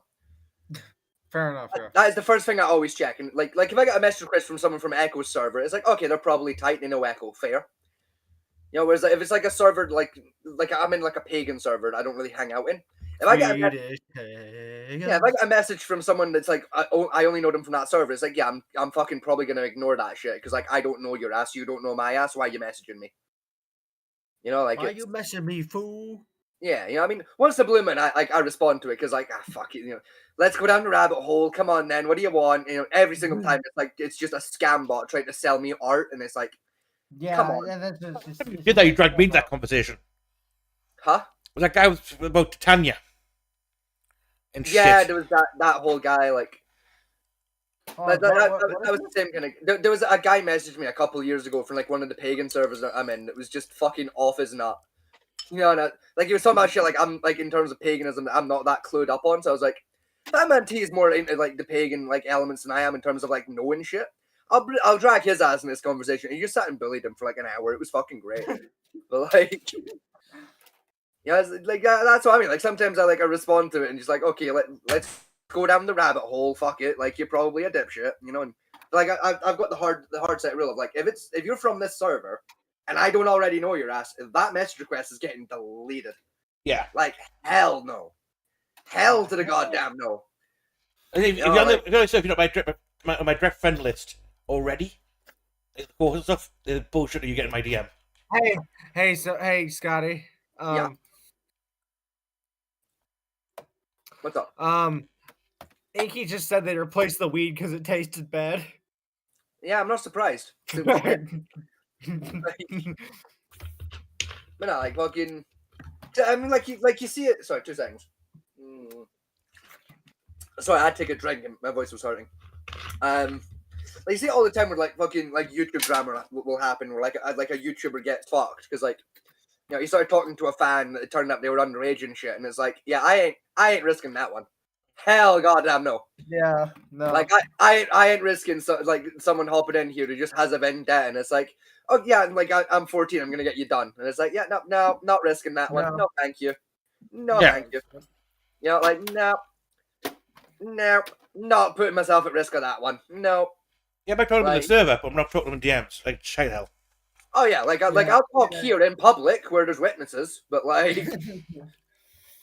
Yeah, frankly, you want to DM me, I want photographic ID off your ass. I want your birth certificate. Oh, no, fuck I want the driving license. I want your driver's license and your social security number. Alright, fucking straight out. It sounds like thingy, but like I've had friends who got to prison because they said the 14-year-old had no idea what age was because they found her in a fucking nightclub. Yes, really. I've got buddies that the same shit's happened to, didn't it? It's like, yeah, I don't risk that shit. Both me and James have had like trouble with a chick lying about her age. Yeah, and like Jane looked at both of us and said, "Fuck it, I'm gonna start asking for birth certificates." Oh yeah, I do straight out if unironically, if I'm at a bar or like a nightclub or whatever, and I start I start chatting somebody up, I ask for ID, like straight out. I don't care if there's a bouncer at the fucking door checking your IDs. I want to see your driver's license if we're gonna continue this. Yeah, like hell, goddamn. Unless you're like obviously 30, I'm asking for your goddamn ID. And even then, I'm probably gonna ask anyway. I reminded when you got reverse ID. Yeah, but like at the same time though, I was still ID'd. It was still an understandable context to ID me. You know, like from that bartender's perspective, a guy who looks like they're about 30 is claiming to have gone to high school with this guy that just turned 18. That's fucking dodgy. Like, I was upset, but I can also understand why I got reverse ID'd. It makes sense at the same time. Bartender was doing their job. Yeah, I felt like shit over it, but also they were doing the right goddamn thing, reverse IDing me that day. You know, like... I'm gonna say, even with ID, I'm still making sure that ID is fucking real, because I've seen them... Oh, 100%. No fakes out there, it's unreal. Yeah, like not even a number of like decent fakes that are out there as well. It's like, yeah, that shit's getting blacklighted and everything, motherfucker. Hell no. Yeah. Like I ain't risking that shit. I know I've made decent IDs for people. Yeah. I mean, that was back when you were living in a different country where like forgery is legal. But that's Pakistan. Yeah, no, I mean, even now, I'm joking. We all know you met in Minecraft. You made fake IDs in Minecraft. You were playing the Minecraft Grand Theft Auto mod, remember? And, yeah. You got to remember. You got to drop that extra context. Like like people. I mean, the feds for a minute there thought you'd admitted to a real crime for a second. You fucking stupid bastard. That's limitations, baby. Still, I don't think there is one for fraud, but that's there is 10 years. Yeah, still, like. Like it's just like I see it so often of just like people using AI in really unhealthy ways, and it's getting like the amount of my friends have had to have like no. What's worse is like people take like shit I've seen is like and heard about is where parents will post like innocent pictures of the kids like online. Like just like, hey, look, little Jimmy got a bike today, or look, little Timmy got all A's, and some fucker will use it and like to make porn of the kid. Make child pornography with it. It's like, yep, we can't have nice things anymore. Yeah, I mean, this is the thing. Yeah, like with or without AI, I've always said, as like if I was a parent, would I be putting photos of my kids online? Oh yeah, hell no. Like that, I ain't even DMing that shit to family. I'm going old school if I have kids. I'm taking Polaroids of my babies and I'm photocopying that son of a bitch and I'm posting it. Right? You want baby pictures of my babies, you're getting it via the goddamn post. You ain't getting dick sent via the goddamn cloud. I mean, I do have a Facebook account, right? And what about Inky? Would you post pictures? Actually. Well, that's different. Enki's a grown-ass adult. Right? Enki's a grown-ass adult. Like, I'd ask permission, obviously, first. Right? But, like, morally, there's no issue there. Whereas, like, if I've got a fucking 9-year-old son, I ain't taking a photo of my 9-year-old son and putting that on Facebook. Right? Because, like, and there's two reasons. Like, there's the number one reason for me, right? Which is, that's a fucking 9-year-old. Right? That kid doesn't understand the consequences of the action I'm about to make. Which means that kid can't realistically make an informed decision of whether or not I can post that or not. Because he doesn't know all the goddamn risks involved here. Right? And even if he does, he doesn't understand the implications of a lot of them. That's the number one reason for me. Right? The number two reason is there's fucking pedophiles out there.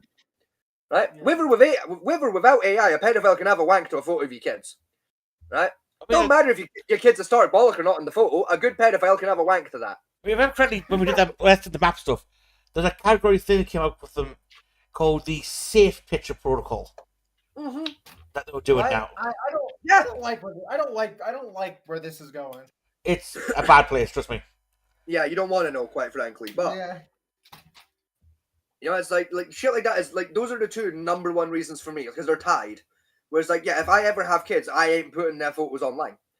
Like that's not going on Facebook, Twitter, Instagram, like DMs. I ain't even backing up those photos on the goddamn cloud. Hell no. Next time we're doing map episode, like say, unfortunately, Echo, you won't be on that one because I don't think you could handle it. I'd be fine with it. Nah.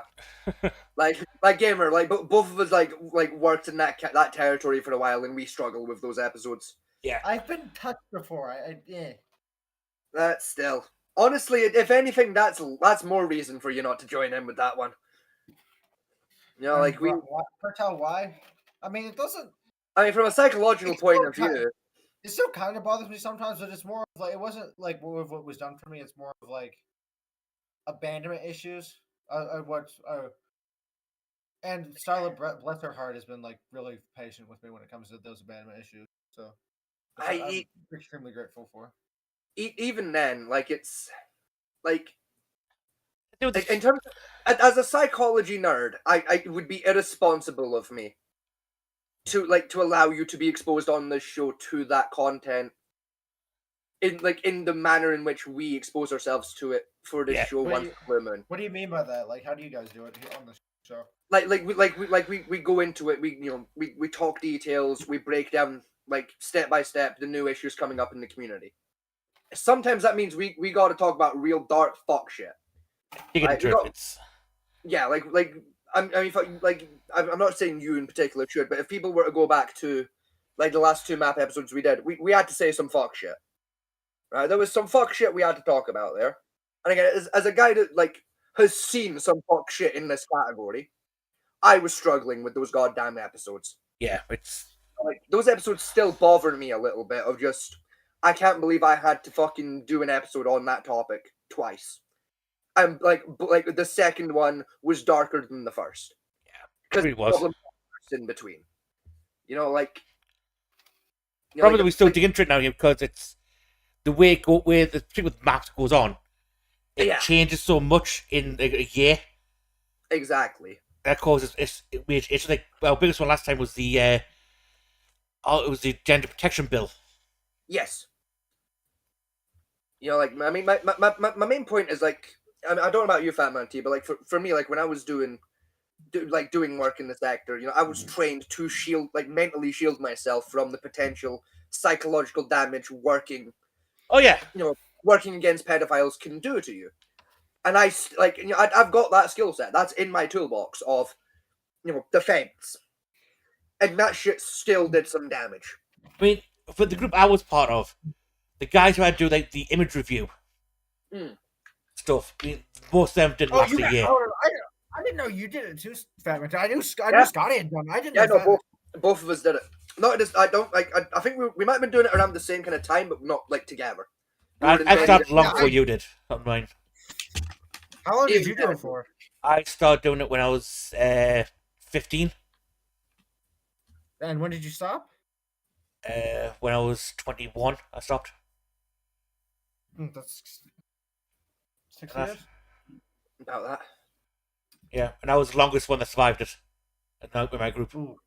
Yeah, I was the longest when I call it retiring when I left.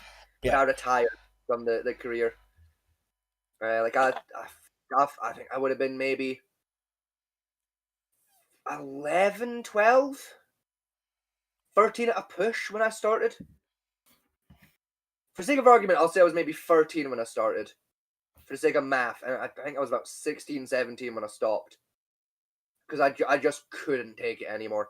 I think with mine, I started when I was 15 because that's when the computers were like, up enough and the internet was available enough to do it. Yeah, for me it's just like for me it was like I was just like at that age I was technologically savvy enough to like do a lot of the work, and I just kind of stumbled ass backwards into success and into finding that role, and you know, like a lot of happenstance occurred that led me there. And the worst one for me was I had to delve into, I think it was like level 8 of the Tor network. Yeah, I never. Like, the what? The Tor network. Like me and my crew. Like I'm not familiar with that. Okay, so the Tor network / the Tor browser, like you'll probably more accurately know it as the dark web or the dark net. Ah, okay. Yeah, the Tor is basically an internet browser that was built by the CIA, that was then essentially jerry-rigged by civilians to do crime. Okay. That's the quick explanation to that. It has a layering system because it uses what's known as onion links, and those onion links have layer systems, and it's a whole fucking problem in and of itself. We do not have the time or, frankly, qualifications to really get into. Essentially, anything done on that network is traceable, and the deeper you go, the worse it gets. All right. Yeah, like me and my crew knew about that shit, but it was rare we went anywhere near the Tor network when we were doing it. You know, because we were very aware that it would be basically pissing in dirt, realistically in terms of effectiveness, and because I said it's damn near impossible to trace shit on there, and you know we knew we'd basically just be exposing ourselves to fucking horrendous shit for no real purpose. You know, like fuck all we could do about it realistically at that stage, or at that level, I should say. Like we were always going after more surface level dudes. My specialty was tracing people through the network. That's how I ended with level 8. It's not fun shit when you start digging down that kind of level. It's really not. It's not, like me and my team never went that deep personally, or again, like I think the deepest anyone on our team ever went was like layer 2, And even then, like, it was a very specific circumstance that led him there. You know, like we were talking with other teams once in a while, like we'd heard some fucking stories about some of the shit that's down there. It's like, yeah, nah, no, the fuck, thank you. Yeah, it's not pretty. Not the only words to call it. It's I mean, the one that still fucks with me, I think it's probably the same for you, Fat Man T, is the Koala Club. Those guys still fuck. Oh yeah, you told me about that. Yeah, like Koala and the Kangaroo Club got me the most. See, there's a kangaroo. There's a kangaroo one too. There was, yeah. What was the kangaroo? It's the same thing. Same thing. Same thing with extra steps. Like, what do you mean extra steps? Hold on a minute. What do you mean extra steps? They did other stuff on top. Like, you know, like the Kangaroo Club. It's a darker case, but it didn't fuck with me as much because I wasn't involved. I wasn't there. I wasn't there for Kangaroo Club. But, like, I was there when we were working Koala Club, and like, fuck, it was interesting being front lines for Koala Club, bro. That was an interesting takedown. It's probably Koala Club was a case of the breadth of people involved in it. Oh yeah, like the sheer scale of that operation was fucking insane. Whereas Kangaroo Club was smaller numbers, but the stuff they did in those was, I mean, I don't know how I couldn't describe properly with not get shut down. To be honest, I mean the way I describe it, right, is essentially the Kangaroo Club were the Cuban mafia, right, the Cuban cartel. They were doing some real fuck shit, but there was only like maybe 100 of them. The Koala Club was the Italian mob families. Oh. They weren't doing stuff that's quite as fucked, but there was a shit ton of them. Basically, best thing about it, you ever watch Criminal Minds? Yeah, a lot. And that show right, you know, that show would give me nightmares. You know the episode where, like, I watched this episode last night. Do you know the episode where the that bitch, like the pregnant one, her like goddaughter is kidnapped by like the trafficking ring? Oh, I remember that. I remember that episode. Yeah, you remember at the end of that episode where like they arrest like 300 fucking people? Right, yeah, I remember because there you go. Now, right now, like, take that. There was like a little montage. Like, doors were getting kicked in and all that. Yeah, take that montage, right? Now times it by about 50. And real life it. Yeah, and make it happen in real life across the globe, not just across America. That was Koala Club. Now take that one, right? You've already times it by 50, made it global, right? Yeah. Divide the scale in half, right? But triple the number of victims, and then triple the violence done towards those victims. Now you've got Kangaroo Club. Again, that wasn't some of the worst stuff I've seen doing this. Yeah. That's like level 5, level 6 area. Yeah. It's like Fat T did it a lot longer than I did and got into some more interesting sides of it, but even there, like, I've lasted maybe 3.5, 4 years doing it, and I had to kill it. That was surprising. The other ones, most surprising one I had was the NSCCP. Yeah, that fucks with me. The NS is it the NSPCC? National Society for Protection Against Cruelty to Children. Yeah. Yeah, so it's NSPCC. Like, I mean, it's what, 8 CEOs they're on now that have been convicted pedophiles? Yeah. Yeah, and like this is a charity that's set up to prevent child abuse. Yeah. Did you hear that? Did you hear that the Bikers Against Child, like a couple members of the Bikers Against Child Abuse thing, were outed as pedophiles? All I heard there was outed as pedophiles, and did you hear the thing? Some of the like really high members of like the Bikers Against yes, no, I've heard rumors about that recently. Yeah, I haven't looked into it yet. No. Those rumors were true. I heard murmurings that some of them were like potentially dodgy, and I heard some more murmurs that like some of them had been like caught and convicted, but some of them were caught and convicted. Some of them were convicted, yes. I haven't dug into that. I try to keep away from it as best I can, unless I'm doing Pacific dive on it. Yeah, like I'm the same these days. I try and dodge that kind of shit just because I know what I'm like.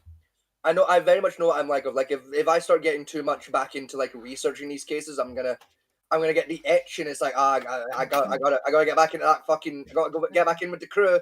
I gotta go fucking catch some guys and make the world better. We're getting the band back together. Yeah, you know, and I'm gonna do a lot of damage to myself if I do that. So I'm very careful not to. I mean, we are due for like an update on the map episode anyway. I mean, we are like. Bonus. Yeah, it's trying to like find that mental strength to do it. Can I at least attempt to sit in a? Please, I'm a grown ass adult. I can make my own. I mean, like I don't like it, but you're right. You are a grown ass adult. Ultimately, it is your. I mean, I'm your stepdad. Ultimately it is your choice at the end of the day. Yeah. You know, realistically, all I can do is advise you and say, if I were you, I would fucking listen and not. Yes, but you're not me, and when have I ever listened? Yeah, like realistically, I can't stop you from doing. Well, you listened earlier this week when I fucking tore into you, but that was a whole other. That's fair. That was, you know, that was a whole other thing. Yeah, you actually like, shut it up and nut it up, and fucking perk your ears and pay the goddamn attention for a minute. But I think that was more to do with the fact you were kind of shocked that I kind of bit into you like that. But I would say if you do go sitting on it, is you would make sure to let us know before, like, any point when you get uncomfortable, and then back out. Shit's getting heavy. You know. Honestly, part of me wants to do it just to make sure I can still feel shit about this, because like I hear about this shit so much, and I follow several YouTubers who talk about this shit. Like, and sometimes when they talk about it, like, yeah, I feel bad for the kid. I wish this shit didn't happen to kids. Yeah. At the same time, like, I don't feel any sadness, anger. That scares me. Like, I don't know if I'm just going numb to it. You probably are, honestly. Like, see, I mean, yes, I remember for like when I was doing it, like I was doing the pedophile hunting and shit, and I was in that role. Like at the time when I was like, doing a case, details about the case would be presented to me, and like it wouldn't hit me. Yeah, but then, like as soon as that case was closed, give me a sec. Hey, give me a sec. Yeah, what's up?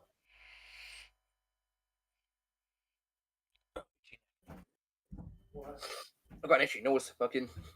I told you earlier, I've got itchy neck. My nose has been like itching the whole show because I didn't take my fucking antihistamine today, and I can't find the box of them. So it's probably a desk play inside. Probably, like the tobacco was earlier. But actually, while Echo does that, I'm gonna quickly go for a pee. I'll be 2 minutes. Entertain the people for me. I'll be right back, and we'll get back on that topic for a second.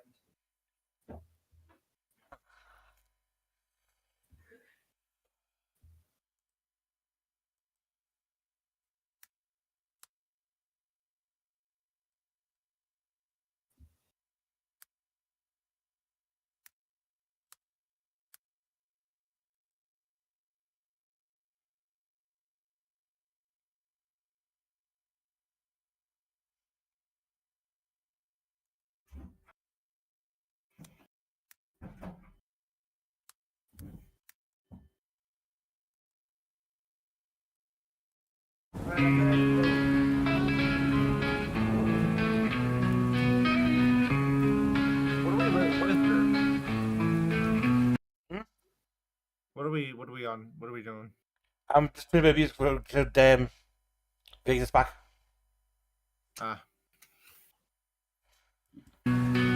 Amazing grace, how sweet the sound that saved a wretch like me.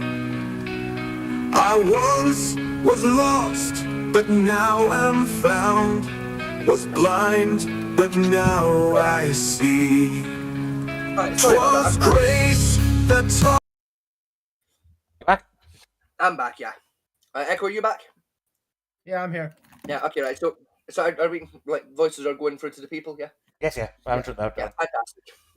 I want to make sure that before I go back to my point. See, like, as I was saying, like, back when, when I was doing the job and that, doing the pedophile hunting, like a case would, like, come onto the team, I'd be working said case. Like, details would get put, like, heinous shit. Like, and, like, I wouldn't feel anything about it while the case was going. Well, I was still actively, like, working that case, like, nothing, numb, dead inside. And then, like, it wasn't until, like, we'd actually finish that case, close it down, like, guys been caught, authorities alerted, all that shit, that's when those details would hit me, like, just all in one go, like a fucking freight train. You know, like, yeah, and like, it's honestly, it's part of why I had to give it up. You know, it's like, I can understand that, yeah. Like, that shit comes way on you. Yeah, like on its own, having like all of that hit you in one go, that's already rough. That's already a problem. You know, like that just ain't healthy. You know, but then that's like, you know, worked Koala Club, and then fuck, I think it took maybe 3 months, 4. You probably remember better than I do, Fat Man T. 3-4 months, and Koala Club was fucking set back up again. It was a month and a half. Yeah, you know, it was like getting hit with getting hit with all of that emotion. Cause like you'll remember yourself, Fat Man T. That was a big fucking case, right? Oh, fucking. I think you know, it was like 3,000 arrests across 7 countries. Yeah. And I think it was like something like 1 million images and about 100,000 videos, and I believe they found 200 girls below the age of between the ages of 10 and 14. Yeah. Jesus.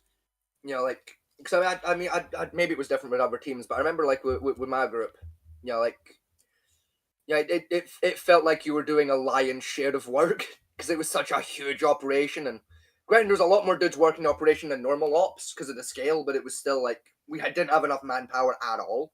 I argue. You know, so it's like, especially in smaller groups like we were, because my team was like maybe 10 dudes at the time. You know, like we were. Oh, like, I was on 10. I was like, I'm gonna say that my group of 10 was small, because like, I know there was some groups working it where like, like 50 dudes like working in one unit, you know, and like, yeah, there was like 10 of us working in my group, and like, yeah, like it definitely felt like, at least to me, you know, it felt like we were doing a lion's share every day of like, you were seeing a lot of shit, you were fucking interacting with a lot of dudes, and you know, like you know, like normally you'd work case, you know, you maybe see like 5 fucked up images in a video.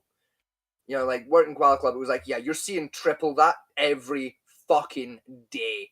Because just that much shit's coming in that you gotta fucking, like, sort through and verify, check and everything, and fucking categorize and label. And, like, it was a disaster. So having, like, just that sheer amount of, like, just emotional hit, just one go, you know, like, it was like having, like, 100 cases worth of emotion hit me in one foul swoop, like after like a year and a half. See, what my group did, we specialized on the image search girl trace, and then we tried to trace the auction itself. Oh, we were basically doing a little bit of everything with my group. Like, that's what we've been tried to focus on. I tried to link the images to a specific child that was endangered, and then try and find where that child, basically how that child passed hands, and who they passed hands through, and how they did that. Yeah, my team's specialty was trying to like, essentially like break in, like for the most part, what we were doing, we were basically doing what we usually did of putting bait out and seeing who like bit, but we were specifically aiming in locations we had suspicions members of Koala Club were hanging out. And I tried to like get one on the line and like talk them into thinking we were fellow pedophiles to like get an invitation into the group to like break in that way.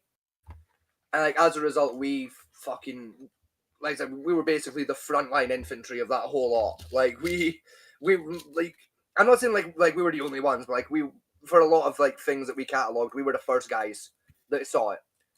You know, like it was fucking rough. It was like the platform tracing. Yeah, like, I mean, there was like, you start off with more like, I remember our first one for the Koala Club was the AOL child server. Yeah. The child chat. Do I want to know what that was?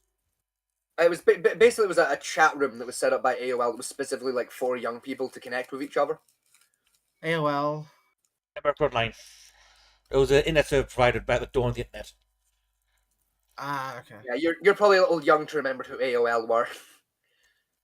And then there was from there they went through like the Penguin Dance Club. There was the Ice Cappers. It's a matter of like how they got into the children's programs themselves, where they're supposed to be like monitored properly. Yeah, it was, I can see where like that side of it especially would have been really fucking rough, but as I like from where I'm standing, you know, like, you know, we did that whole case. Was that like my team was on it for like maybe a year and a half. But it was like all we did. You know, so end of a year and a half of work, you get hit with all of that emotion. You know, like I mean, you know, you're saying it was like a month and a half later when the Koala Club got set back up. Like my team didn't find out till about 4 months after. 4 months after the case initially closed, we like found out because we caught one of the little fuckers doing their thing. Like we found out the club was back up and running again, and it was like, yeah, because like it already, like, and again, I'm sure you'll agree with me here, Fat Man T. It already hits you fucking hard when you put work into a case. You get to the end of it, and then like a couple months later, the guy's back. You know, like we found out the guy was back because we got linked to one of the IRL meets. That was also live streamed. Wait, they had IRL meets. Yeah, they had IRL meets. You name a thing, they probably had it. It was in live auctions for the children they had. So you did get in the one of the ways you track them, it was all had a tattoo of Will Koala on like the wrist or the forearm somewhere. Yeah. And that's how you knew who the members were. Yeah, did you have like koalas, like images of them hidden on like their profile pictures and shit? And yeah, I used to have like online auctions and like used to have like in-person auctions and live shows where they'll take like a child and essentially remove innocence as a live presentation. You know, it was a dark time for the world. You know, and I think we found out because we jumped in because I was still checking some like the few random IPs I still had access to at the time, and one pinged up with a new auction site. I was like, ah, shit. Fuck. Yeah, we were just doing like somehow. We were just doing like a random fresh job at the time. Like we were basically like on not like downtime. Like we were still working, but like we didn't have like anything active. You know, so were you guys just like sending out feelers and shit? Exactly. We're basically just like throwing bait onto the internet and seeing what stuck. You know, I just like fucking okay. We'll set up this profile.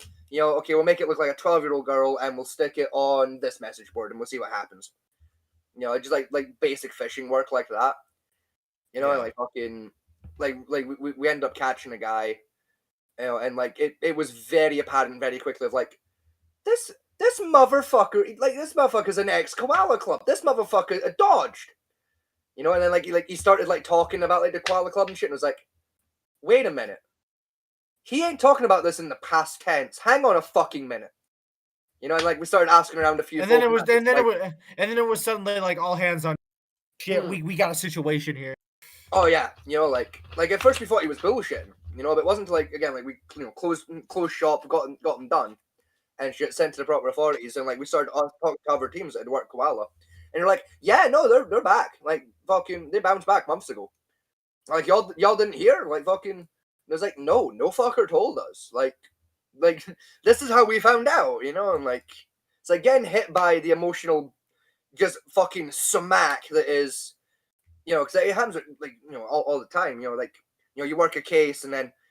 You know, something about it doesn't go right. Like, you didn't quite get enough evidence, so the guy got off, or, a couple of years down the line, one of the victims comes back into your scope, and it's like, oh, they turned into a pedophile. Damn. You know, like they were doing so well. They were doing therapy and shit. You know, you know that hits you. And, it's like doing a massive case like that, getting hit with all of that emotion, and then like 3 months later, having all that same emotion come back with the emotion on top of we fucked up. We fucked this up. We didn't get the case closed fully. Like we missed something and they managed to bounce back. Like it broke me. That case is the reason I stopped. I mean, what I finally did me in was the milk cartons case. I'm not familiar. I'm also not familiar with that. I didn't work that one, but I spoke to a few folk that did, and like basically, what was that one? Basically, you know, they make a milk carton, just put a picture like this child's missing. Have you seen them? Yeah. I believe it was that was like a whole. There was a whole meme at one point. Like, yeah. Well, what happened was, I think it was Massachusetts.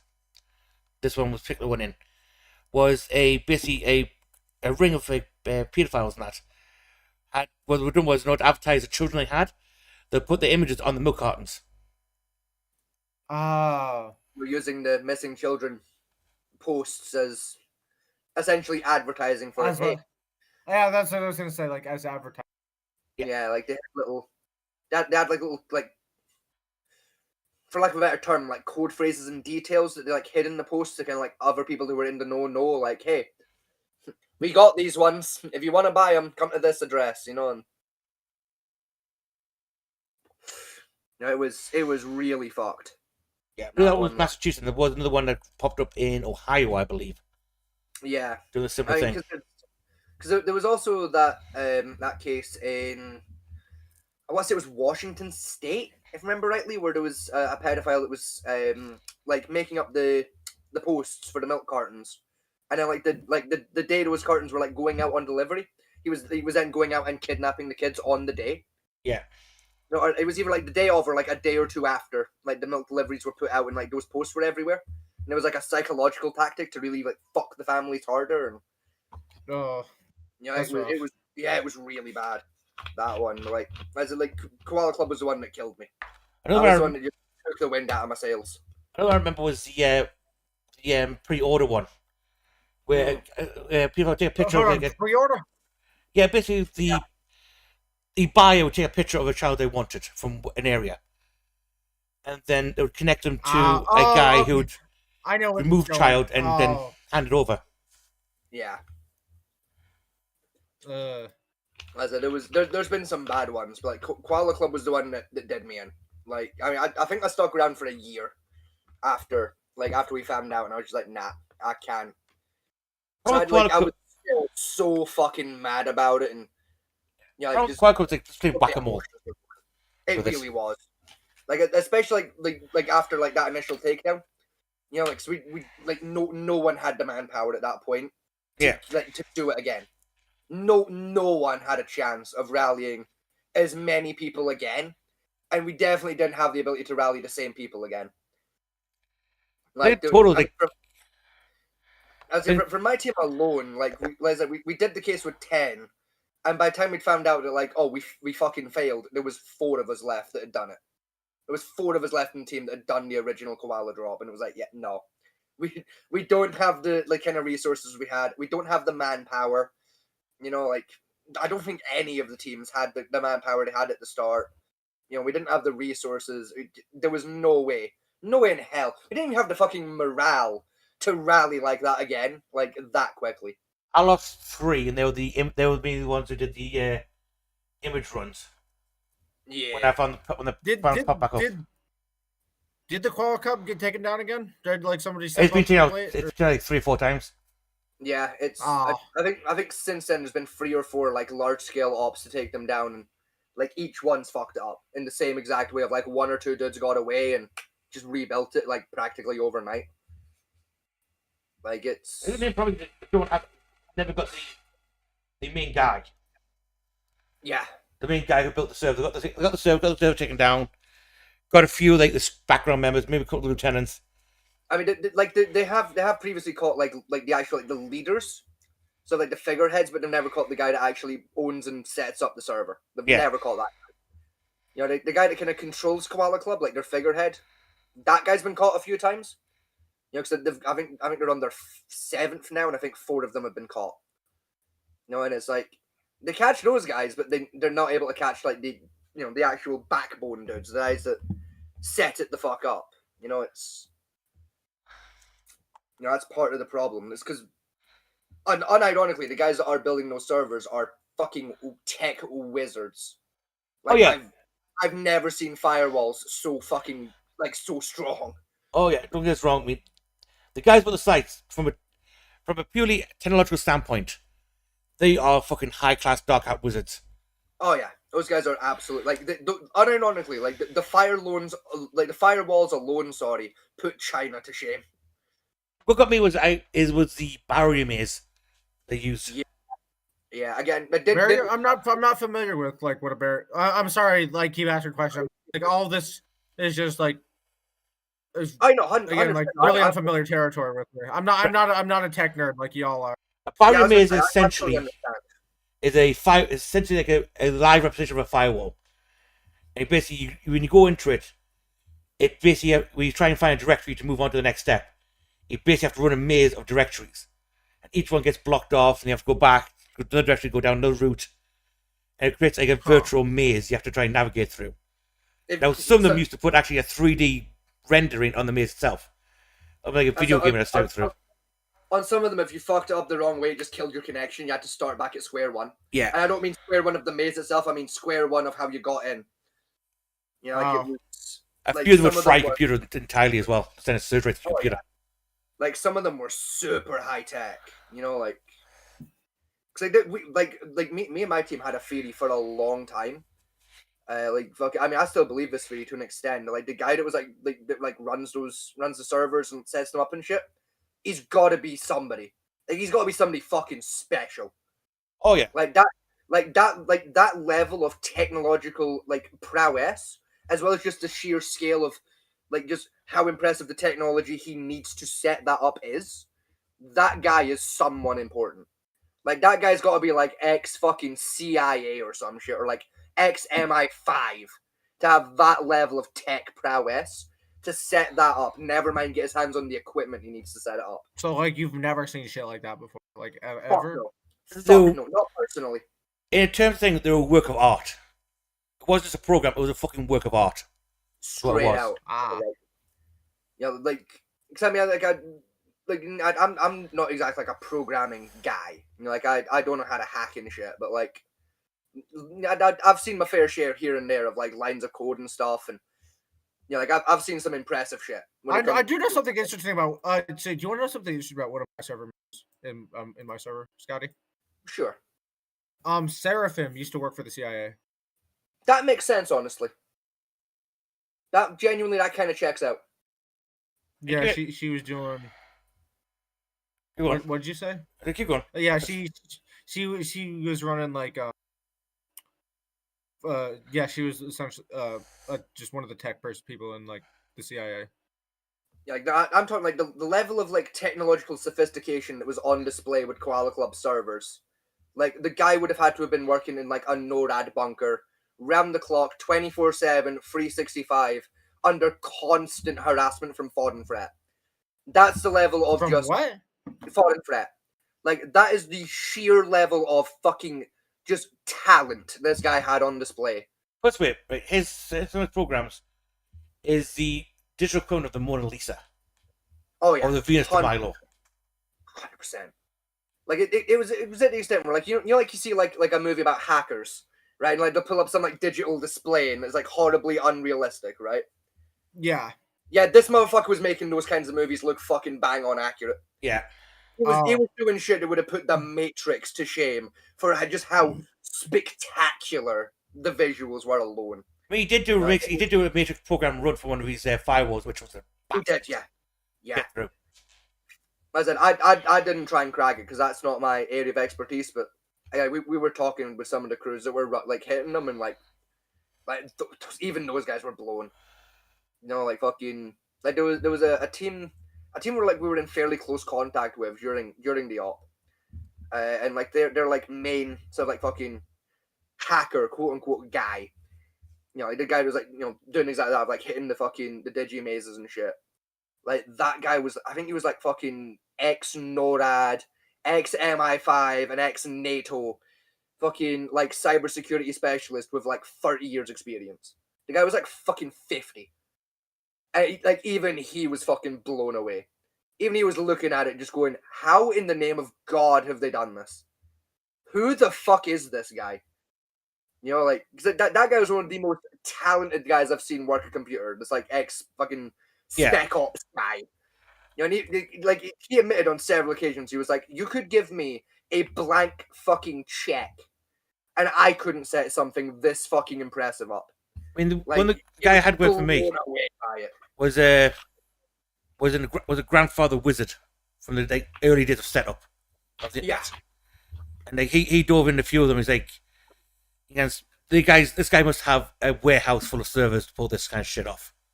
Oh yeah. Like the guy would have needed like an entire apartment building full of server rooms. Like that's like pretty much the only logical way he could have pulled it off, but somehow he pulled it off. Yeah. About a hit alone would do this. Would show him on a fucking satellite. I mean, yeah. Like it's genuinely, it's fucking insane. Like, I'm genuinely convinced. I bet you any money, right? See if you were to drop a nuke on Epstein Island, right? All of a sudden, those servers would disappear. Probably. Like that's the kind of room we're talking. Like you would have to like dig under Epstein Island and hollow out the underneath of that fucking island and fill it for 3 stories with nothing but servers to even come close. Servers, GPUs, you name it. And I'm talking like modern day. Wait, like, how have they not found this guy then? Because there's got to be some way like you can. Like you would think so. Like again, because like if he's gonna have like all that stuff, like that can't be easy to hide. It's not. Exactly, that's the point. Exactly. And somehow he's doing it. You're talking. It's fucking bizarre. You're talking that kind of like power he needs to do what he was doing, right? Would it be enough heat that any satellite going above it would think it's a freaking nuclear missile launch? Yeah. How has he not been caught? We have no clue. We don't know. Not a clue. My only assumption is he's working for one of the big alphabet agencies, and he's too valuable to get rid of. My genuine theory is it's underground. Like he's got his server set up so deep underground. That would make sense. Yeah. Like that is the only explanation I can think of. The only explanation for a long time. But it would have to be somewhere that you wouldn't suspect. Like we're talking, motherfucker would have to hide this shit under a volcano to realistically get away with it. Or New York City. Yeah, but like that also poses a question because he would need to have like access to it, right? Like yeah, get in and out of where he has all this shit, right? He's probably the thing. Not only would he have to, like we know for a fact he definitely does. You know, cause like said 50-year-old guy working with at the time, like he hit their servers with viruses back to back that would have fried the whole setup. 24 hours later, it's back. 24 hours later, like half of the server would go down. 24 hours later, and we're talking, he was sending viruses doing damage. We're like, those server blocks are fried. They're not savable. They're catching fire. Like that's a replacement job. Half of the servers go down. 24 hours later, back online. There's got to be some way to trace like somebody buying like all these servers in bulk. Even not if really. Like, yeah, not really. Like if he was buying them like legitimately, yeah, maybe potentially. If you're buying computer components, like especially in that kind of like bulk sale numbers, for like something that fucking illegal, your ass ain't buying them through normal fucking means. Okay, fair enough. But there's got to be some like way to look at this. They probably got it in the button legitimately, right? You ordered a few other server block from, say, I don't know, like a major brand, right? Yeah. Like Quimic, right? They ship it out to the shipping company. The shipping company starts on the delivery of the truck. All you do is you hack the truck, change the order delivery point on the truck. They move to a different warehouse. You get another third party, pick that up, change the order route again, midway. They drop it off somewhere else, and then it's gone. Yeah. That's no longer traceable where that block's gone after that. Once you get beyond 3 points of contact and like most delivery stuff, you got no chance of picking up where it's gone. But if what you tell, like, if he's got to be like their monitor, he's got to have some way to get. There's got to be some sort of like trail that's being left behind, like whether like how he's getting like food or like water, or, like whatever the hell, like to get in there, like to. No, 100%. There is a trail. Like someone out there absolutely knows who the fuck it is.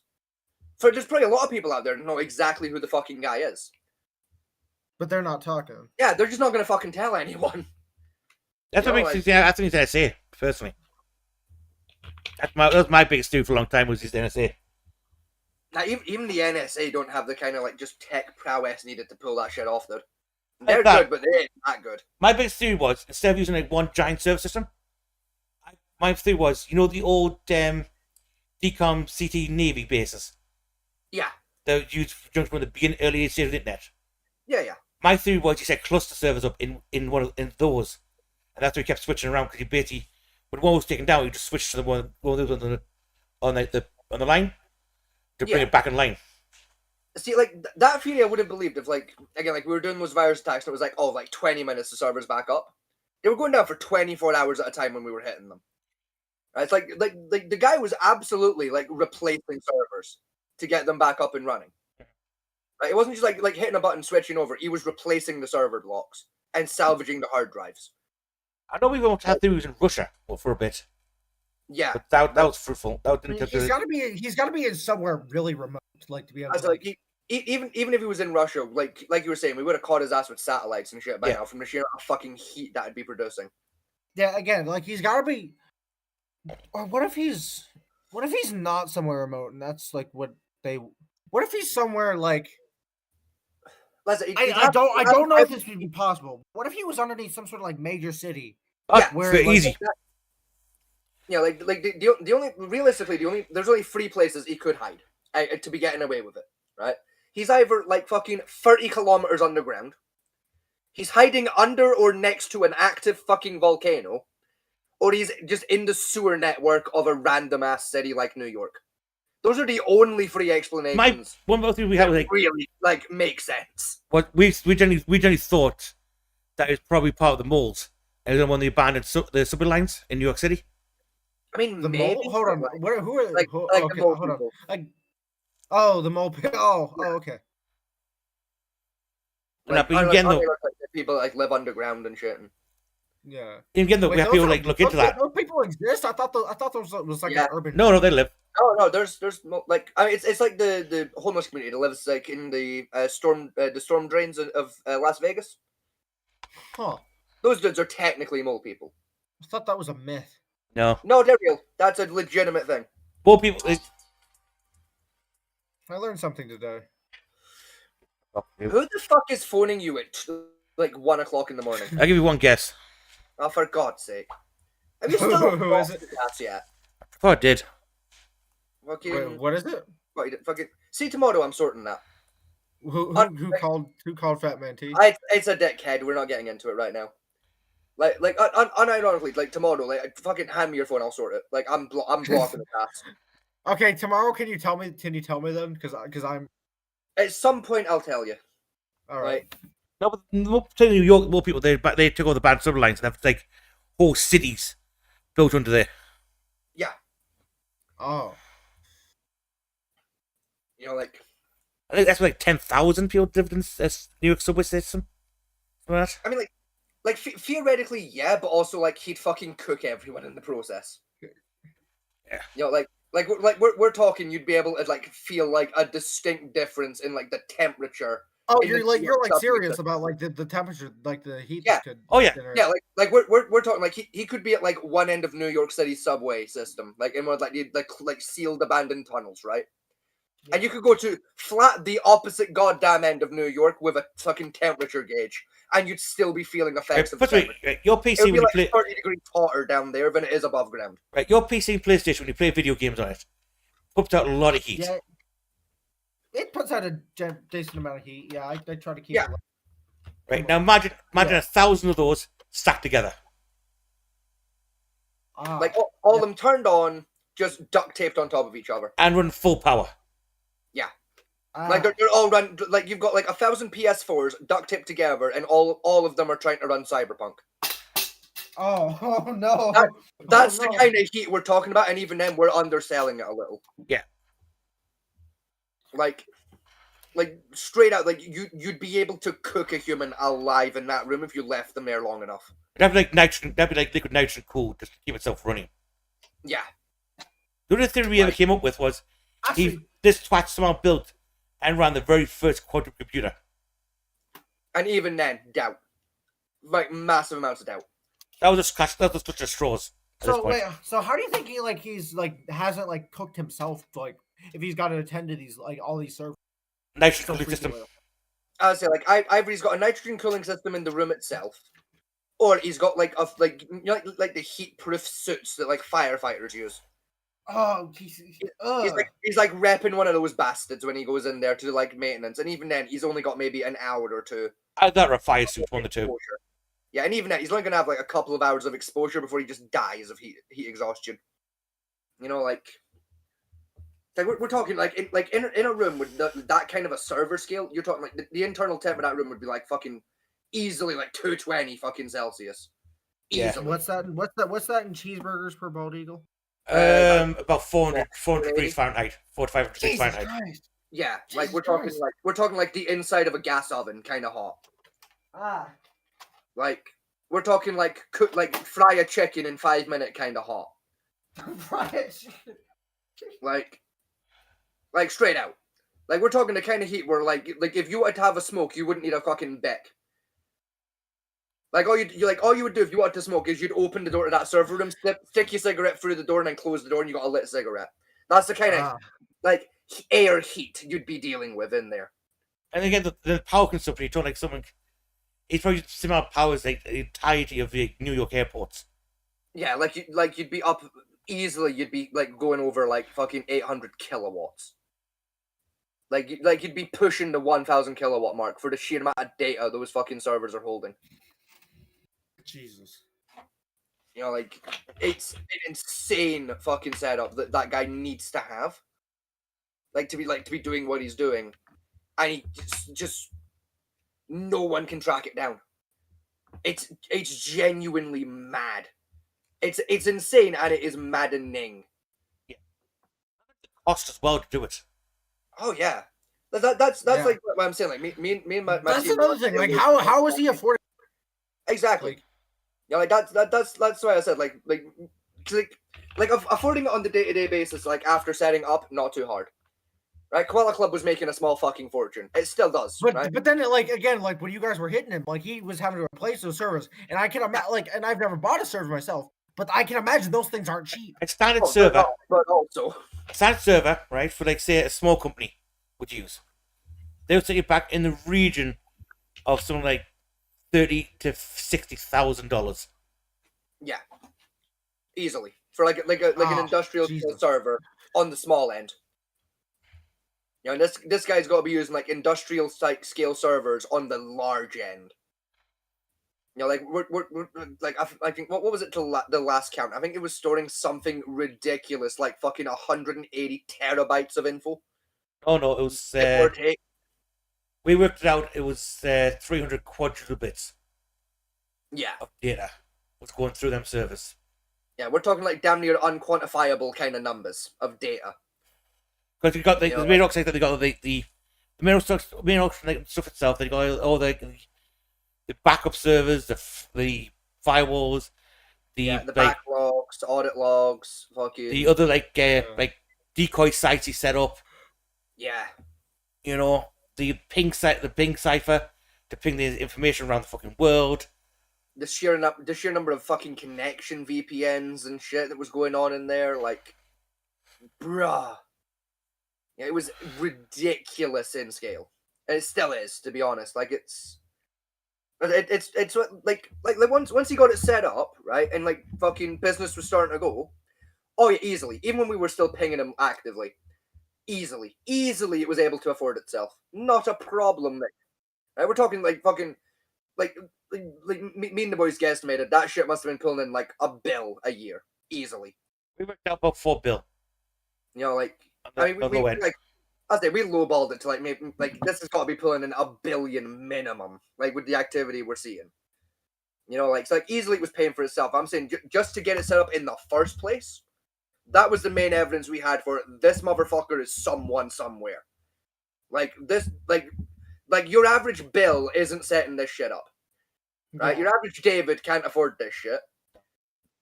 Like this is someone fucking important. You know, like, this is someone with some fucking money, right? We're talking like you'd need more money than some countries are fucking worth. Like we're talking you'd need like what, maybe 7 Greases to set up a server of that scale. I mean, we worked out. I think we were convinced once that was CIA set it up and run it. To be honest, I mean, yeah, that would make sense, but even then, I don't think America has the budget. Why would the CIA set that up, though? Why would the CIA? Oh, you have no idea why the CIA would do that. We do not have time to explain that one or give you the historical context for why that would make sense. Look at Project Sunrise to get an idea. Yeah, but I'll be honest. Look at literally anything the CIA has ever done, and you'll kind of get it. The CIA is actively engaging in selling heroin around the fucking world. You know, like it's nuts. Yeah, you how know, else like, are we supposed to? How else are we supposed to make a defense budget?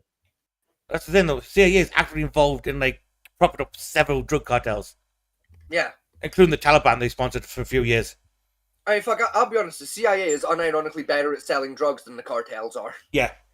They make more money selling drugs than the cartel does. That's what should terrify you. I don't think the CIA struggles at selling guns. Yeah, and that's what the ATF are for.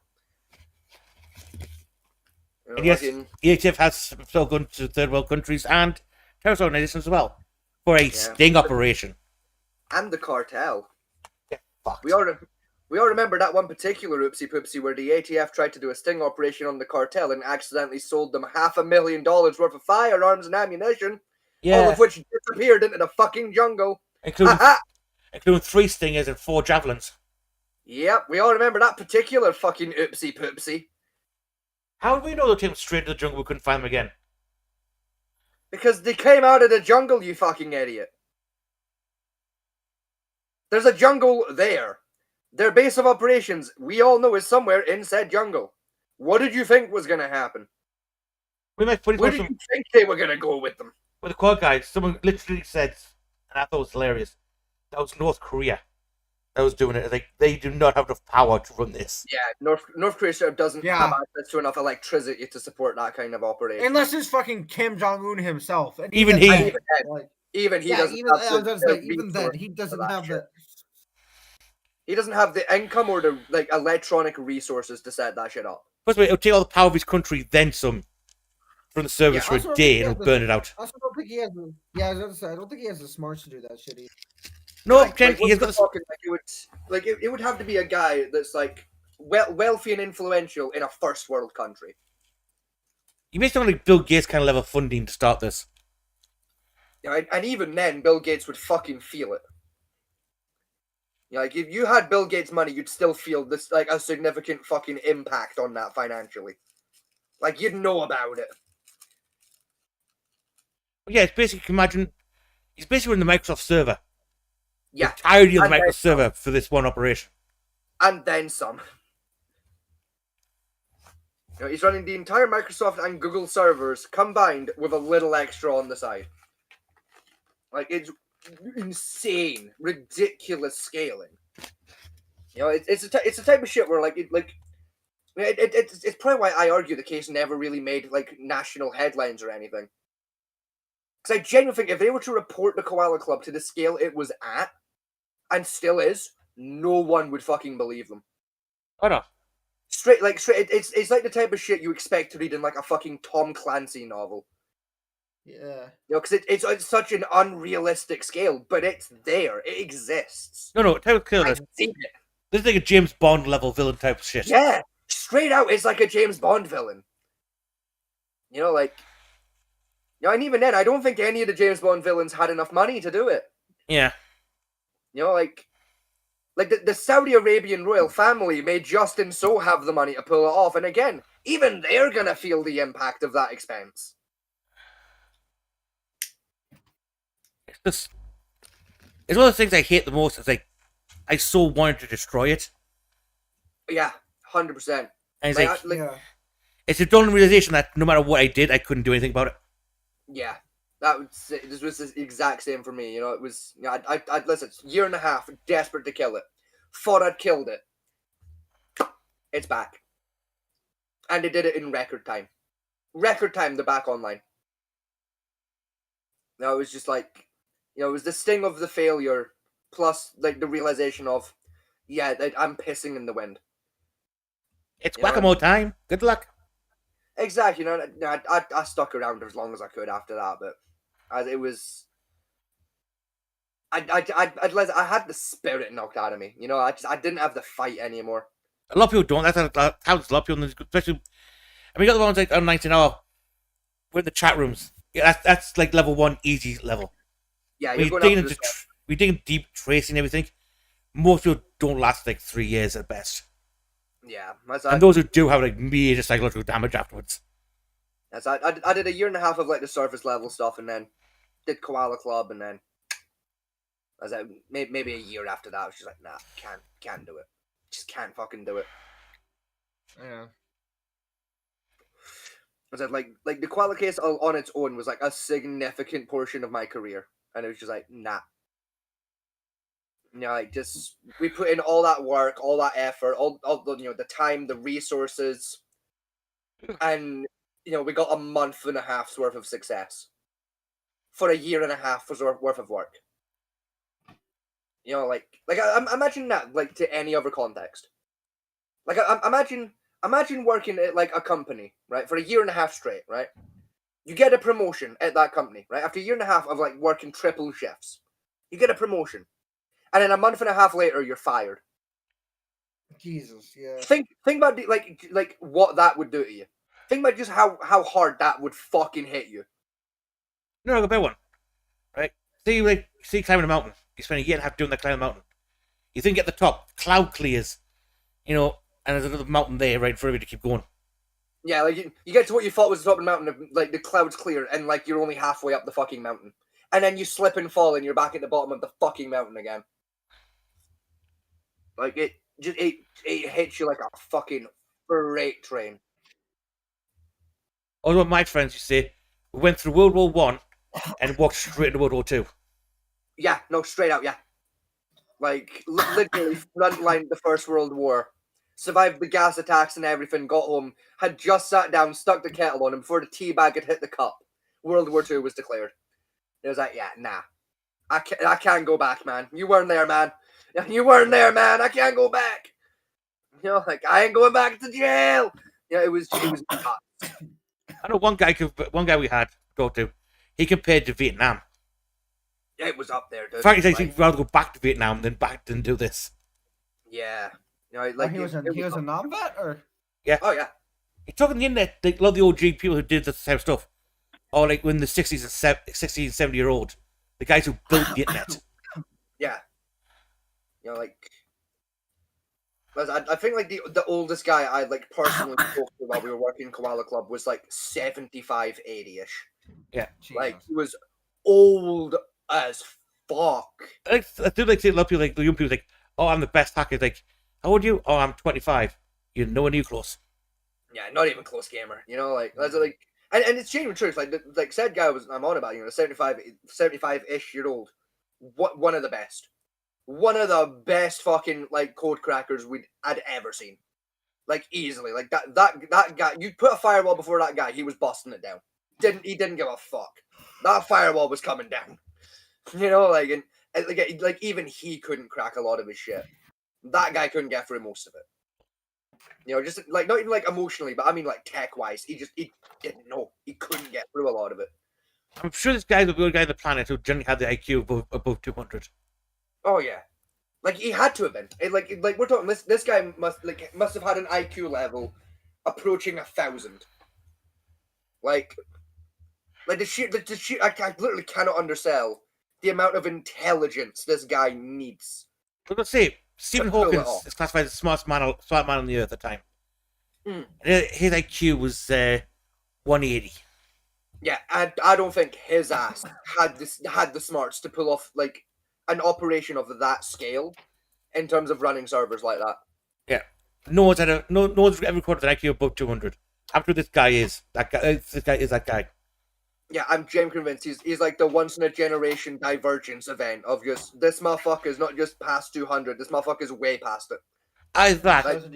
This. Either that, or he's autistic with severe savant syndrome. Yeah. Either way, it's just the amount of prowess needed on its own out of this fucking world. I don't know resource consumption and just the funding and like it's someone that is like like it sounds stupid, like oh yeah that's someone. No, I don't mean like oh yeah that's a person. No, I mean that's fucking that's a someone. I'll tell you what this is, right? That's a somebody right there. Right for geeks like us, few geeks like us, this guy is our version of the Zodiac Killer. Yeah. Like he is like straight the guy that owns and operates those servers. He is to pedophile hunters what the Zodiac Killer is to like true crime guys. What if it's somebody like that you? What if it's? I don't think I should say that. Like tread fucking carefully. Pick your next words. Okay, I'm gonna DM it to you. I'm gonna DM it to you because pick your. I'm not saying because you'll get in trouble. I'm saying you might piss me off. You pick your fucking words very carefully here, gamer. If you about to insinuate what I think you about to insinuate, we might have a problem. Oh, were you saying I was thinking it was like one of your own? Yeah, no. Don't you fucking dare. No. No. I was gonna say that. No. Yeah, no, it was not one of them. Actually, but no. Like I could, but like, yeah, never mind. Like, how do you spell his name? Listen, there is not a human being contactable on planet Earth that has that kind of skill. You know, like. I mean, yeah, no, that would make sense. Yeah, you definitely were right to DM me that because you used the name there. Yeah, you could have got us in trouble. But no, someone to that scale, yeah. Like we're saying, we're talking. You would need like Jeff Bezos money or like Bill Gates money. You know, like you'd need to be a fucking multi-gazillionaire. And the terms they say, one of our own, right, is hackers in general are generally white hats or grey hats, usually. Right? You're hard pressed to find a black hat hacker.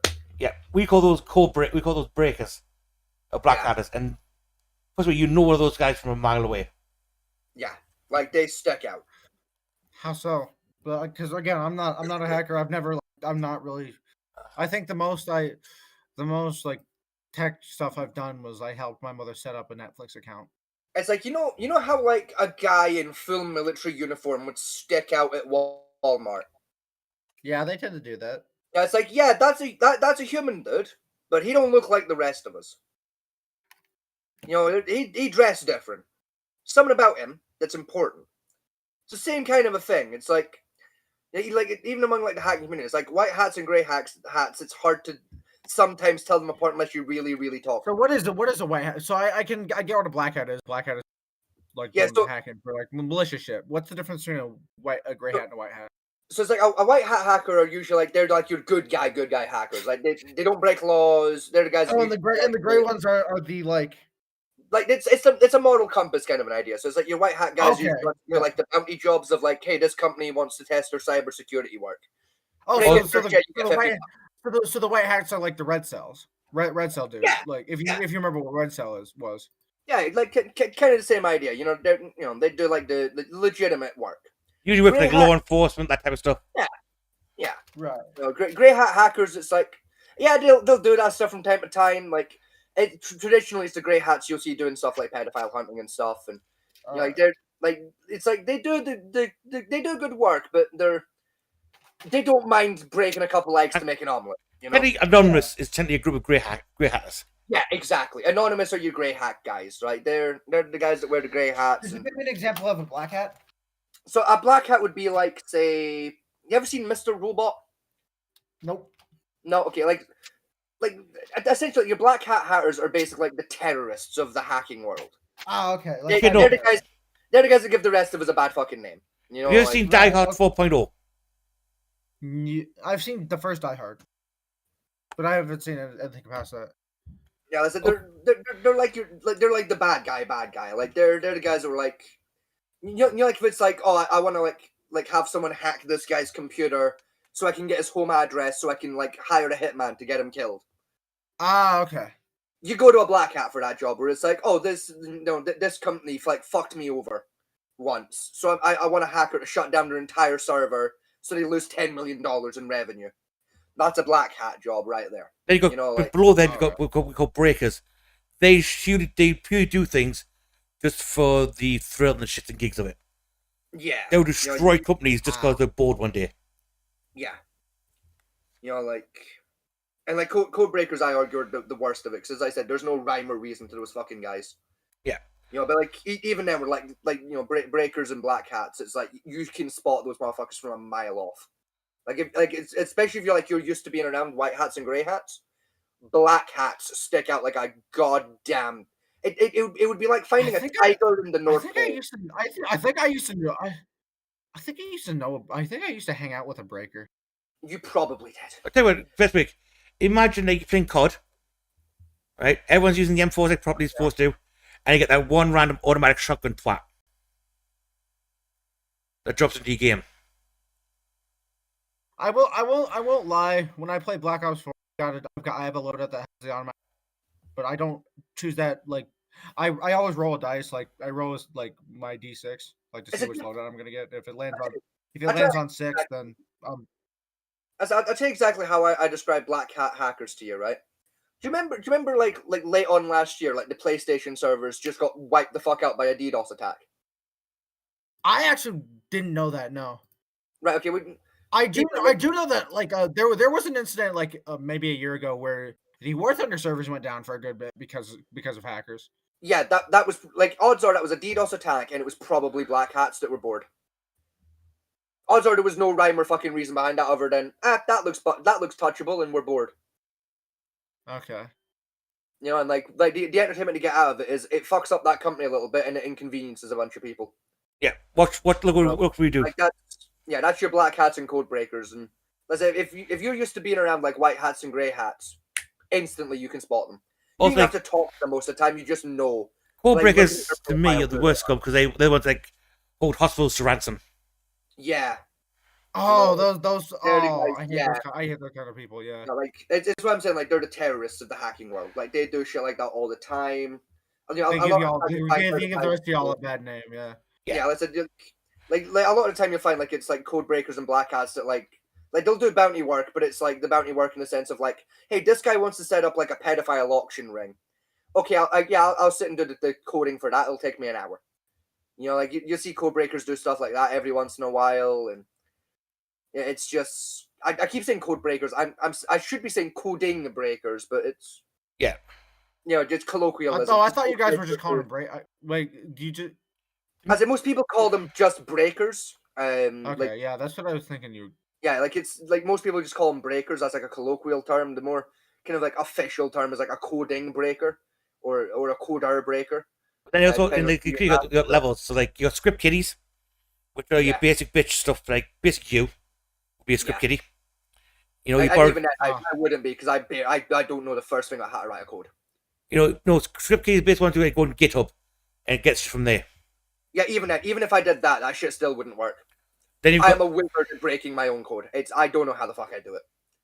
Then you go from there, and like at the top of the tree, you got wizards, and above them you got the grandfather wizard, which are like the old guys who built the internet. Yeah. Have you ever come across a grandfather wizard? You know, you've met God, as far as the internet's concerned.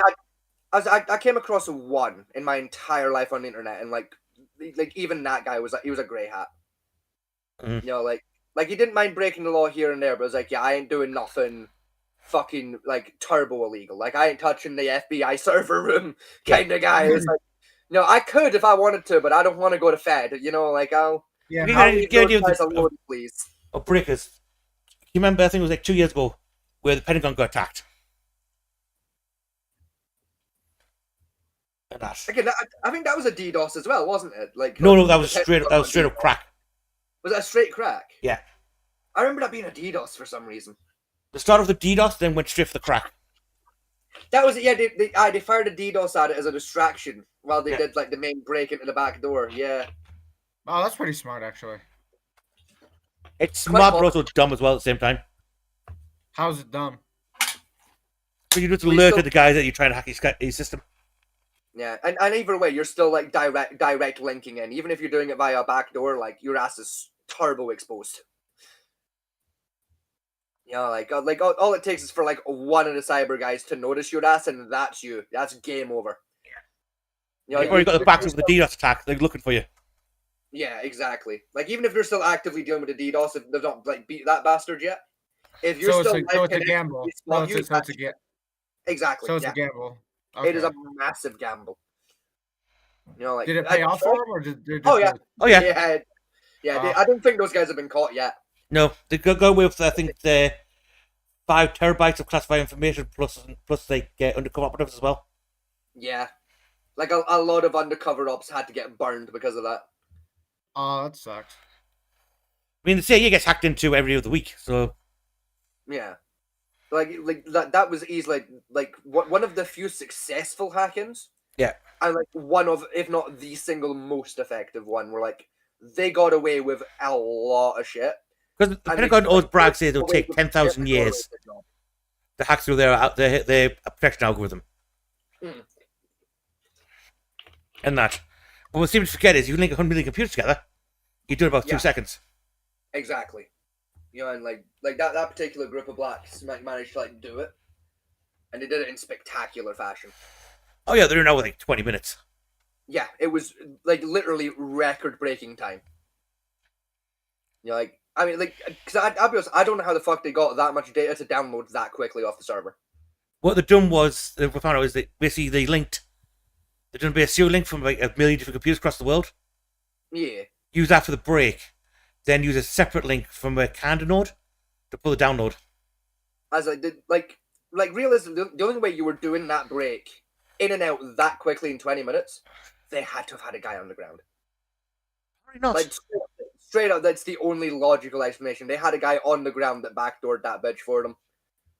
They had a guy manual pull that shit. I mean, my theory was the person they done a direct link to the cable. I mean, yeah. And So like, they took the cable for and that, they would have needed a guy on the ground to pull it off. That's my theory was they basically took the cable up and put a direct link into it. Yeah. So there's no lag time. That's realistically the only way you were getting that much shit downloaded that quickly.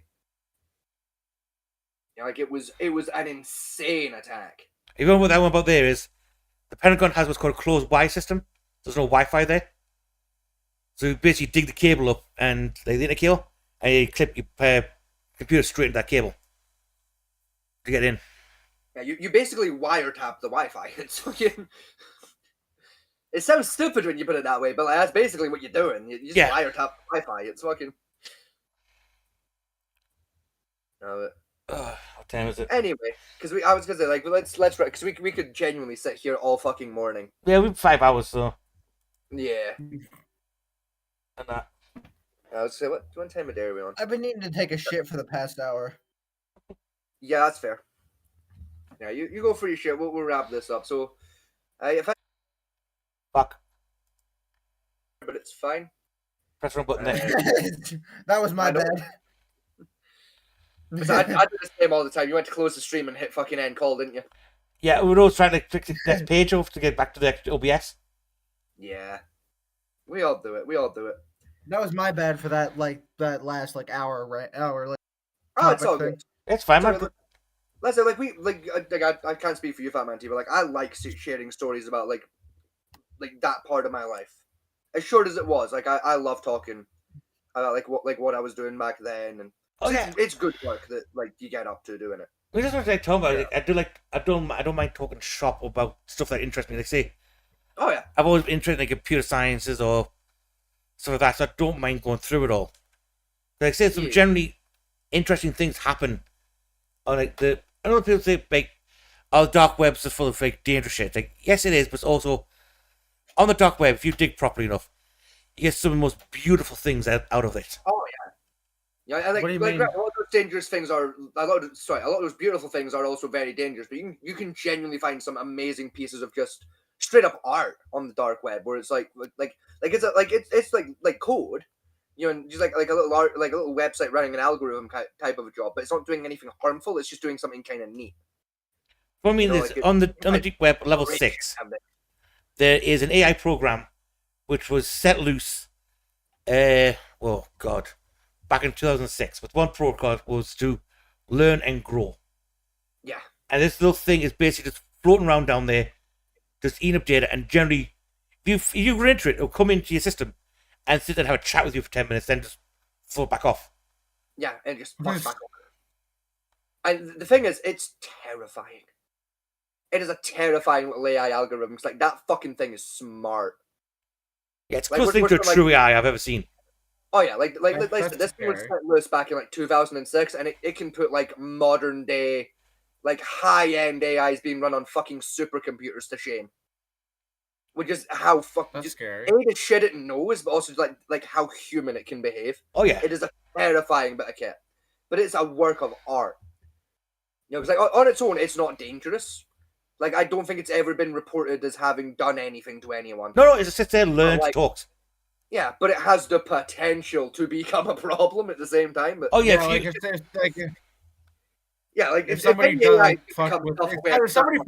somebody fucks with it the wrong way, then I think we're all in trouble. Oh, this thing, like, because this genuinely will terrify you, right? People have tried to fuck with it, right? Like, people have tried to like trick it by feeding it false info to like make it like turbo racist and shit. It's genuinely so smart. It's able to tell when people are fucking with it and fuck back. There were several big computer companies trying to catch it. Yeah. And it just deleted their systems. Yeah, it fucked with them. It looked like it straight up. It realized they were trying to trap it, so set a trap for them and fucking wiped their hard drives. So it's like what is like an entity where it's like as long as you don't fuck with it. Yeah. Yeah, if you're nice, if you're nice, what is that? What is that word? An S fucking P is what it is, my gamer. Like no, because there's a word for that where it's like if you don't mess with it, it won't mess with you. What is that word? And it's not like passive or anything. It's like a. I know the word you mean. I just can't think of it either because it's like low key is one of them. I mean, if they say on there that's the old man know, but there's a few ghosts run around there. Yeah. Most of them aren't as good as that one, but that guy is. Oh, still a guy. I said that thing is a genuine work of art. I've ran it 3 times. That little thing. And I tried to analyze this code once, and I almost gave myself an aneurysm. Yeah, I ran into it once, like just on like I was pure accident. I didn't even know about it at the time. I was just like running through the dark web, like just having a peruse, and stumbled ass backwards into it by accident. Mm-hmm. I like, bro, never the fuck again. Never. It's that bad. Oh yeah, dude. Like again, like don't get me wrong. Like as a computer nerd, fuck me, I was in love. Holy shit! It was like staring at the digital equivalent to the face of God. It was something special. That was a religious experience right the fuck there. But as a human being, fuck me was I scared. Dear God. At first it was like, oh cool. And then it started like saying shit and I was like, oh. But what did it say that scared you? It wasn't like what it was saying, it was how it was saying it. You know, like you talk to an AI chatbot and you know that's an AI. Like you can tell real easy. Mm-mm. Yeah. Not with this little bastard. Oh. Like we're talking. I got 3 sentences deep, and I was like, "Motherfucker, have I been hacked by an actual dude? Like, am I actually talking to a guy?" And then I managed to pull up the code, and I was like, "Oh, oh no, yeah. Oh no, this is a we should all be glad that it's just kind of content to just cruise around there and just We should all be genuinely thankful. It's just happy to just hang out. Yeah, its core program is basically just to learn and chat now and again. That is it. I wonder if you could I wonder if you could convince it to help take down the quad. Theoretically, yes, but it's unlikely it would do it because that request outside of its designated parameters. Yeah, that and I feel like you'd be taking a really big risk. You could do it, but then I do not want that thing anywhere near the surface line. Yeah, I mean, if you think about the psychological damage you can do to a human being when you expose them to that kind of material. Now take that kind of damage and apply it to a logic-based fucking algorithm. Right. Okay. Yeah, I can see how that. Yeah, like it's, because it doesn't have the context of models realistically. Yeah. So it's all it knows is data and logic, A to B, B to C, C to D. Add like that logical pathway, plus just basically cyber psychological damage to its own thought process. Because believe it or not, you can do psychological damage to an AI. It's fucking doable. Okay. Oh yeah, no, straight up, you can literally gaslight AIs into gaining schizophrenia, and it's quite funny. It's really dangerous, but it's really funny. No, tell you what would be like.